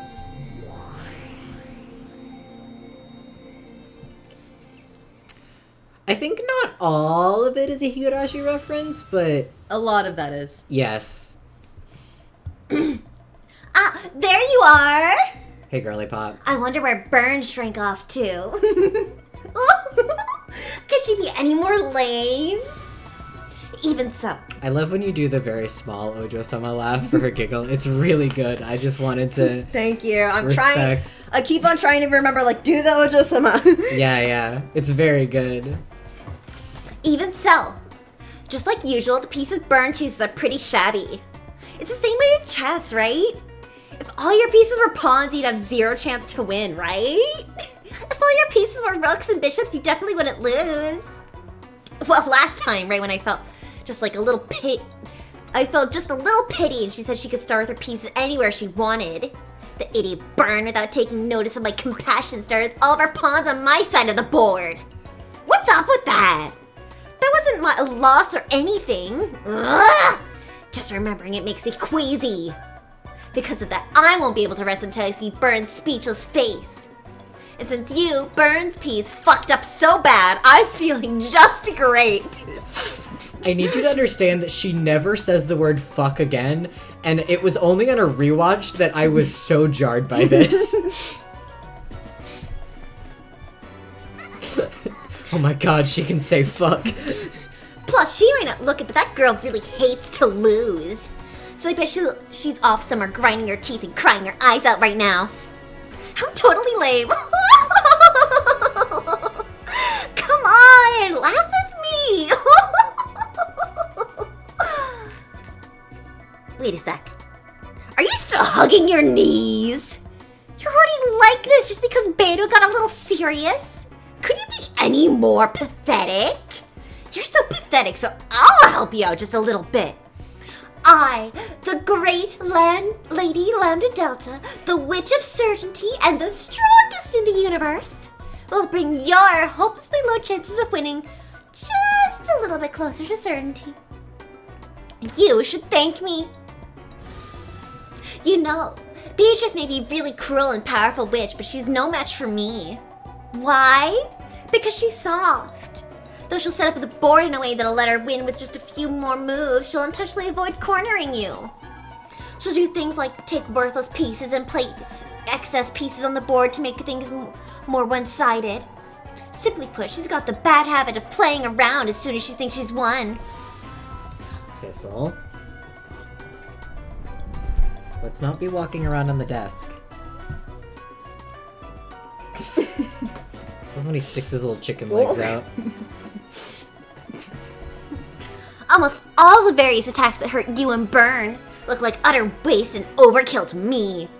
In other words, she's got a weakness and you've got a chance. See? She isn't an opponent to be afraid of, right? She sometimes mistakes her means for her ends. And she has too much dark fun. Sometimes that even ends up creating and exposing her own weak points. For a super powerful witch like me, it's hard to understand why she's able to act so tough. Why she even lowers her own chances of winning. But, well, because of that, a witch like Burn who likes to thoroughly read her opponent has a really bad affinity with her. Because reading her doesn't work. Maybe it's really easy for Burn to read and handle a straightforward and honest type like me. Annoyingly enough. Well, still, a super firepower type like me can't flat out beat a light and wide range barrage type like Beatrice. So it's kind of like rock, paper, scissors. If I'm paper, Beto is rock. Which means Burn is scissors. Which maybe that doesn't matter. Even though my paper losses to Burn scissors. If I was a sheet of super paper, which was more awesome than normal paper, I could even beat scissors, right? Basically, I, Lady Lambda Delta, am super paper.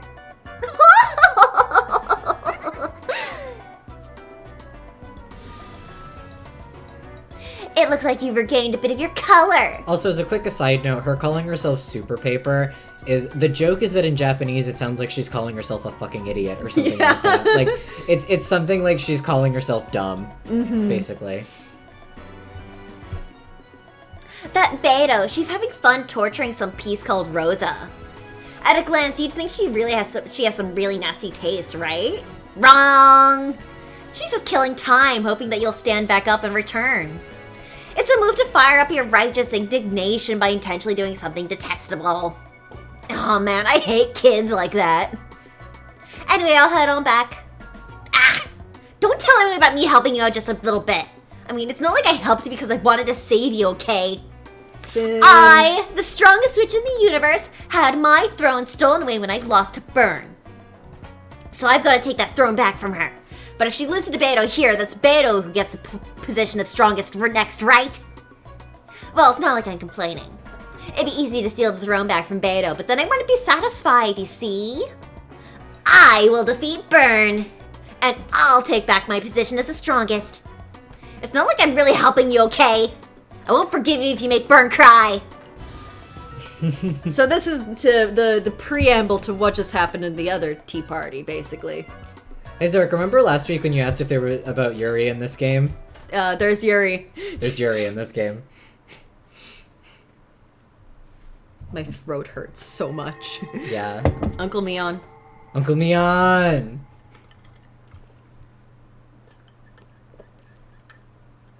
They lay it on so thick, it's so funny. I love how unsubtle this game is. The second hidden tea party, the achievement is in all caps, I am super paper. This rocks. And that, my friends, was episode 2 of Umineko no Naku Koroni. In its entirety. We've done it.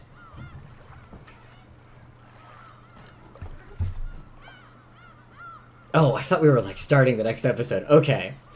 This is the menu for this one? This is the menu image? Okay.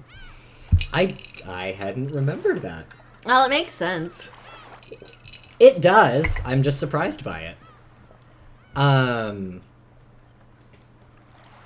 But yeah. I guess... Is there any particular... Do we want to see any specific tips? Please look at please look at the episode 2 tips. What? Go to next. Oh, next? Oh, that's right. Yes, we got extended tips. Yes. Okay, yeah, no, we have some more tips. We gotta look through the tips. Okay, yep, you're right. This is different. Yeah, it is. The Endless Witch who has lived for 1,000 years. She is known for being exceptionally cruel, even among witches. She loves bullying the weak and is capable of using trial and error endlessly to find the cruelest fate they can possibly be given. And she toys with her victims even further by piling on one after another. This witch is extremely powerful, but word has it that she sometimes becomes obsessed with creating certain patterns so that her means end up becoming her goals. Sometimes it changes when you execute. Oh, I can't. You cannot execute Beatrice. Unkillable. This is what we read earlier. This is the This same. is the same. Okay. Look at our little shields. Our little shields. We got the Seven Sisters. We got the We Seven can see them all now. Okay. Advanced level furniture created by Beatrice. They can sometimes act by their own will, but they cannot disobey the orders of their master. They are quite powerful when in their human forms, but when they return to their true forms as the Seven Stakes of Purgatory and fly at the enemy at high speeds, they display their true, terrifying potential. Mammon is the fifth sister. She's very greedy. Once she decides she wants something, she will sacrifice anything and everything to get it. And you click away, then Yeah, it's just random. click it again. Satan. Satan is the third sister. She's very quick to anger. However, she actually wants others to be angry at her. Okay. They really want us to look at Satan. Keep failing the Seven Sisters gotcha. Leviathan is the second sister. She's nothing but a crybaby who's jealous all the time. She'll do whatever it takes to get what she wants. Hi, Satan. Really favoring the Satan. Asmodeus is the seventh sister. She's a girl at that age where they want a boyfriend. She'd give up her life for love. Beelzebub is the sixth sister. She's a true gourmet. She'd use any ingredients to make a good meal, even her own body. And her hair looks like croissants. It does. I love Beelzebub. She's great. Belphegor is the fourth sister. She's sensible and reliable. Because of this, she corrupts her masters. That's an insane thing to say. I guess it's because they can rely on her, so her masters get lazy. Yeah, I believe so. Hi, Satan. Good lord. We got one more. Where's Lucy? There Lucy! she is. Lucifer's the oldest sister. She's haughty and arrogant. However, she actually feels pleasure from submission. And they all look exactly the same except for their head. Yeah, it's really funny. Their expressions will change slightly. But yeah. Ushinomiya Kinzo, a self-taught human sorcerer. His natural talent and level of knowledge are nothing special, but when his nearly insane powers of concentration and dedication were transformed into magical power, he awakened as a great sorcerer. His power is at least great enough that he was able to summon Beatrice and form a contract with her. Though his power is great, it is also extremely limited. He specializes in summoning and barriers, so perhaps it is fitting to call him a summoner. This bitch. An unfortunate young man whom Beatrice has taken a liking to. A human who inherited the black blood from Kinzo. The massive resistance to magical power Kinzo was born with was passed on to Battler. Ironically, it was this trait that made it so hard for Kinzo to succeed as a magician. A massive defensive power against magic can be, even by itself, decisive in a battle against a witch. Kinzo has begun to lose this power with age, but young Battler's power is still on the rise. Perhaps it's understandable that Beatrice tried to crush it as soon as possible. A little magician who has inherited the black blood from Kinzo. Unlike Kinzo, she was gifted with talent and began to tread the path of the magician from a young age. However, her power is still weak, and she hasn't yet graduated from an apprentice level. However, she is skilled with enchantments which bestow magical power upon objects, and the magical items she creates are all masterclass. So many Moscow mules. Martini Man Battler. Genji, Kinzo's earliest furniture, which he created to serve him and him alone with complete loyalty. Though he was Kinzo's first creation, he was made with the help of a high-class demon. Remember this. So, well, there were... I'm trying to remember what that meant. I just, blanked on the significance of that. I may be stupid. Yowie! Oh, yeah. Oh, you meant the complete loyalty. Oh, no, I Oh, that's right. High-class demon, yes, of course. meant... Remember, his full name is Genji Ronoe. Yep. So, while there were several defects in his initial specifications, he conceals a great potential within himself. In the many years following that, he continued to mature and compensate for his many deficiencies, turning himself into the nearly flawless butler furniture that he is now. He is approaching the limit of his service life, but the magical power he can unleash for an instant rivals Kinzo's. Shannon is in the truest sense Kinzo's handmade furniture, which he created without borrowing the power of demons. Though there were a few problems with her initial specifications, she was given a very rare and precious thing, a heart. It seems that, as a result of his long personal experience, Kinzo came to believe that the power created by the heart contains within it a strong magic. In the lengthy span of time following that, she began to mature, becoming exceptionally skilled with powers of a protective or repulsive nature, such as magical barriers. Because of this, in the realm of barriers alone, she possesses immense magician-class power. So far, he is the last furniture created by Kinzo. Making use of all of his previous experience, Kinzo managed to implement a set of flawless specs. Cannon was also given a heart, but it was much weaker than Shannon's. Perhaps because Kinzo felt a sense of approaching personal danger, related to his fortune as he neared the end of his life, he bestowed Cannon with the rare power to fight and protect. However, he hasn't yet matured very far and is unable to properly control his own power and speed. Yeah. Can we execute? No. No, you can't execute them on that screen. So yeah. Which all could mean nothing. Which could all mean nothing. Hi, Cecil. And he wants to give Cannon candies. That's true. He offered him some of his Werthers, and Cannon was like, no, I'm furniture. Yeah.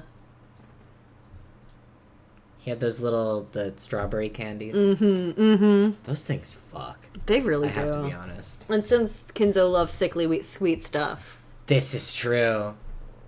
Those were kind of sickly sweet. Do you think Kinzo hates vegetables? Kinzo-sama, please eat your veggies. Never! Can I fucking help you, Sissel? Get me more PB&Js.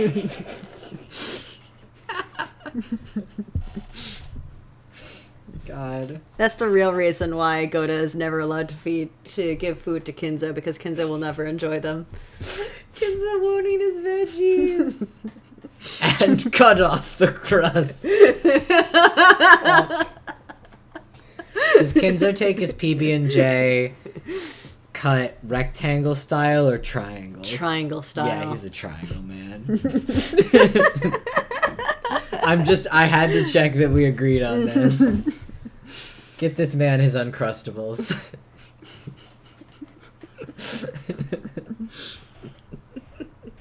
Like a brioche bread. I'm glad we all agree that Kinzo takes his PB&J cut diagonally. Absolutely. He has to. I'm glad we all see the truth. Mm-hmm. This is proof that we all have love. Mm-hmm. That we can see. Morphogenetic bonds. This is true. All have love. Yeah. Yeah. There's no other answer. Mm-hmm. God, I fucking love episode 2. For the record, episode 2 was so jarring to people that Ryukishi had to basically scrap his initially planned episode 3. Yeah, I've talked with Grace a little bit about it. Has reworked the information that was going to all be in episode 3, sprinkling it out through episode 3, 4, 5, 6, I think. Yeah. So yeah, because episode 3 was gonna be harder than it is, and then everyone was like, "Oh God, what the fuck?" And so he's like, fuck, maybe I did make the difficulty extreme. Yeah. So episode 3 will throw us all a few bones here, and I think it's. Can we look at its difficulty rating? Absolutely, we can look at its difficulty rating.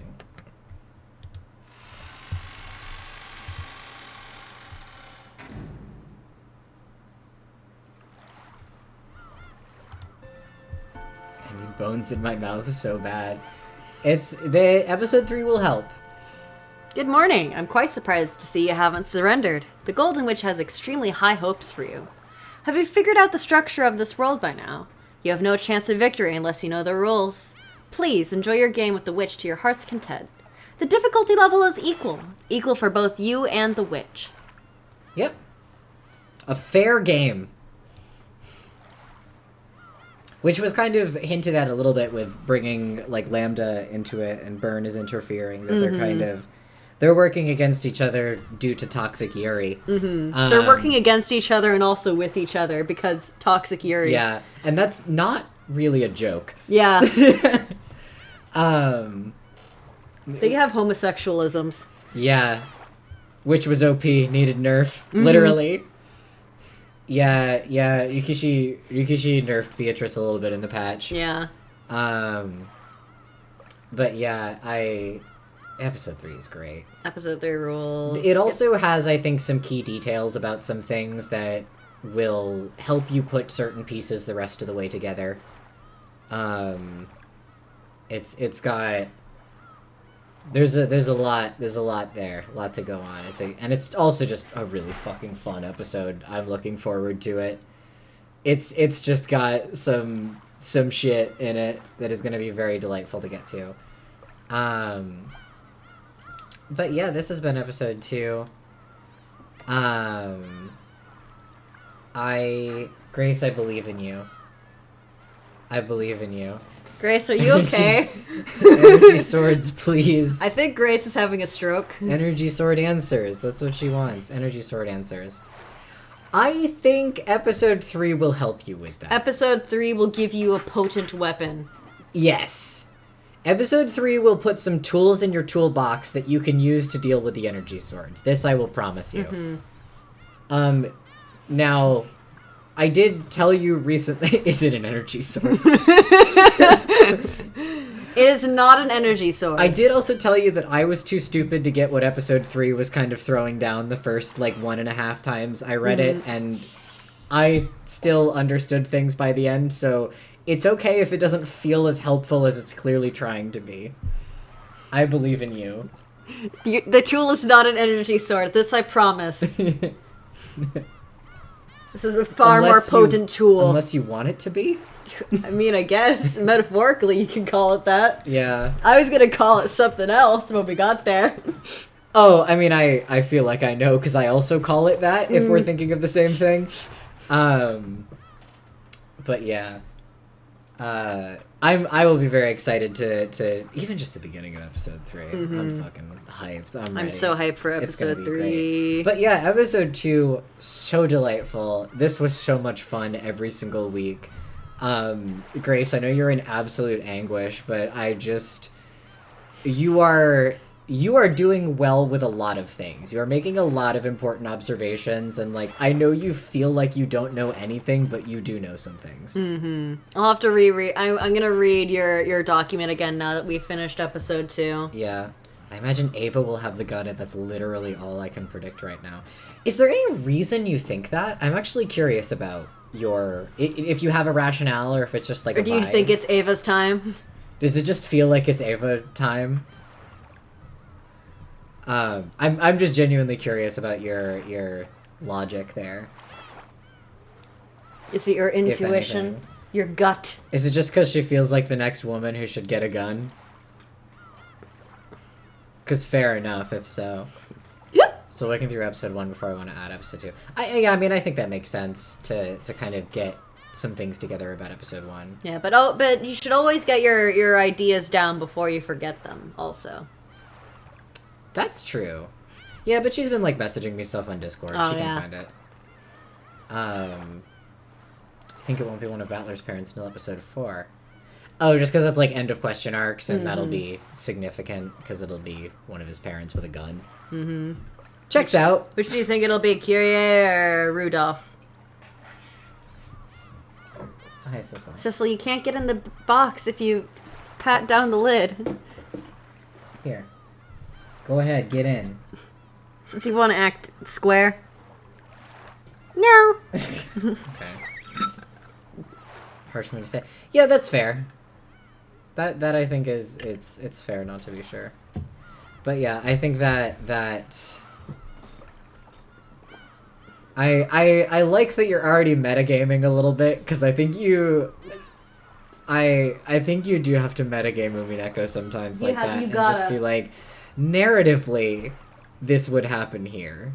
So, yeah, I was definitely doing a lot of that where I was like, I would be like, okay, this clue, I can take this as a clue because it's a story, and Rikishi wrote it, and why would he write it? Like, you kind of, it really invites that way of thinking. Mm-hmm. Yeah, the game's also meta as hell. Yeah.